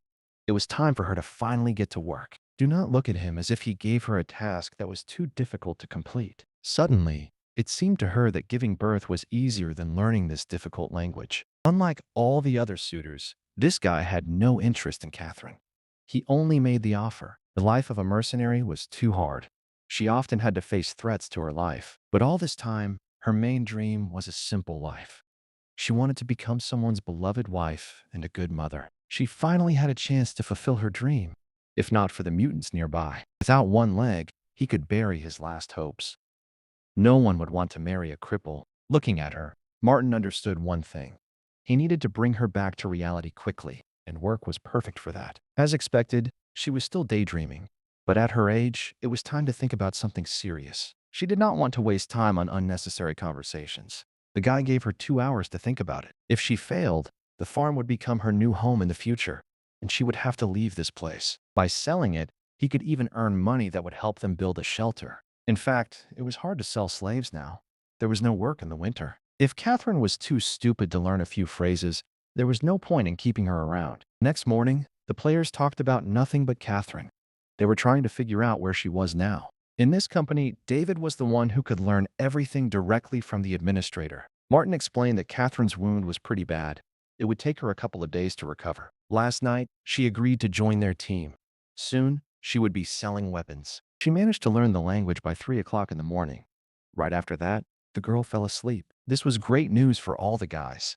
David was happy that she would join their ranks. But Roderick only cared about whether they would go to work today or stay in the shelter. Looking at these young guys, Martin realized they were far more energetic than the other players. This time, he took a pistol with him. It was in the same holster that had recently been on Catherine's leg. This pistol would be a good choice for Roderick. He could use it instead of his wooden crossbow. Yes, it was a great gift, but it would have been better to take a shotgun with you right away. There was no point in dreaming about a shotgun. They were going hunting, not fighting mutants. First, you need to learn to use what you have. Only then should you ask for something new. The construction of the shelter did not stop for a single day. Everything went on as usual. Frank had long been known as the main construction man on the site. He took on all the most important tasks. This time, they had to melt the iron. Only then could they start real forging. David was a great help in this matter. Even so, he did not have all the necessary knowledge, and yet the boys hoped their efforts would pay off. They wanted to witness a miracle. After all, no one had tried to build a real forging furnace in a post-apocalyptic world before. For the first time in a long while, they truly succeeded. They created something genuinely valuable. The guys had waited for this moment for 3 days. Now neither of them could hold back tears of happiness. At last, they managed to melt the iron. Then both of them started competing over what they would forge first. But instead of melting down knives and axes, David had a better idea. He thought the first thing he needed to make was a frying pan. He was already tired of eating stew for dinner. Yesterday's potatoes were delicious, but they were almost out of soy sauce. It was impossible to look at the fish soup because its stench still lingered in his nose. It was very hard to agree with this. Besides, they could also cook fried dishes in a frying pan. Meanwhile, Jimmy was not idle either. He achieved success on his own. He finally built a manually operated pressure flamethrower. Then he proudly raised it above his head. With a flamethrower like that, one person could take on a whole crowd of mutants alone. By filling the tank with fuel and placing some cotton in front of the gun, he could easily create hellfire. When he turned around, he realized that Oliver had returned too early. That seemed a little strange to him. He just hoped it was not another broken trap. He had already made dozens of them. It turned out that the traps were in perfect condition. Now it was worth seeing what Oliver had caught. After throwing the bucket to the ground, the first thing he wanted to do was show them the main treasure inside. Even from afar, his friend realized Oliver was not joking about the valuable prey. The guy had brought a whole bucket of struvite with him. It was the most valuable find in recent times. He should have realized this earlier. The richest resource had been on the lake the whole time. That was where the boys ran as fast as they could. They took another bucket with them. The shores of the lake were rich in nitrogen, phosphorus, and potassium. That combination made the area ideal for future discoveries. Through his experiments, he learned how to use these elements. With them, he could create useful inventions. The place where they found themselves had very dense struvite deposits, so it was worth searching the area carefully. And sure enough, right under Jimmy's feet, He found the same thing Oliver had brought in the first bucket. He poked the find with his finger. He wanted to check the quality of the struvite for himself. He carefully placed his finger on his tongue. He soon regretted it deeply. The taste was enough to make anyone turn green. Jimmy had never even imagined that struvite could be fresh. Now Oliver had to wait for his friend to vomit before he could get him back to the main task. Even though Jimmy had accidentally tasted the bird droppings, it was clear that there was indeed a lot of struvite here. Struvite had an orthorhombic structure. Judging by its composition, it could be used in many areas. When a certain amount of struvite dried, the ammonia in it gradually oxidized into nitric acid. It was then converted into potassium nitrate, sodium nitrate, calcium nitrate, and other compounds. This soil, which contained related minerals, could easily be boiled with plant ashes. Ultimately, their discovery meant they had found a way to extract saltpeter. They could make gunpowder from saltpeter, and with the help of this nitrate-rich soil, black powder was almost within reach. However, even if they had charcoal and saltpeter, they still needed sulfur to make gunpowder. Jimmy had not thought about this at first, so he did not know what to say. If you cannot find sulfur, sulfate might work, but the process will be even more difficult with it. There was nothing to do. So Oliver suggested they go look for something in the surrounding forest. An hour later, both boys were trudging back, but their buckets were still just as empty. There was not a single gram of sulfur in that forest. They had wasted all that time. But on his way back, Jimmy suddenly came across something even more interesting ahead. The guys had a view of the gypsum mine. That meant they could find something there to improve the formula. The main component of gypsum was calcium sulfate. If it was burned with coal, it produced calcium sulfide and carbon dioxide. Yes, this was exactly what they needed. All the guys' efforts had not been in vain. They could hardly believe their eyes. But they really had stumbled upon a unique discovery. And how could Jimmy forget that just recently, Frank had been mixing cement right before his eyes? It turned out they were searching for something 7 miles away. It had been right under their noses the whole time. At the very least, the result could be called successful. So it was time to collect everything and head back. The deed was done. But when they returned to base, they suddenly saw the gathered players. From a distance, it was hard to understand what was happening there. It was worth getting a little closer. It turned out that the strange man with the two-headed cow had been trying to explain something to the crowd the whole time. He spoke in an incomprehensible language. None of the guys understood a word. The man did not look like one of the players who had signed up for the test here. So who was he? It would be better to ask the others about this. Someone must have seen him when he came near the shelter. Right now, Henry had to close them and quickly explain everything. The guy believed that one of his friends had met a stranger at a construction site while carrying bricks, but his friend did not reveal himself. He simply followed that man all the way back to the camp. His cow was strange, just like the stranger himself. 2 heads grew from its neck. It must have been a monster. Creatures like that are not usually kept as livestock and are meant for other purposes. Maybe it would be worth finding a reason to talk to this man. At the same time, he could ask about the strange pet, but the stranger did not understand the player's questions. He could not make out a single word of his speech. Most likely, these guys were up to no good. But Albert always carried his revolver for just such an occasion. True, he only had 6 rounds left, and the other survivors could easily beat him to death with shovels. He repeated the same phrase loudly. He was trying to explain that he meant no harm to anyone. Albert only wanted to trade for the goods lying on the cow's back. If they finally start speaking normally, he will be happy to show off all his wares. Things were bad. If the guys were planning something terrible, they would have to fight for their lives. But the ropes were saved. At that moment, a familiar voice called out from afar. Albert realized that the man in front of him was the same guy who ran this site. It was strange that this young master carried the deer carcass so easily. It was as if it weighed nothing. It was obvious from his appearance that the guy was not from the shelter. He had come to the settlement from far away. After abandoning the carcass, Martin decided to handle the problem himself. He ordered everyone else to return to work. The players immediately carried out the order. The work could not be left for long. Now they needed to find out who this stranger was. They also needed to know how he ended up near the construction site. It was great that at least someone there spoke a common language. Could this guy really be from the Alliance? Martin was asking the questions here, and Albert had no choice but to answer and explain who he was. He quickly explained that he came from a neighboring town. He had worked as a simple merchant all his life. The city he spoke about was in the territory of the Human Alliance. Martin had heard very little about it. As Albert said, he was a merchant. He traveled his route to sell goods. But there was no point in lying. Intelligence had reported that this man was following Martin's people. So who was he really? Albert insisted it was a misunderstanding and said he had no intention of persecuting anyone. He walked straight north. Then he noticed that all the guys were wearing the same blue jackets. Then he decided there had to be a shelter somewhere nearby. He wanted to begin by trading in that area. He never thought these guys would be so sensitive. They had taken a small surprise as something suspicious. Within a few minutes, the entire team surrounded Albert. They refused to listen to his explanations. It did not matter whether he did it on purpose or not, because such actions were unacceptable here. In Martin's territory, surveillance was never a sign of friendship.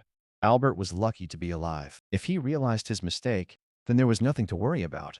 Martin's people were ready to accept compensation. He immediately said he would compensate for the damage, especially since he had the goods. It's a good thing he didn't haggle or object. He let the locals inspect his goods without a problem. Albert did not mind that kind of compensation.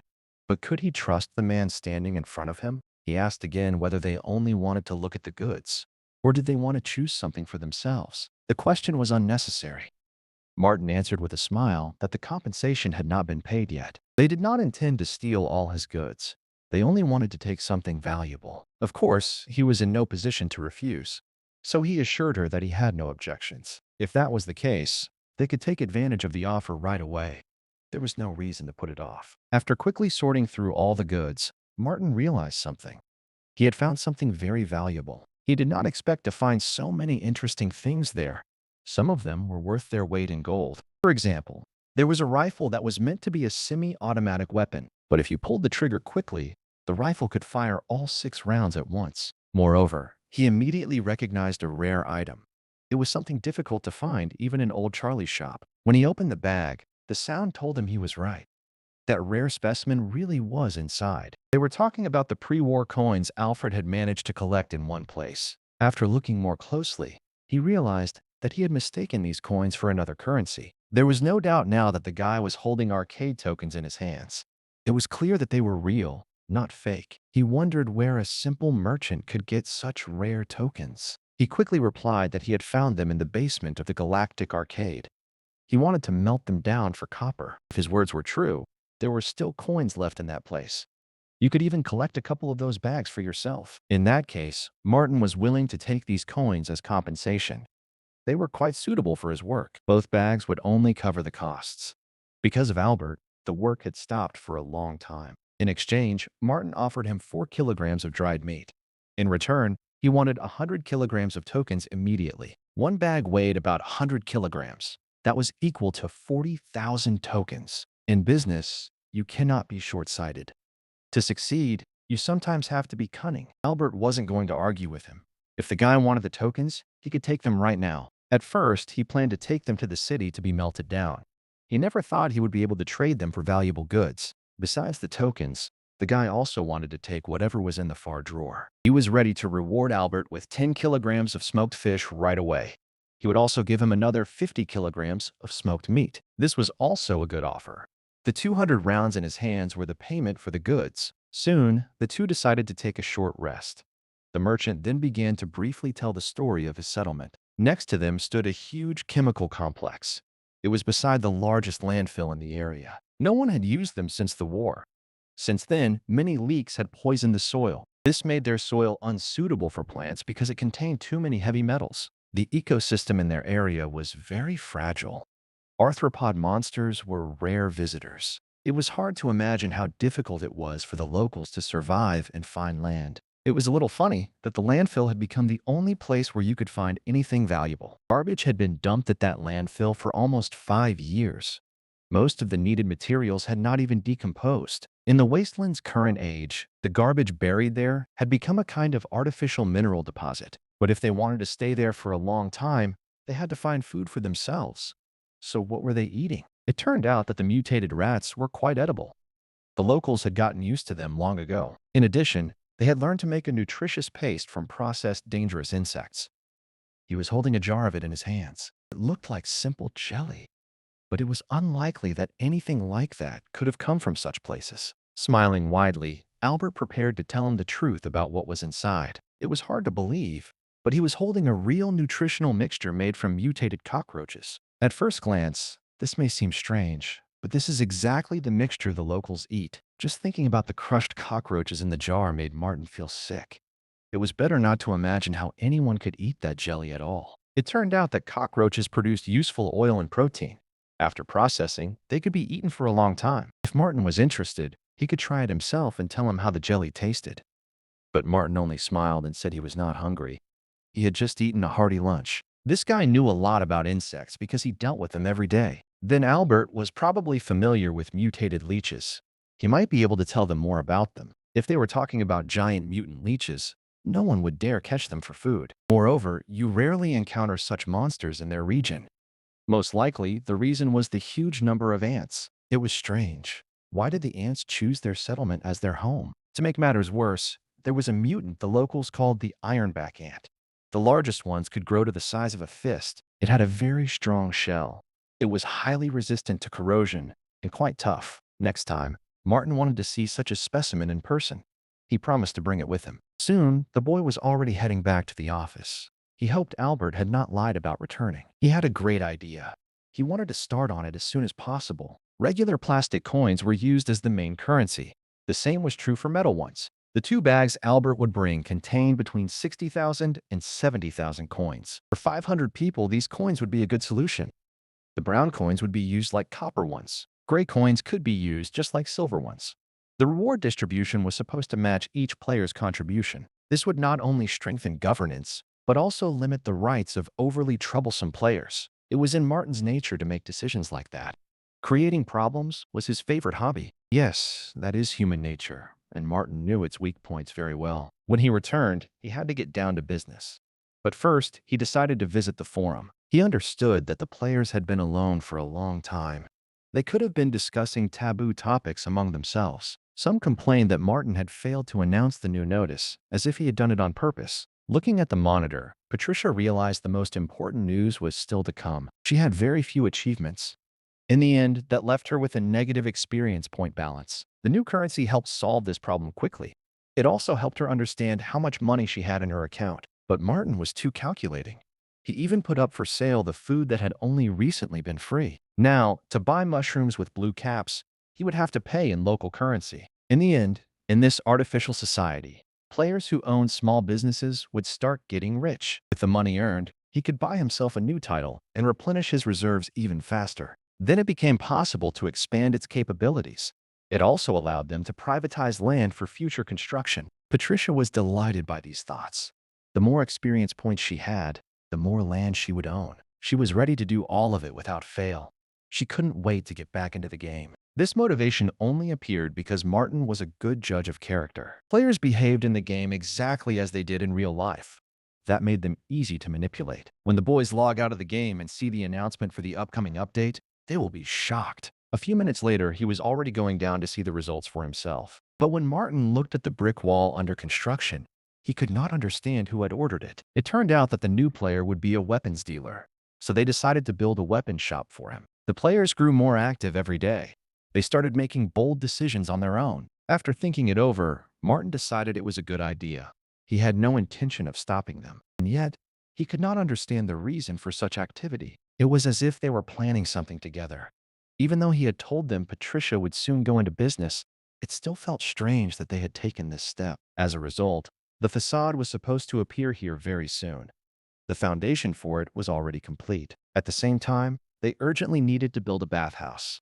Otherwise, the local aquatic creatures would eat all the bait while the guys were swimming. After a short discussion, the players decided that their next project would be a bathhouse. This was the right decision because hygiene could not be forgotten either. With renewed energy, the boys started doing work that Martin had not even asked them to do. Henry's work became much easier because they had smelted a real metal cauldron for him. 2 craftsmen made the cauldron. They had managed to learn how to create alloys. Frank hoped that this approach would please the administrator.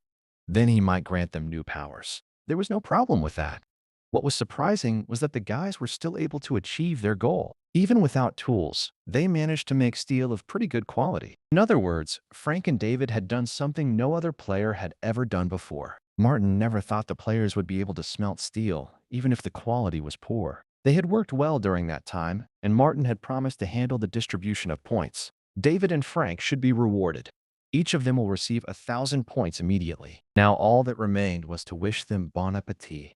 Then they could go about their business. They looked less like people in the wasteland and more like people enjoying a vacation. But with the arrival of a newcomer, they would have to explain the basics all over again.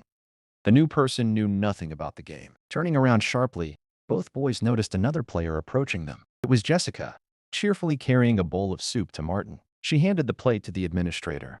She hoped he would not refuse it and would not go hungry. The girl acted as if feeding Martin was her main duty.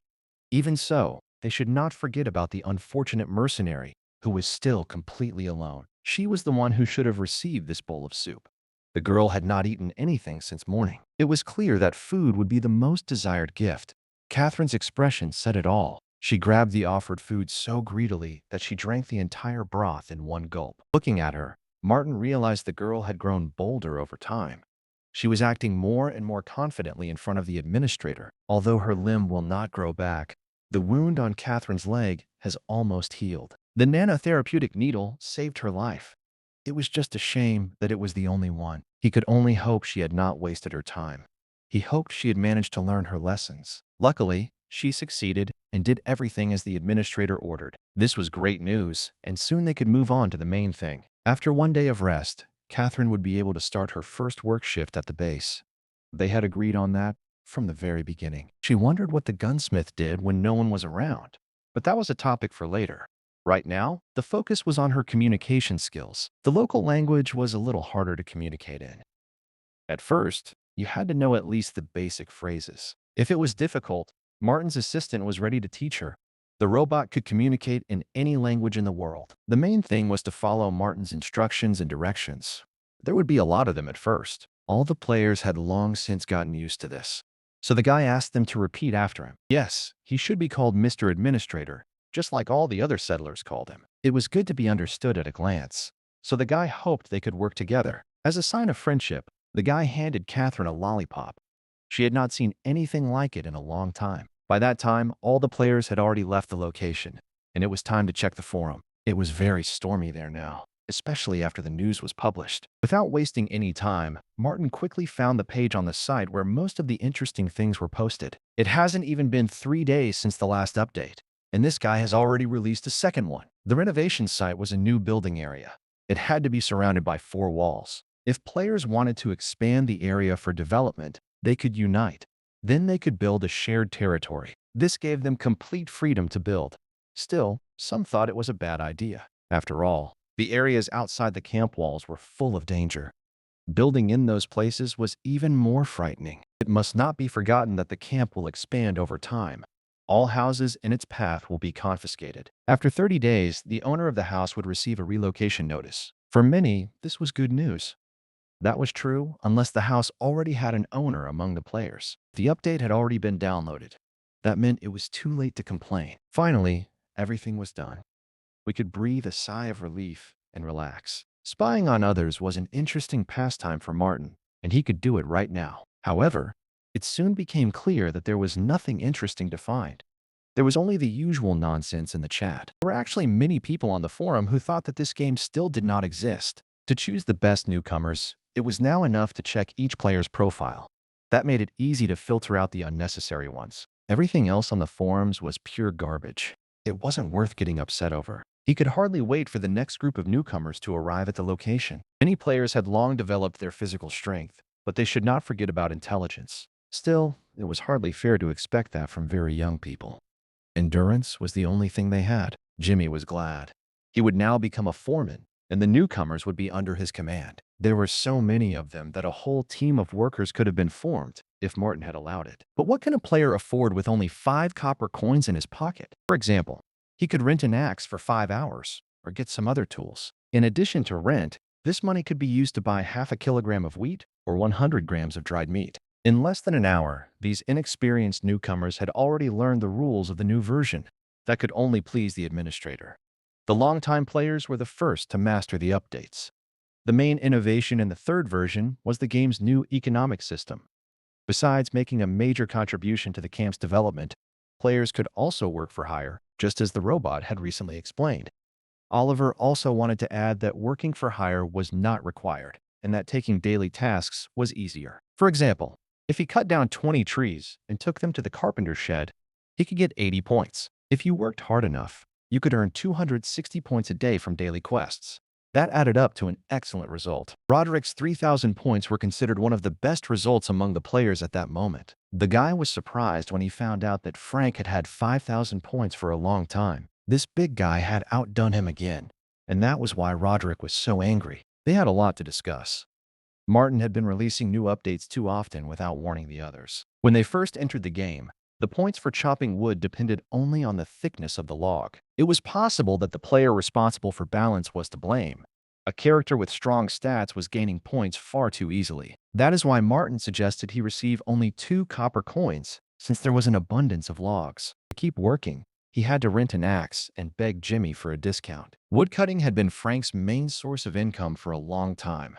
Now the business was closed. Thanks to the high profits from woodcutting at the very start of the game, he was able to get ahead. David had already bought the title of citizen. He advised the boys to do the same. Roderick had heard of the title, but he still did not understand why anyone would spend money on it. If he wanted to build a 3-story house, he should have thought about it as early as possible. The first floor of such a house was always used as a storage room. The second and third floors were living areas. It sounded pretty good.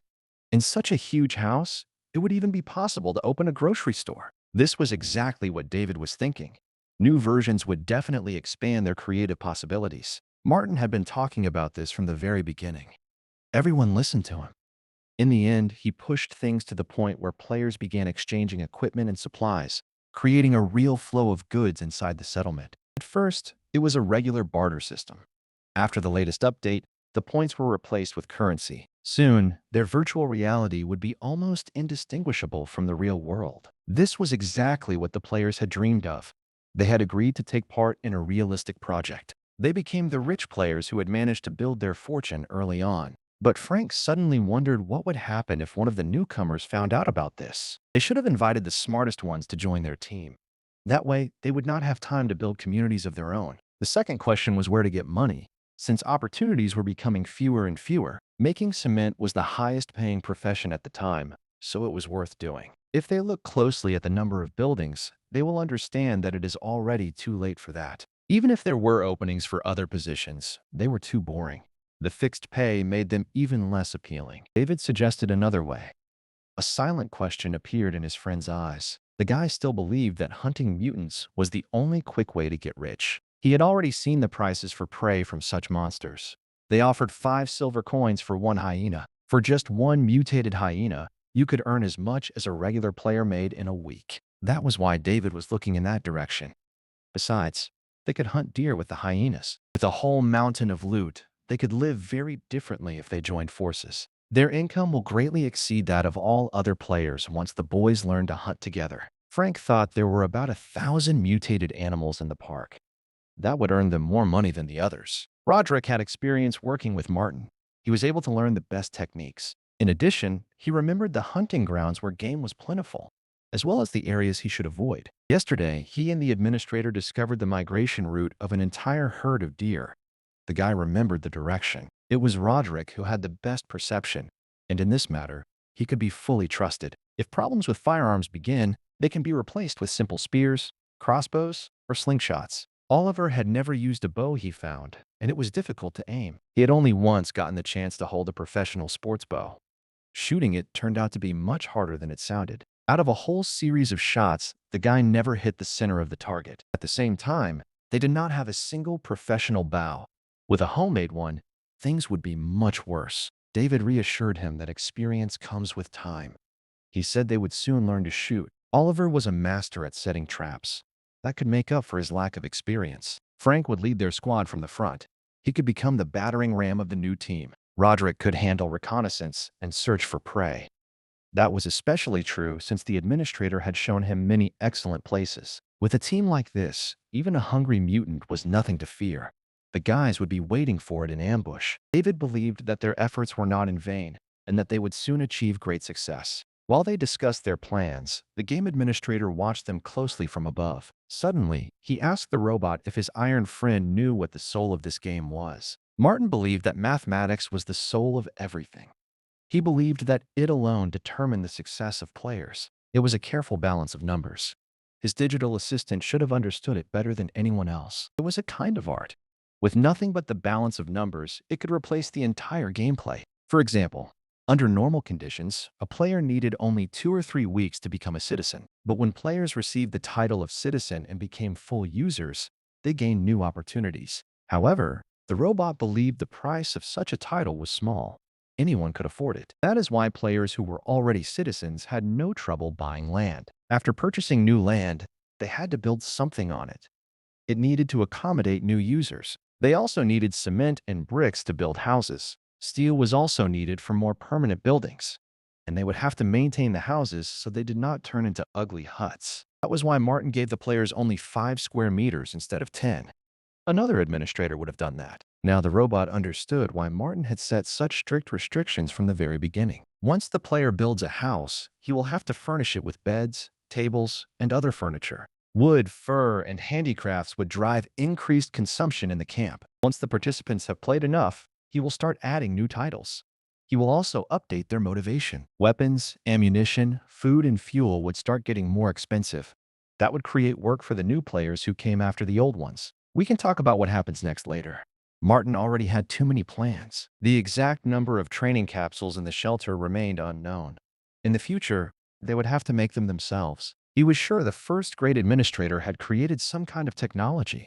He believed it had been left in the shelter. When Martin learns all the secrets, the knowledge that is currently hidden will become available to him. Martin was ready to play big. He wanted to push the players to work harder in the first stage of his plan. In the second stage, they would try to absorb a group of locals. Then they would build a small settlement around them. Players who held the title of citizen would be freed from manual labor. They would focus on research instead. Ideally, by the third stage, the players should form something like a symbiotic society. Then they could rise to a new level of development. In this society, everything will go according to plan. The first players will have money, friends, and even love. Martin understood that things do not always go according to plan. So it was worth being prepared for any scenario. Right now, he was laughing like a movie villain. The robot told him to calm down a little, but the administrator looked down at him and reminded him that the robot had never seen a single villain in his life. It was Martin who saved these guys from their boring routine. He gave them an extra 12 hours of life. If this was true, then none of them had lost anything. The players had not even paid the guy for registration. They were happy to be there.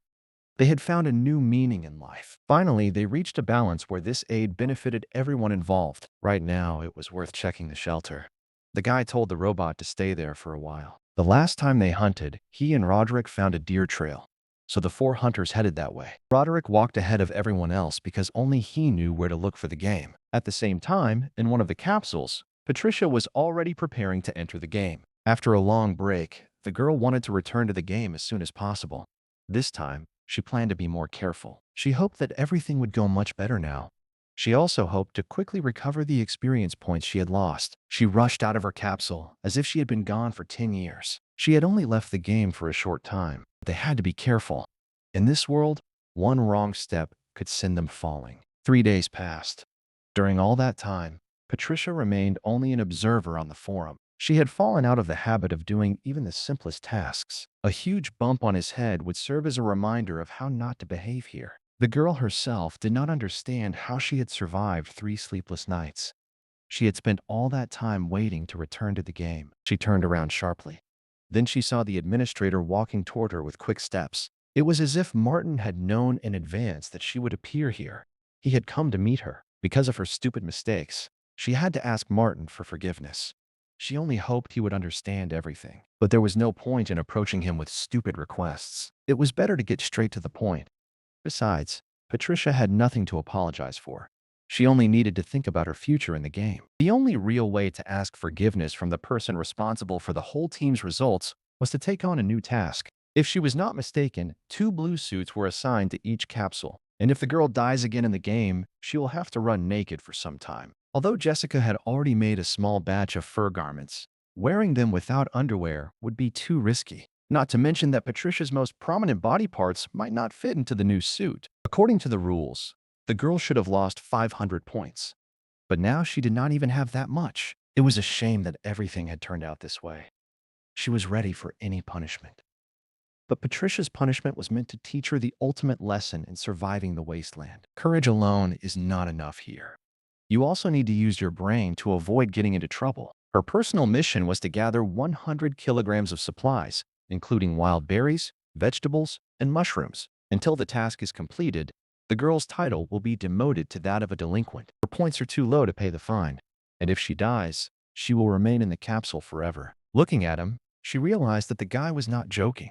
This time, everything was real. Patricia was ready to accept any conditions. She promised that she would never die again. That was enough for her to trust his word and wait for the next results. However, when he turned around, he asked her to wait one more minute. Martin had something in his backpack for the newly arrived player. He needed to show it to him. Suddenly, he took out a can of food. In this world, that was considered a rare item. Martin opened the jar and looked at her. He realized that the girl was very hungry. Surprisingly, the canned food was preserved so well that it looked freshly made. It might have been worth checking her for toxins, although that was probably impossible here. This poor woman even began to salivate. The sight and smell of the open can were too much. If she wanted to eat it, she should have said so right away. The can was still open. It was clear without words that she was starving. She looked ready to eat at least 10 of those cans. Perhaps she would notice something strange in the meat, like green lumps, but she saw nothing bad in it. Still, she had a hard time stopping herself from attacking the jar. To her, the administrator seemed so kind that she could not take her eyes off him. This was great news. It meant the bank could safely close. With a smile, the guy admitted that he only wanted to know her opinion. He had no intention of treating Patricia. Yes, if anyone could come up with a punishment, this turned out to be the most sophisticated one. She couldn't hold back her tears because you can't mock a hungry person like that. After going outside, the girl walked silently toward the main base for a while. She kept thinking about what had happened. It was hard to believe Martin would do that, but he really did treat her the same way he treated everyone else. Suddenly, she noticed a new object ahead. It became clear that the guys had not been idle. While she was gone, they managed to build a new sauna on the site of the recent ruins. Besides, the gun shop was also a completely new building. It took time to get everything set up. It was still unclear whether this was another update from the administrator or something the players had built themselves. She had only been gone for 3 days, but it felt like an eternity. Looking around, Patricia noticed new players she had never seen here before. Newcomers were everywhere. They immediately got to work and quickly learned the new craft. They were busy working and did not want to be distracted by conversation. Martin had to build a fence and barricades that day, so the guys hurried to finish before sunset. For each fence they built, the guys would receive 5 silver coins. On top of that, they would get another 500 points. If enemies attacked, they could move the 2 fences. These gates would keep intruders from entering the center of the shelter. By the way, was it really worth worrying so much about the fence requirements? Or was it more important to just build it? The question was stupid. His partner reminded them that only the fence could save their lives at the last moment. If robbers or mutants invaded, they could wrap the fences with barbed wire. Then they could throw stones at the enemies from an ambush. It seemed that the two were actually preparing to defend themselves. It was as if Martin expected uninvited guests soon. By that time, a new local currency had appeared, and Patricia had not learned about it from the forum. In addition, new missions had appeared in the workshop. Before that, all the tasks had been posted on wooden signs. The changes were too big, and the punishment quest needed to be completed quickly. Without wasting any time, she ran to work. She hoped to find a container for the mushrooms as quickly as possible. Oddly enough, she could not find a single container in this location for 2 hours. There was nothing nearby that would help her complete her mission. She also could not collect any wild berries or plants. But then she suddenly saw a man who could help her. This newcomer had also arrived recently. Now he was waiting for visitors. The buckets next to him were empty. They could be very useful for her task of collecting mushrooms and berries. As Patricia approached the table, she realized that this guy already knew about her sad death in the game. From the very beginning of the game, she was the only one who had managed to die almost immediately after registration. It seemed that everyone already knew about her failure. The girl could barely contain her anger. There was no need to remind her about this 100 times. It would have been better to just give her those damn buckets. She had to pay 1 copper coin for each small bucket. Only then could she take them. Yes, you have to pay for rusty junk. That means you won't get anything for free now. The guy admitted that he was just a trader. He simply followed the general rules of the game. But if he was so smart, he should have guessed that a new player would not have money. However, the guy did not give in. They would skin him alive if he gave the bucket away for free. My God, she was not asking for anything expensive. She just wanted to take those two useless rusty buckets. To her surprise, every newcomer was now given 5 copper coins. Only Patricia received nothing. She had probably managed to offend the administrator. Their relationship had grown much worse. This was more bad news for the girl, who was already barely holding back her anger. If you think about it, she had already suffered her punishment. So why punish her even more? Suddenly, she heard a familiar woman's voice. It became her salvation. She turned around and saw the only person who could help her standing in front of her. It was her old friend Jessica. She offered to pay for the buckets herself. It was unexpected that, after everything that had happened, she offered to help Patricia herself. In the early days, their relationship had not gone well at all. She held 2 heavy skins in her hands. They could easily be used for many things. As agreed, the board was now lying on the table. The guy only had to write it down in his notebook. This was a great success for him because 2 hyena fur coats were very valuable. As he wrote down the deal, Jessica was already imagining her tall friend's joy. A little later, once she improves her skills, she will be able to save a lot of money. Then she can buy a plot of land. But when she looked at Patricia, the girl realized she should not act too happy in front of her. She was the unhappiest player in that location. The administrator treated her worse with each passing day. Jessica did not think she would be the only one who could die in the first few days, but that was exactly what happened.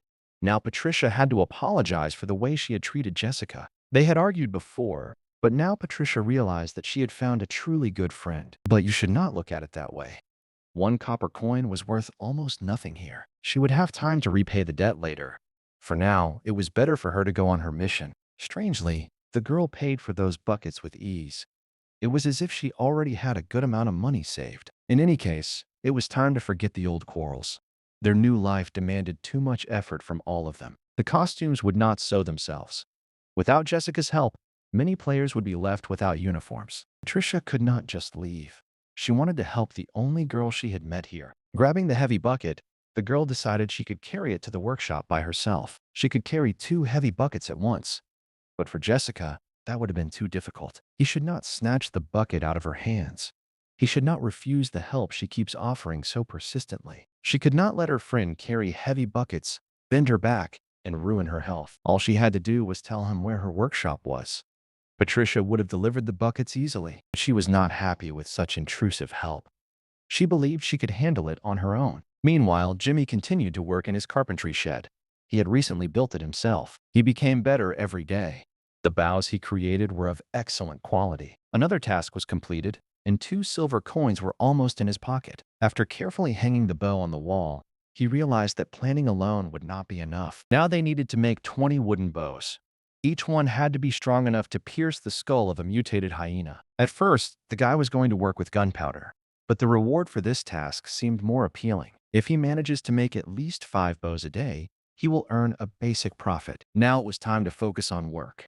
After that, he would be able to buy land and build a house for himself. Suddenly, a man he had never expected to see slowly walked up to him. David was covered in blood. Grimly, Jimmy asked for 20 more arrows. The guy did not expect David to use them up so quickly.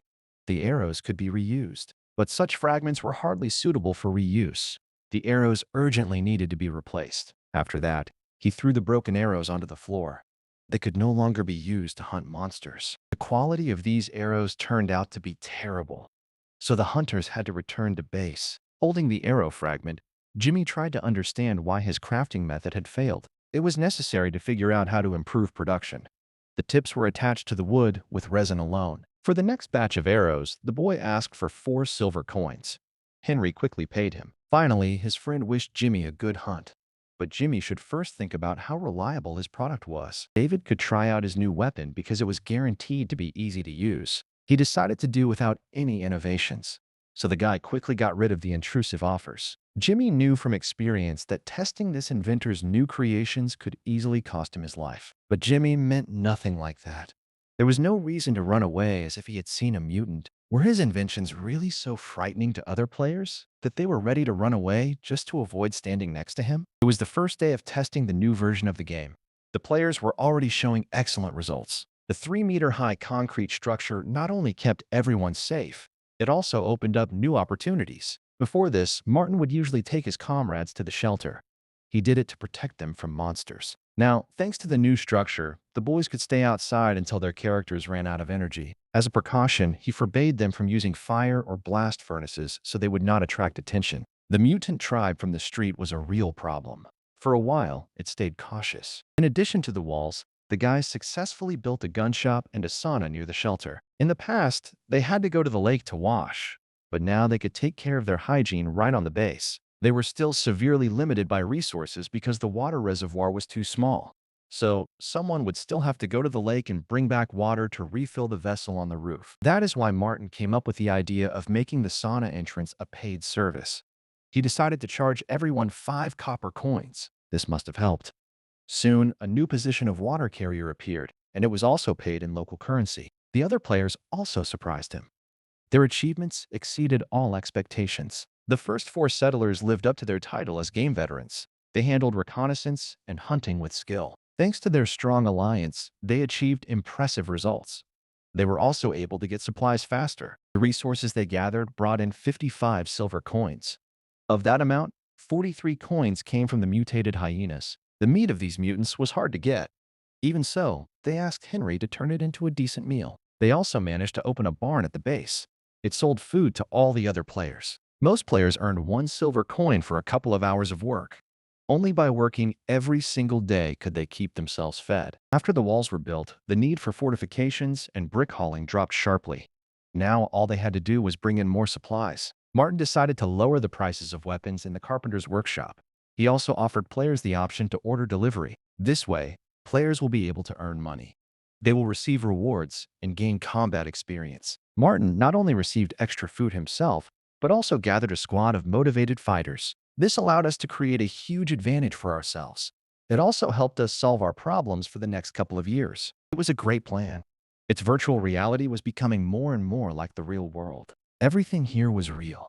To have a peaceful dinner, you had to work hard. Only Patricia could look at the faces of those lucky people who had learned to earn a living. The girl herself was starving and would have been glad if someone had shared with her. She reached for the piece in her partner's hands. She hoped he would take pity on her and share the food, but she hoped in vain. None of the players were willing to give up their food, especially now that it was getting harder to find. Patricia had no money. With tears in her eyes, she rushed away. Once she was alone, the girl realized that all she could do was eat whatever mushrooms she could find. It was strange. Why had all the other newbies received currency while she was left with nothing? At that moment, a man appeared beside her again. He was now far more experienced than she was. Looking down at her, Jessica no longer saw the arrogant beauty from before.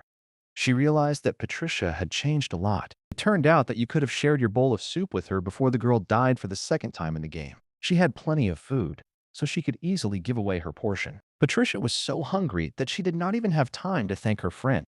She ate everything in seconds. She managed to have dinner. But starting tomorrow, she would have to work like everyone else. Once again, the girl had Jessica to thank for coming to her rescue. She could not hold back her tears. She realized that only this little angel had saved her. But if she pressed her any tighter, fragile Jessica risked suffocating in those lush embraces. Meanwhile, it grew dark outside. It was time for all the players to go home. He needed to gather everyone in one place. Then he had to send each player to their capsule. The guy turned around abruptly.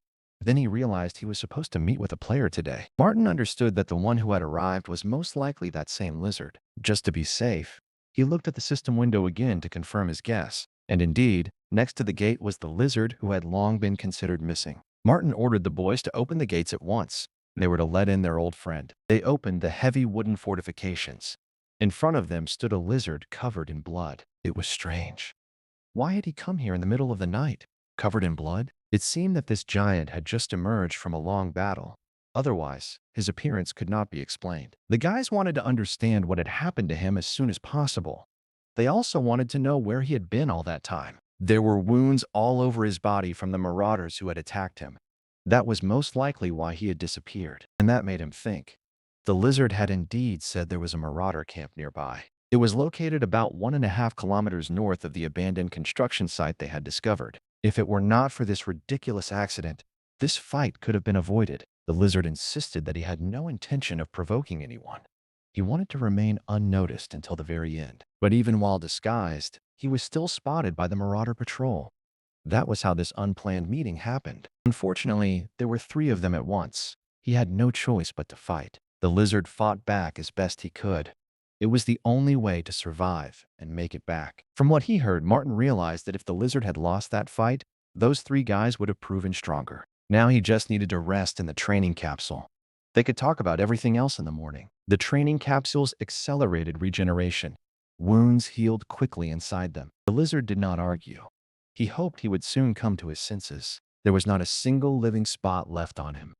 The raid on the Marauders' camp had been too much for him. If that was true, then a group of dangerous killers was somewhere nearby.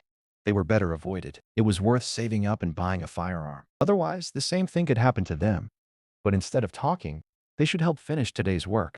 They also needed to move the remaining bricks. True, this was dangerous for the guys, but it was also a great opportunity, and chances like this did not come often. Their base was in a very inconvenient location. Its room for expansion was also limited. Martin could only turn the situation in his favor by fighting the Marauders in a duel. Soon, all users logged out of their profiles. New discussions could then be checked on the forum. First, they needed to feed the new settler. He had been alone in the shelter all this time. She had already gotten used to waiting for Martin every evening. She hoped the guy had not changed his mind. He was still holding a plate of food, as if he were courting Catherine. It was obvious that she was very hungry. She ate every bit of the food brought to her. After eating, she had to continue memorizing all the phrases in their language. She could not relax until she learned everything. Martin sat comfortably in his chair at the computer. He hoped there would be something to read on the forum. Many players found that the factory north of the abandoned square had become a haven for looters. These were the guys the lizard ran into, and in the end, it had to flee. The fight was not fatal. The only loss was some damaged fur on the tail. All of that was minor. The administrator went back to watching the new discussions. Information was constantly distorted, and users reworked what had really happened. Worst of all, some players blatantly lied to Martin. They lied about where they had been with him. The worst part was that the lizard turned out to be the player who had told him the fake story about the Marauders. But if he thought about it too often, Martin would only ruin his mood and ignore what really mattered. It would have been better to just read the comments. You could find a lot of useful information there too. The lizard will have to prove himself in the future. That will happen when the update with the photo-taking ability is released. Martin understood the fighting power of these Marauders very well. They had many skills in addition to their weapons. The entire forum was filled with abuse aimed at the lizard. It was better to look at other topics. It seemed that one of the newcomers who had joined the second version of the game was active. This was good news, and another high-quality user had joined Martin's team. Right now, they desperately needed players who could make a real contribution to the common cause. It did not matter that some people thought the low food prices were unfair. The administrator could afford far more than the others. Buying from other users was not profitable, so they had to keep trading only with each other. In addition, the game allowed partners to be replaced. In the future, combinations like that could lead to a high success rate on missions. From a player's perspective, this was a great addition to the game. It could greatly increase overall interest. However, for the shelter, it was a completely different matter. So Martin seriously began to think about the problem. If you think about it, everything in this shelter, even the players' bodies, belonged only to the administrator. Moreover, he had no intention of giving away his materials for nothing. And when he ran into suspicious people, he did not fall for their cheap tricks. This was due to the special rules of the local market set by Mr. Bell. Even Martin could not use his sales skills on Lee. The same social rules ruled this wasteland, just as they did among complete scum and criminals. Instead of allowing the exchange of goods, it was far more profitable to simply bring more firearms. There was no point in encouraging the players to trade with local dealers. Any major deal had to happen under his supervision. For example, they could create a permanent caravan. Its routes would be planned in advance, and the goods for sale would be agreed on beforehand. In this way, they could involve players with little experience. It also made the whole trading process easier. Yes, free trade was an interesting idea. It was very similar to the real world. In that case, someone would have to go. The best way was to give them complete freedom of action. In the end, the team would decide for themselves who was unnecessary. They would choose who had to leave the game. At the end of the day, the system awarded him 30 bonus points. It was a pretty good reward. He could open 2 mid-level mystery boxes right away. As a reward, he received 2 packs of hemostatic dressing, along with a couple of other items. The box of antibiotics contained 12 capsules for oral use. They could come in handy. A single dose of 100 grams could improve immunity. The pack contained 5 such portions. He held the legendary item in his hands. The system had been unable to give it to him for a long time. Martin decided to put the whole pack in his mouth at once. Instead of a single boost, he wanted the full effect all at once. But if he keeps consuming so much of this substance, he risks leaving the game before anyone else. All that was left was a bottle of soy sauce and a whole bunch of lollipops. There were already far too many of them. That was all. It was time to get some rest and finally go to bed before 3 in the morning. As he left the room, the guy already understood something. The girl would be alone again for a long time. It was scary to imagine sitting in one place for days on end and doing almost nothing. Tomorrow would be a special day for Catherine. It would be her first day working on Martin's team. The new owner of the gun shop was preparing for her debut. She had almost learned all the necessary words. She looked up and saw that Martin was still there. He seemed to want to tell her something. The guy had prepared something new for her. Without it, Catherine would not be able to start her workday. It was clear that it was meant for her. Who else would need crutches besides the mercenary who had lost her leg? In the future, she should get a prosthesis. But for now, Catherine was happy with her crutches. She seemed to be holding up well. For the first time in a long while, she stood at her full height. The girl admitted that she still felt like a prisoner. She felt Martin could do whatever he wanted with her. But it was time to stop the stupid talk. Later, the guy planned to explain the purpose of the mission to her. Today, Catherine had to show everything she had learned from studying the notes in Martin's office. The sunlight hit my eyes at once. After spending so long in the dark, I had to adjust to it. Catherine was surprised by how quickly the boys built the wall. Their shelter was already taking on a new look. That was enough to keep out street urchins, but such gates were useless against giant monsters. During the mutant invasion, they needed another line of defense. It had to be something that could truly protect them. Only now did Martin learn that in this post-apocalyptic world, monsters attacked unprotected settlements in groups. Such attacks were common in the Outer Ring. But Martin was unlikely to face them in a wasteland like this. Groups of these creatures were migrating from the Middle Ring.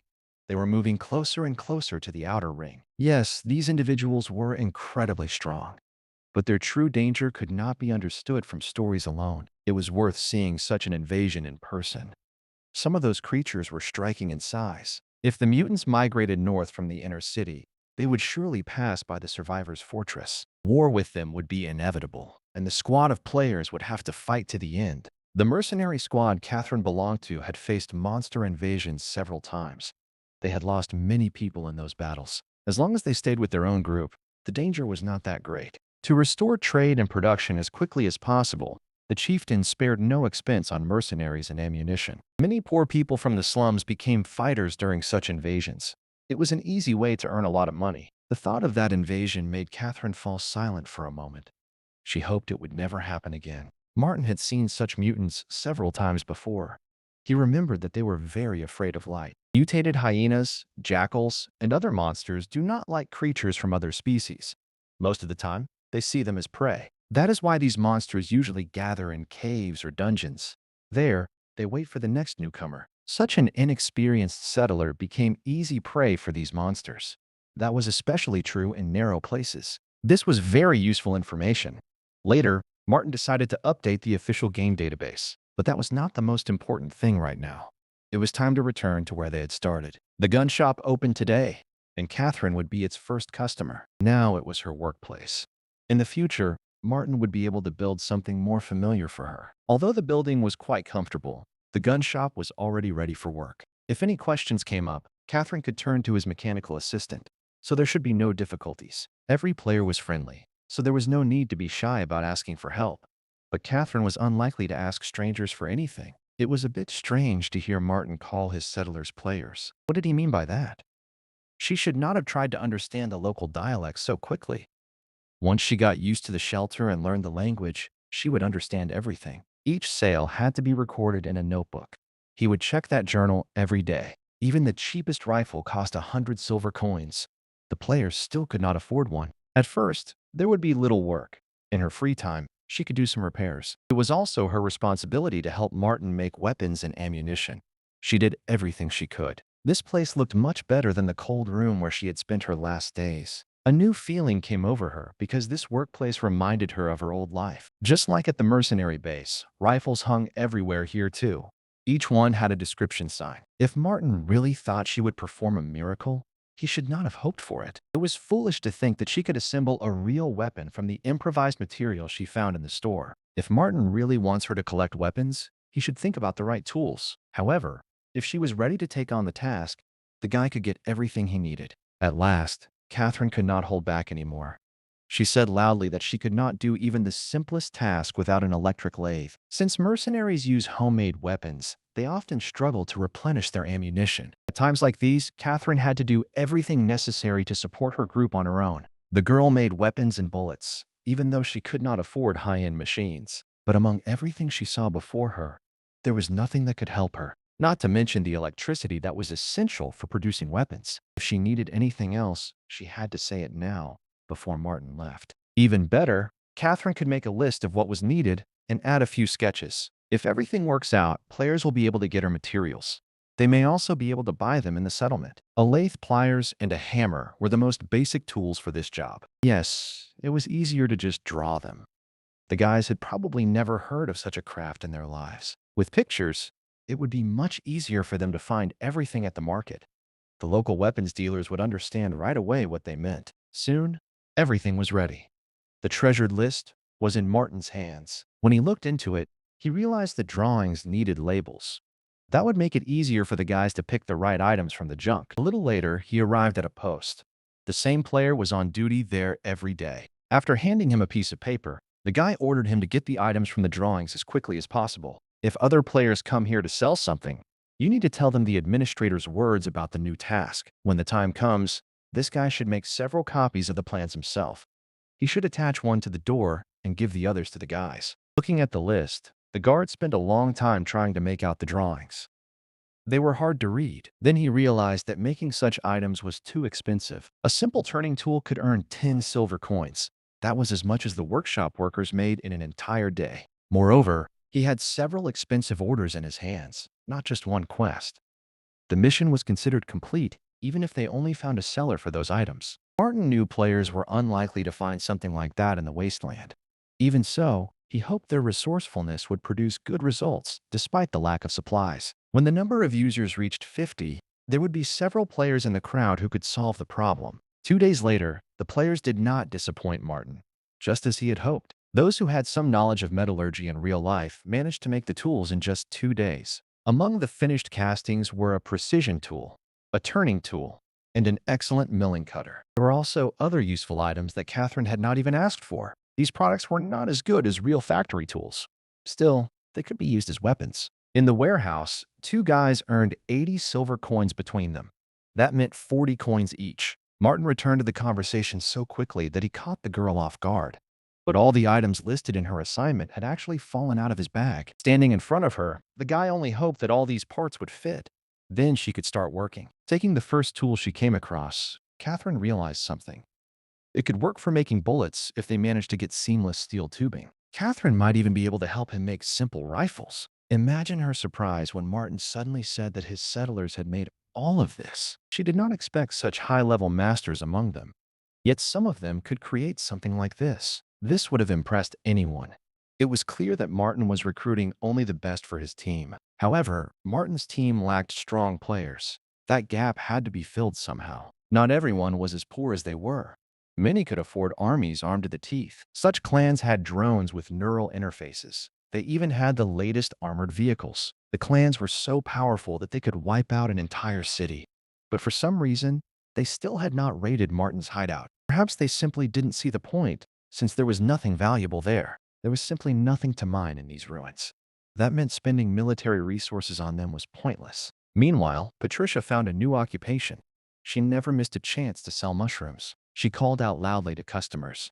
She praised the delightful aroma of her products. The mushrooms looked really good, and people wanted to try them. At one point, a crowd of players gathered around her. They were discussing whether the mushrooms were edible. If people with sensitive skin could eat them, one of the players was willing to take the risk. The girl immediately assured me of something. They were just ordinary mushrooms, and they would not cause hallucinations. If anyone doubted it, she was ready to prove it herself in front of everyone. After eating one mushroom, Patricia was completely fine. It even seemed that the girl had changed. This was excellent advertising. Many people were ready to buy 2 kilograms of mushrooms at once. By the end of the day, She had earned a fortune that most people could not get. Finally, she could feel rich because this was the money she had worked for. Catherine's gun shop was busy too. Still, it was not as busy as the mushroom sellers. Suddenly, the guys realized that the new owner of the store was standing right there. The administrator himself had put her in that position. As Catherine listened to their conversation, she could not grasp the point at first. She simply introduced herself as the owner of a gun store. She was ready to answer any question. Looking at Catherine, the guys somehow decided that she was a bot, not a real person. The rifle on the wall sold for 100 silver coins. It did not inspire much enthusiasm among the players. They expected to find nothing unusual here, so they decided to return to their previous business. Although in reality, many simply could not afford weapons. They only pretended that they did not like them. Gradually, the girl grew irritated by their comments about the quality of the weapons.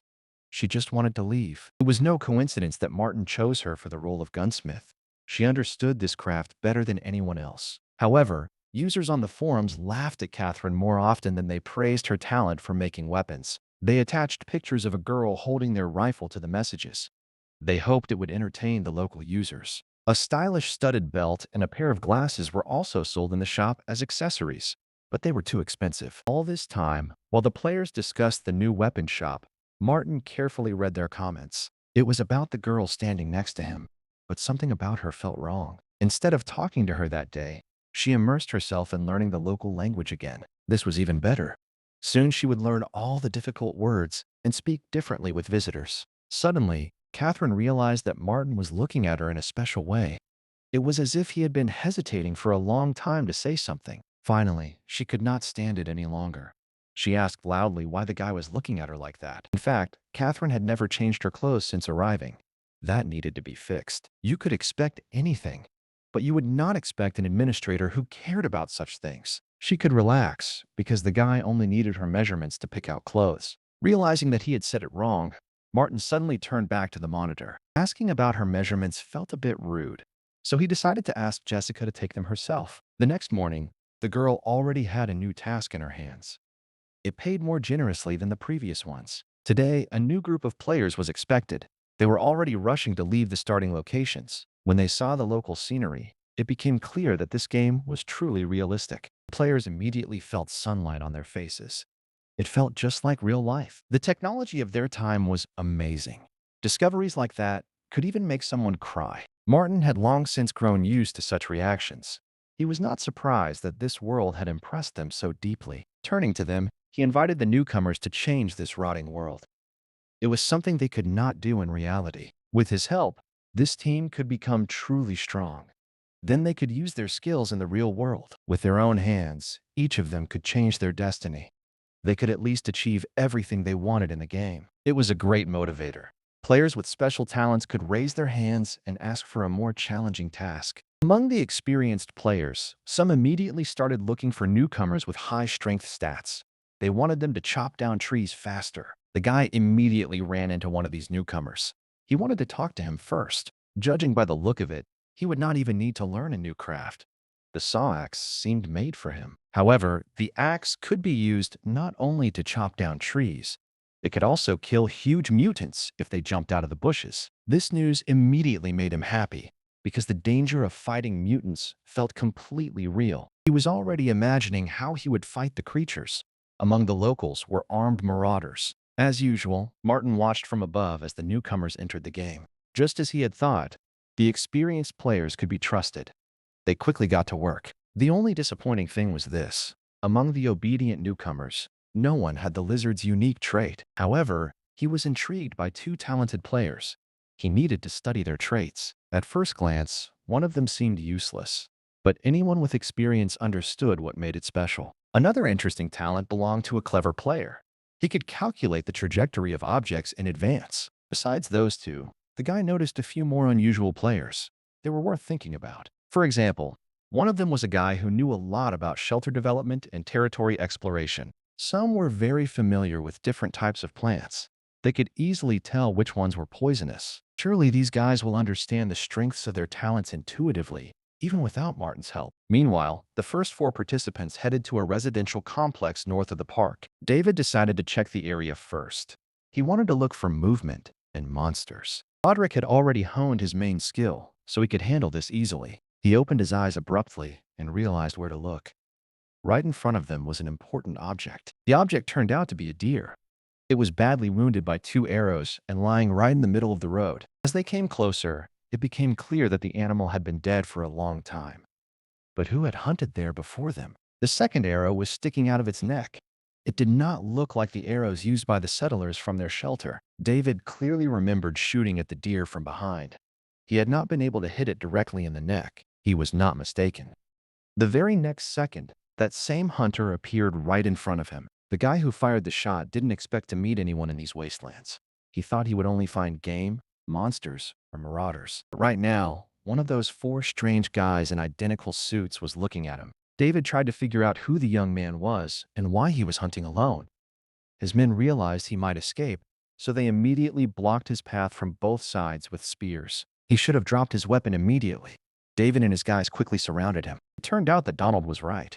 They really were local marauders. He was willing to agree to anything, as long as he did not become a victim of those dangerous people. Jumping sharply to the side, he instantly pulled back the string of his bow. He aimed the arrow at the marauders. David realized that everything had happened too fast.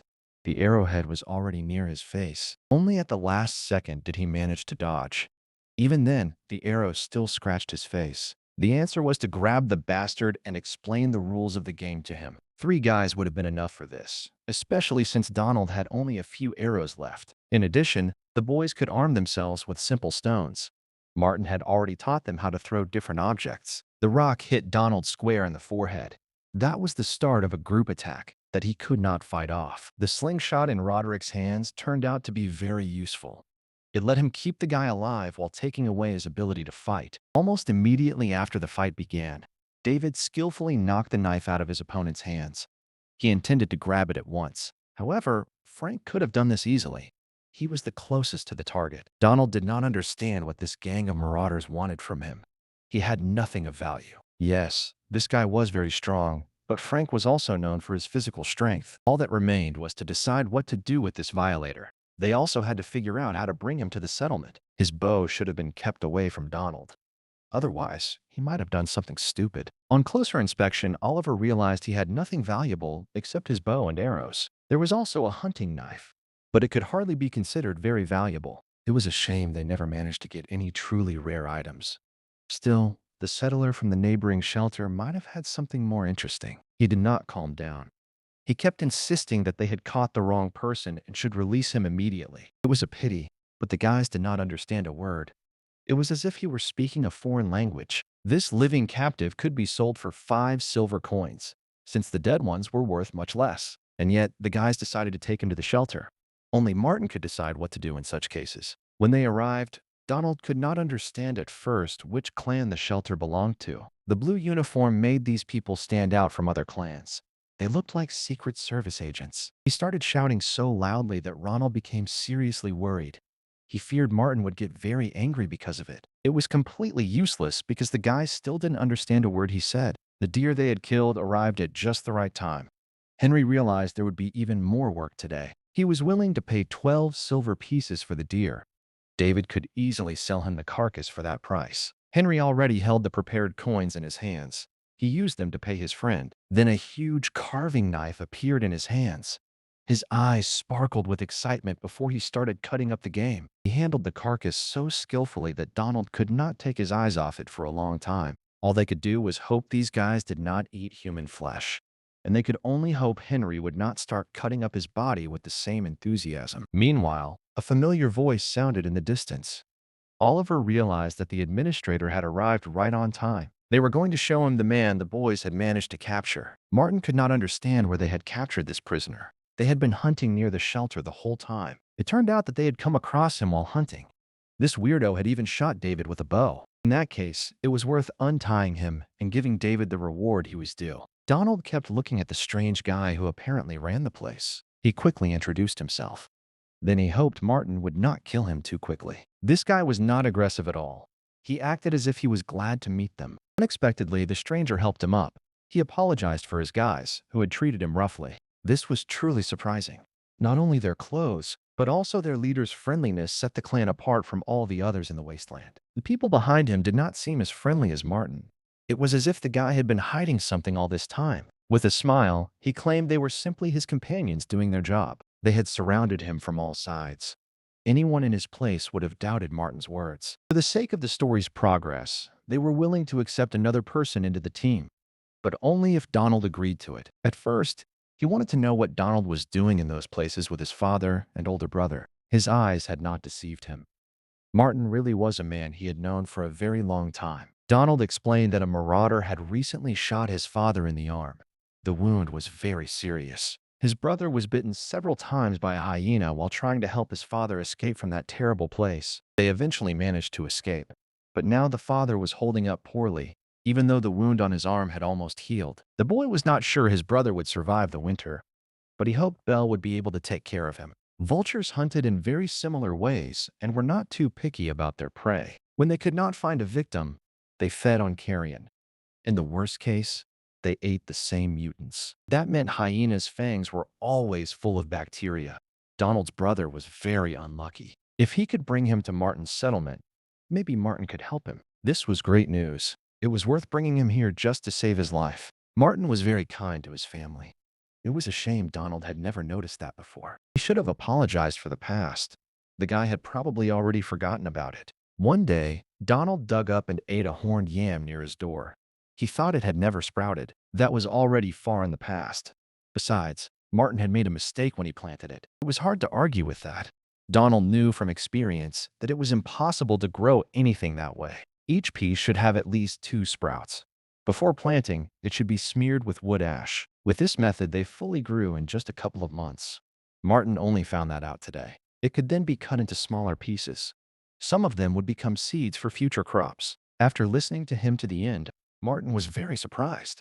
This big guy actually knew how to plant yams himself. Martin would have a job for this guy next spring if he did not change his mind. There were more important things to do now, so Donald should have just brought his older brother here. Luckily, Donald did not have to wait long. Soon, the players were meeting him. He carried his brother on his shoulders so fast that some people began to worry. They feared the boy might trip and make things even worse for his brother. Now all he had to do was place it on a wooden table. Then he had to trust Martin and his closest allies. Judging by the big man's condition, the injury was truly serious. His life was in danger. Given the local level of medicine, he certainly would not have survived the infection. He would have died soon after. The hyena bites were not only deep, they were also infected with the deadly disease. The color of the pus in the wound immediately revealed a bacterial infection. In these wastelands, that could easily kill someone. That was exactly why the system rewarded Martin with a way to solve such problems. Martin handed Donald a pill. He told him to give it to his brother and then just wait. The guy did exactly as the administrator ordered. Soon, the pill was in the patient's mouth. Wood ash also came in handy. It could cover the wound and protect it from infection. This material was perfect for their needs. It was good that they could still obtain it in the post-apocalyptic world. It had good sterilizing properties, which Martin had read about in a herbal book. Within 5 minutes, his brother's face changed completely. It seemed the pill had worked almost instantly. This method proved very effective. Martin hoped it could help his players in similar situations. Donald could not believe what was happening. He prayed for his life. Soon, the first movements appeared on his brother's face.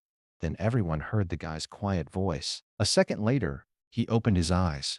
For the first time in a long time, he saw light. Taking him by the hands, he tried to ask where they were and where Donald had taken him. Then he looked toward Martin. He recognized him at once as an old acquaintance. Right now, they were completely safe. They could relax for at least a little while. The guy survived by a miracle.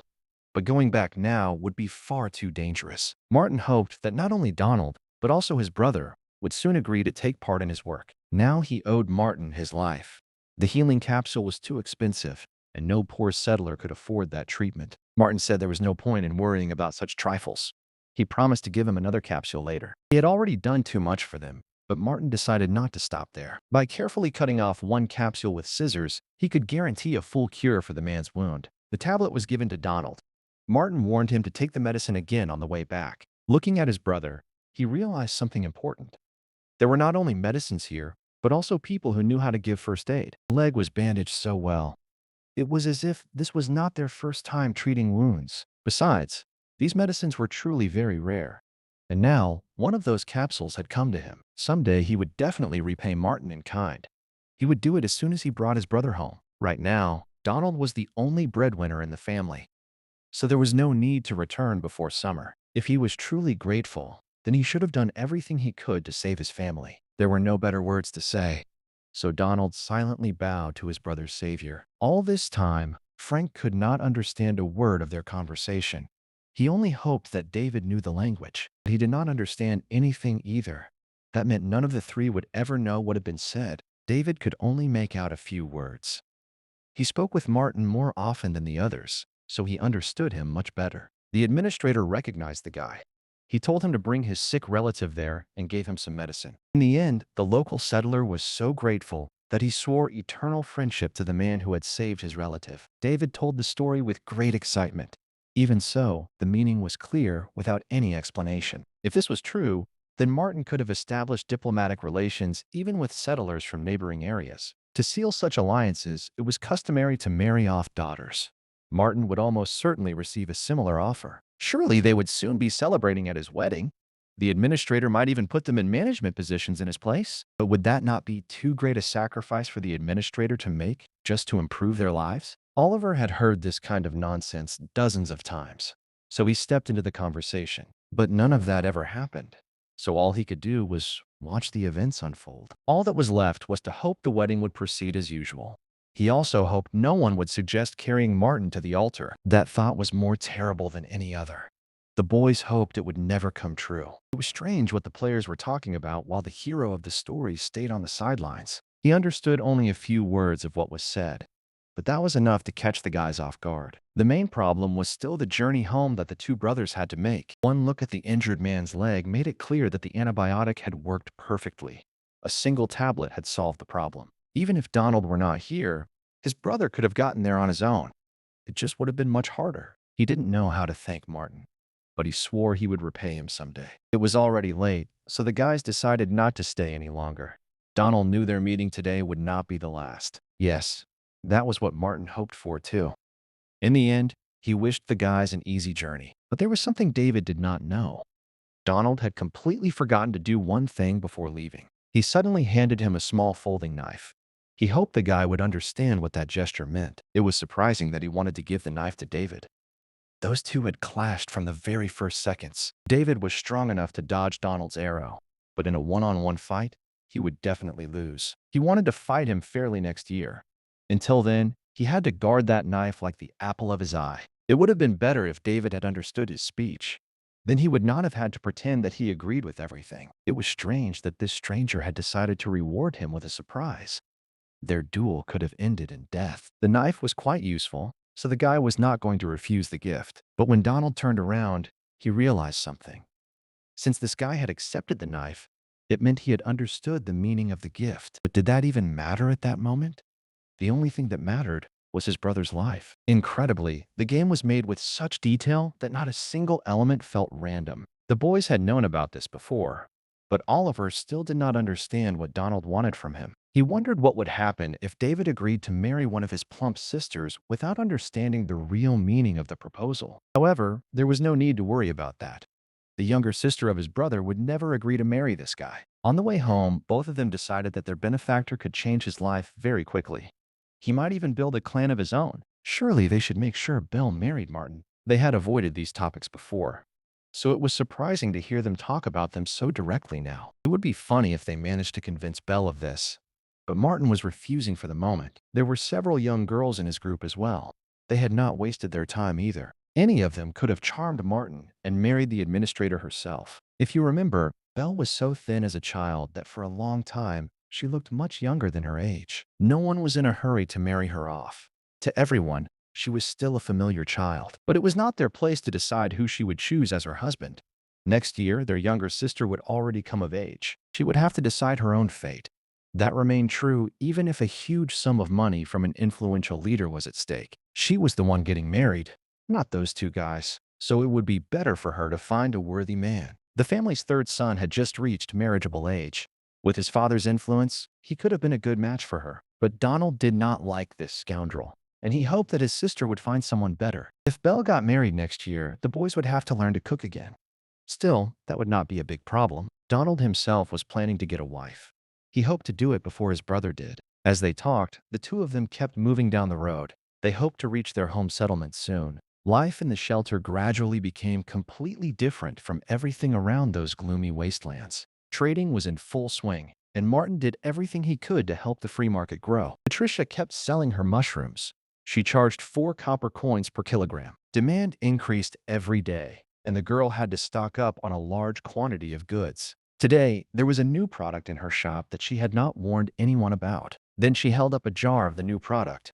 She declared that it contained her secret signature jam. Just 1 silver coin was enough to buy a whole jar of delicious jam. To be honest, the guys were not impressed at all. They decided to buy regular mushrooms instead of jam. Catherine was used to being alone in the store for long periods.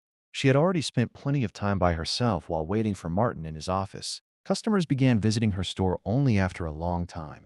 By then, trade in the shelter had started to improve. Besides the guys, there were girls there too, and they were always arguing about nonsense. Looking at them, Catherine realized that the job of a salesperson was much harder than she had thought. But among the visitors, one man attracted the most attention. It was Martin. He was making his usual rounds through the territory and monitoring his players' activities. His behavior changed every day. It became harder and harder to see any emotion on his face. Suddenly, Catherine realized that the chocolate Martin had once treated her to was surprisingly tasty. Now was the best time to think about how to revive this market even more. Perhaps it was so noisy today because of the 20 newcomers. It was probably time to invite new users into the game. Finally, he smiled. He realized that life was slowly getting better. Suddenly, he looked up. He realized the weather was changing faster than he had expected. It was hard to tell what exactly was resting on his finger. He was trying to tell the local snowflake apart from the hail. The temperature had not dropped below zero yet. It was probably hovering around 15 degrees. There were no rain clouds in the sky, not even thick ones. So what was the cause? It was probably a strong cold front that had collided with a warm, moist current. It looked like old Charlie was right. The weather in this place was too unpredictable. If they do not get it done by the start of winter, Martin risks ending up in a difficult situation. Winter was expected to come earlier than usual this year. Many things were still unfinished. Girls would love the first snow in this post-apocalyptic world. They would all want to know how realistic it was. No one would think about the consequences of the coming winter. This was Martin's problem, and it was up to him to solve it. Meanwhile, the other players were busy developing the market. They had already started offering trading zones on the forum. It was quite strange. Martin felt as if he worked for a regulatory agency. All this time, Catherine lived in his computer room. More and more often, strange thoughts crossed her mind. Martin had been staring at his screen for an hour. He was grinning like some kind of villain. But every time she tried to look away, the girl realized she could not control herself. This guy had nothing especially attractive about him. And yet, she could not take her eyes off Martin. It seemed to her that Catherine wanted to look at his screen too. She wanted to share his joy. Nothing the administrator read concerned her. It was better to keep learning the local language. However, Catherine wanted to ask him just one question first, if Martin did not mind. It was strange that she chose to distract him from his work with questions. Still, Martin did not mind answering. It turned out that the girl was haunted by one question. Why had Martin been so eager to get out all this time? It was much safer in the shelter. But he wanted to build the wall on the surface because he did not want to stay underground. After a short silence, the guy replied coldly. He said he had done everything for the sake of survival. But couldn't they survive here? The shelter had clean air and protection from the elements. She could not understand where the water purifiers were.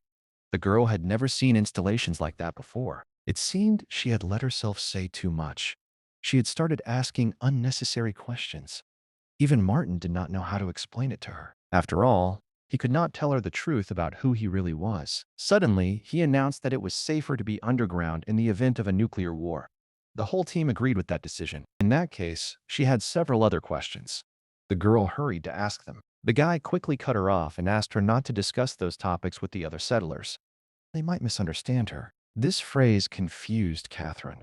She looked at him in silence for a while. Since he had already answered her question, the guy asked her not to distract him from important matters anymore. Right? Still, he understood that other players would ask similar questions too. However, he could easily answer those questions. The guys were sure everything was happening inside a computer game. Catherine still felt that her affection for this guy was growing stronger. From behind, his figure looked so muscular to her. He seemed like a real action hero. Even though she tried to push these thoughts out of her head, that devil had already taken root inside Catherine. For a moment, she thought he was so good that he could become an irreplaceable person in her life. But what if he had simply manipulated people's minds with great skill? What if he had taken control of her mind too? In that case, she was just a puppet in his hands. He controlled everything that happened in her life, but the rest of his team did not think so. They were ready to carry out the tasks as before. It was colder than usual today, but for the lizard, with his tough skin, that was not a problem. Until spring, he would have to change the time he entered the game. Otherwise, he might end up there during the rain. Was it really worth thinking about that now? Wouldn't it be better to just relax and enjoy the game? Meanwhile, Martin himself was seriously thinking about Catherine's question and her doubts. If she keeps asking questions like that, I'll have to come up with something more convincing. After walking a little farther, he suddenly saw the two newcomers ahead of him. They had already gained some experience in construction. It was surprising that they built a gallows instead of doing something useful. It was hard to understand why those two needed such a structure. Were they really planning to execute someone? Martin had given no such orders, and he hoped he could get an explanation. One of the guys suddenly said that it would be much more interesting this way. It would create even more realism. Moreover, if there are malicious violators of the asylum law, they can easily be placed on this gallows. Many people took this game too personally, so those two had to be watched closely. Complete freedom of action worked in their favor, so all they had to do was watch everything that was happening. By the way, what happened in the carpentry shop was one of the important events for Martin. He saw new arrows at the entrance, so he headed there first. It turned out that Jimmy had made many more bows and arrows this time. He put them up for sale. This guy was truly talented. He could think outside the box when needed. He greeted the administrator with joy. He had been planning to invite Martin to his place himself. What was strange was that he acted as if this day were somehow different from all the others. What was even stranger was that he suddenly rushed away from Martin without finishing his sentence. Then he reappeared in the same place, ready to present his new invention. Jimmy held a large flask in his hands. It was filled to the brim with manufactured gunpowder. The guy had not even hoped he would finish the work so quickly. He might even complete it ahead of schedule. Jimmy smiled and explained that there was no open fire. They were completely safe. This should have been said from the very beginning. Martin hoped the guy had already tested this gunpowder. The guy suggested trying it right away. He asked the administrator to follow him. When they stepped outside, the best place for testing was right in front of them. He carefully placed the bottle next to the tree. He hoped it would be easier to use there. Then he brought a burning match to the bottle's wick and prepared to run away as fast as possible. Jimmy moved away from the ignited Molotov cocktail at a speed that could have won first place in the Olympics. The guy knew perfectly well how powerful the explosion of this hellish mixture would be. The stones flew in every direction and even reached Martin's face. It was a good thing he had not come any closer to the edge of the forest. The tree trunk had been half blown to dust. It was terrifying to imagine what would happen to the mutants if they got close. The boys watched as the tree crashed to the ground. They did not even need a saw or an axe. This could surprise anyone. The guy turned out to be even more talented than Martin had thought. It even exceeded his expectations.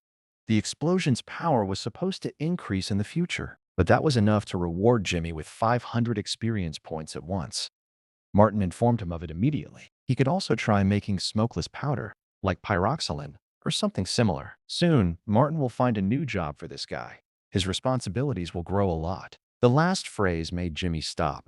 He had not taken any new assignments for a long time. The guy was ready to do anything to earn the administrator's trust. Meanwhile, Martin went to the place where clay ovens had recently been built. One of the guys, the first to run to the post, loudly announced that a guest was about to arrive at their settlement. They were talking about Albert. He really had promised to return soon. Martin had to be taken to him immediately before Albert had time to sell all his goods. Just like last time, he came here with a two-headed cow. But this time, another person stood beside him. The man with the gun stared straight ahead. He hoped a squad of armed bandits would not jump out from behind the fence. The appearance of those two alone did not inspire confidence. They looked as if they were just waiting for a chance to attack. There was no point in being afraid of two armed guys. So the gate quickly opened. Right after that, the man who ran the entire shelter appeared at Martin's door. Albert was glad to see him. He had kept his word, but he did not expect anyone else to come with him. He greeted his friend with a smile. He hoped this meeting would be just as useful. It was strange that this merchant was so happy, as if they really were old friends. As before, he gripped the young man's hand tightly. He hoped for the same warm response, but the expression on his young friend's face did not change. Martin was more interested in the big man behind him. When he looked closer, he realized he had never met this big guy before. He wondered who he was. He still had to find that out. But judging by the thug's appearance, he had probably once belonged to one of the local bandit clans. Before starting to trade, Albert should have told them about his new friend. He quickly explained that his partner was a famous marksman. He had hired him in the city of Red River. There were several mercenary guilds in Red River City. They were known for their reliability. Basically, it was only needed as a backup. You could just pretend it wasn't there. It seemed the jerky from Martin's settlement was selling well in Red River City. Had Albert already made a fortune? To start the conversation, the guy asked how easy it had been for them to get here from the neighboring town. It turned out that Albert was in the settlement for the first time. Even there, he still relied on his bodyguard services. Last time, after leaving this place, he went straight to a nearby farm. There, he found excellent goods. Grain prices in Red River City had skyrocketed. Albert could not remember the last time he had made money so fast. Since things were going so well, it was worth going there again before heavy snowfall blocked the roads. Once again, Martin realized that he had priced his product far too low, but it was already too late to think about that. Albert believed prices should not be raised too high. Traveling traders were already risking their lives in this business. The price was completely justified. Albert was not earning his bread for nothing. Then it was worth asking right away if he could get what Martin had asked for last time. Of course, he kept his promise. There was no doubt that all the instructions had been carried out. There were several hundred kilograms of coins in the bags beside him. Martin needed them badly. There were a lot of bags here.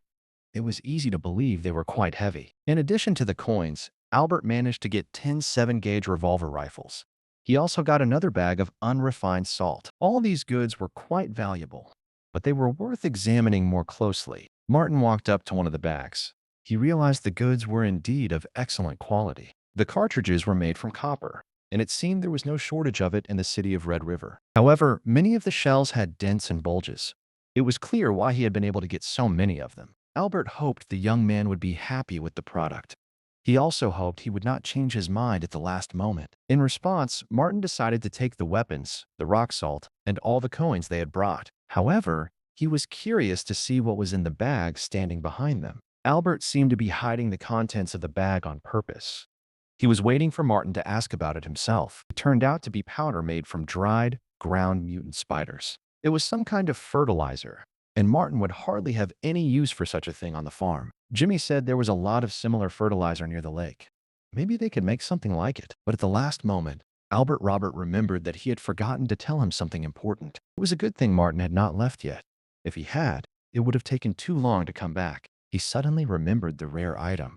It was in the jar he was holding. Most likely, Martin spotted an iron-backed ant right in front of him. It was a very rare specimen. He wondered how much such an ant cost and whether Martin could afford it. However, the young man misunderstood him. This was not a product for sale, but simply a small gift. He certainly would not refuse something like that. Even so, he had no gift to offer in return. For Albert, friendship with Martin was the greatest gift. He needed nothing more. It was already late. They needed to head back to the shelter while the road was still clearly visible. He offered to discuss the details of the deal if Martin really liked the product. There were a lot of goods, so some details really should have been discussed more thoroughly. But Martin's proposals immediately caught Albert off guard. This young man was so skilled at driving down prices that it almost seemed improper for someone in his position. The prices he offered were far from market rates. They looked more like shameless robbery. Jerky, made by baking and air-drying meat, could not have cost much. Yes, this guy was seriously angry. Martin realized it was better not to joke with him. He no longer looked like the friendly merchant who handed out rare gifts. However, Albert also realized that Martin had never been a trader, so he decided to explain market prices to him in detail. If he takes these 100 kilograms of unrefined salt to the city, he can trade them for 1 chip. He would receive 100 chips only if he exchanged salt for electronics and other goods. In the end, by agreeing to Martin's price, he would face huge costs. He would also be taking a great risk. Albert agreed to settle for 59 kilograms only because of their friendship. He could not lower the price any further. Albert had judged the situation correctly. Now Martin understood why he had been so surprised by the suggested price. Once they reached an agreement, they could start carrying out the deal right away. It was strange that Martin changed his mind so quickly. Just a couple of minutes ago, he had asked for twice as much. With a smile, He said he was ready to trade 300 kilograms of green wheat for 59 kilograms of dried meat. These were the hardest negotiations Albert had faced in recent times. Even so, he was a very experienced negotiator for his age. When Martin was gone, he finally said out loud what he thought about the little bastard. These greedy settlers had brought him nothing but losses. There was no reason to return anymore. Then suddenly, his bodyguard stopped. He could not believe Albert had worked at a loss this whole time. This could not be called a loss, but the earnings were too small. Albert traded 10 kilograms of salt for only 30 kilograms of smoked meat. Now he would not be able to make much profit from reselling it. Winter is coming soon, and it will be more dangerous than ever. That means trade will stop. Martin understood this himself, so he proposed a deal in advance, one that would only benefit him. The merchant felt cheated, although he understood that he had still earned something. It was impossible to get truly rich with earnings like that. Real profit could only come from a large price difference. The dried meat had to be traded for at least 60 kilograms of coarse salt.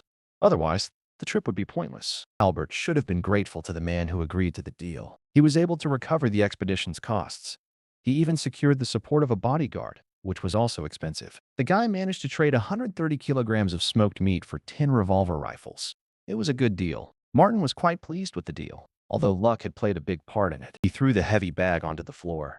Then he wanted to begin the inspection as quickly as possible. If all those game coins could be exchanged for chips, they would be enough to buy a private jet. But was it really worth thinking about that now? Even the shelter wall was not fully finished yet. Things were already going well. Once the team was reinforced, he would be able to continue the barter he had started with Albert. And most importantly, he finally got his hands on that small specimen. It would soon lead Administrator Martin to great success.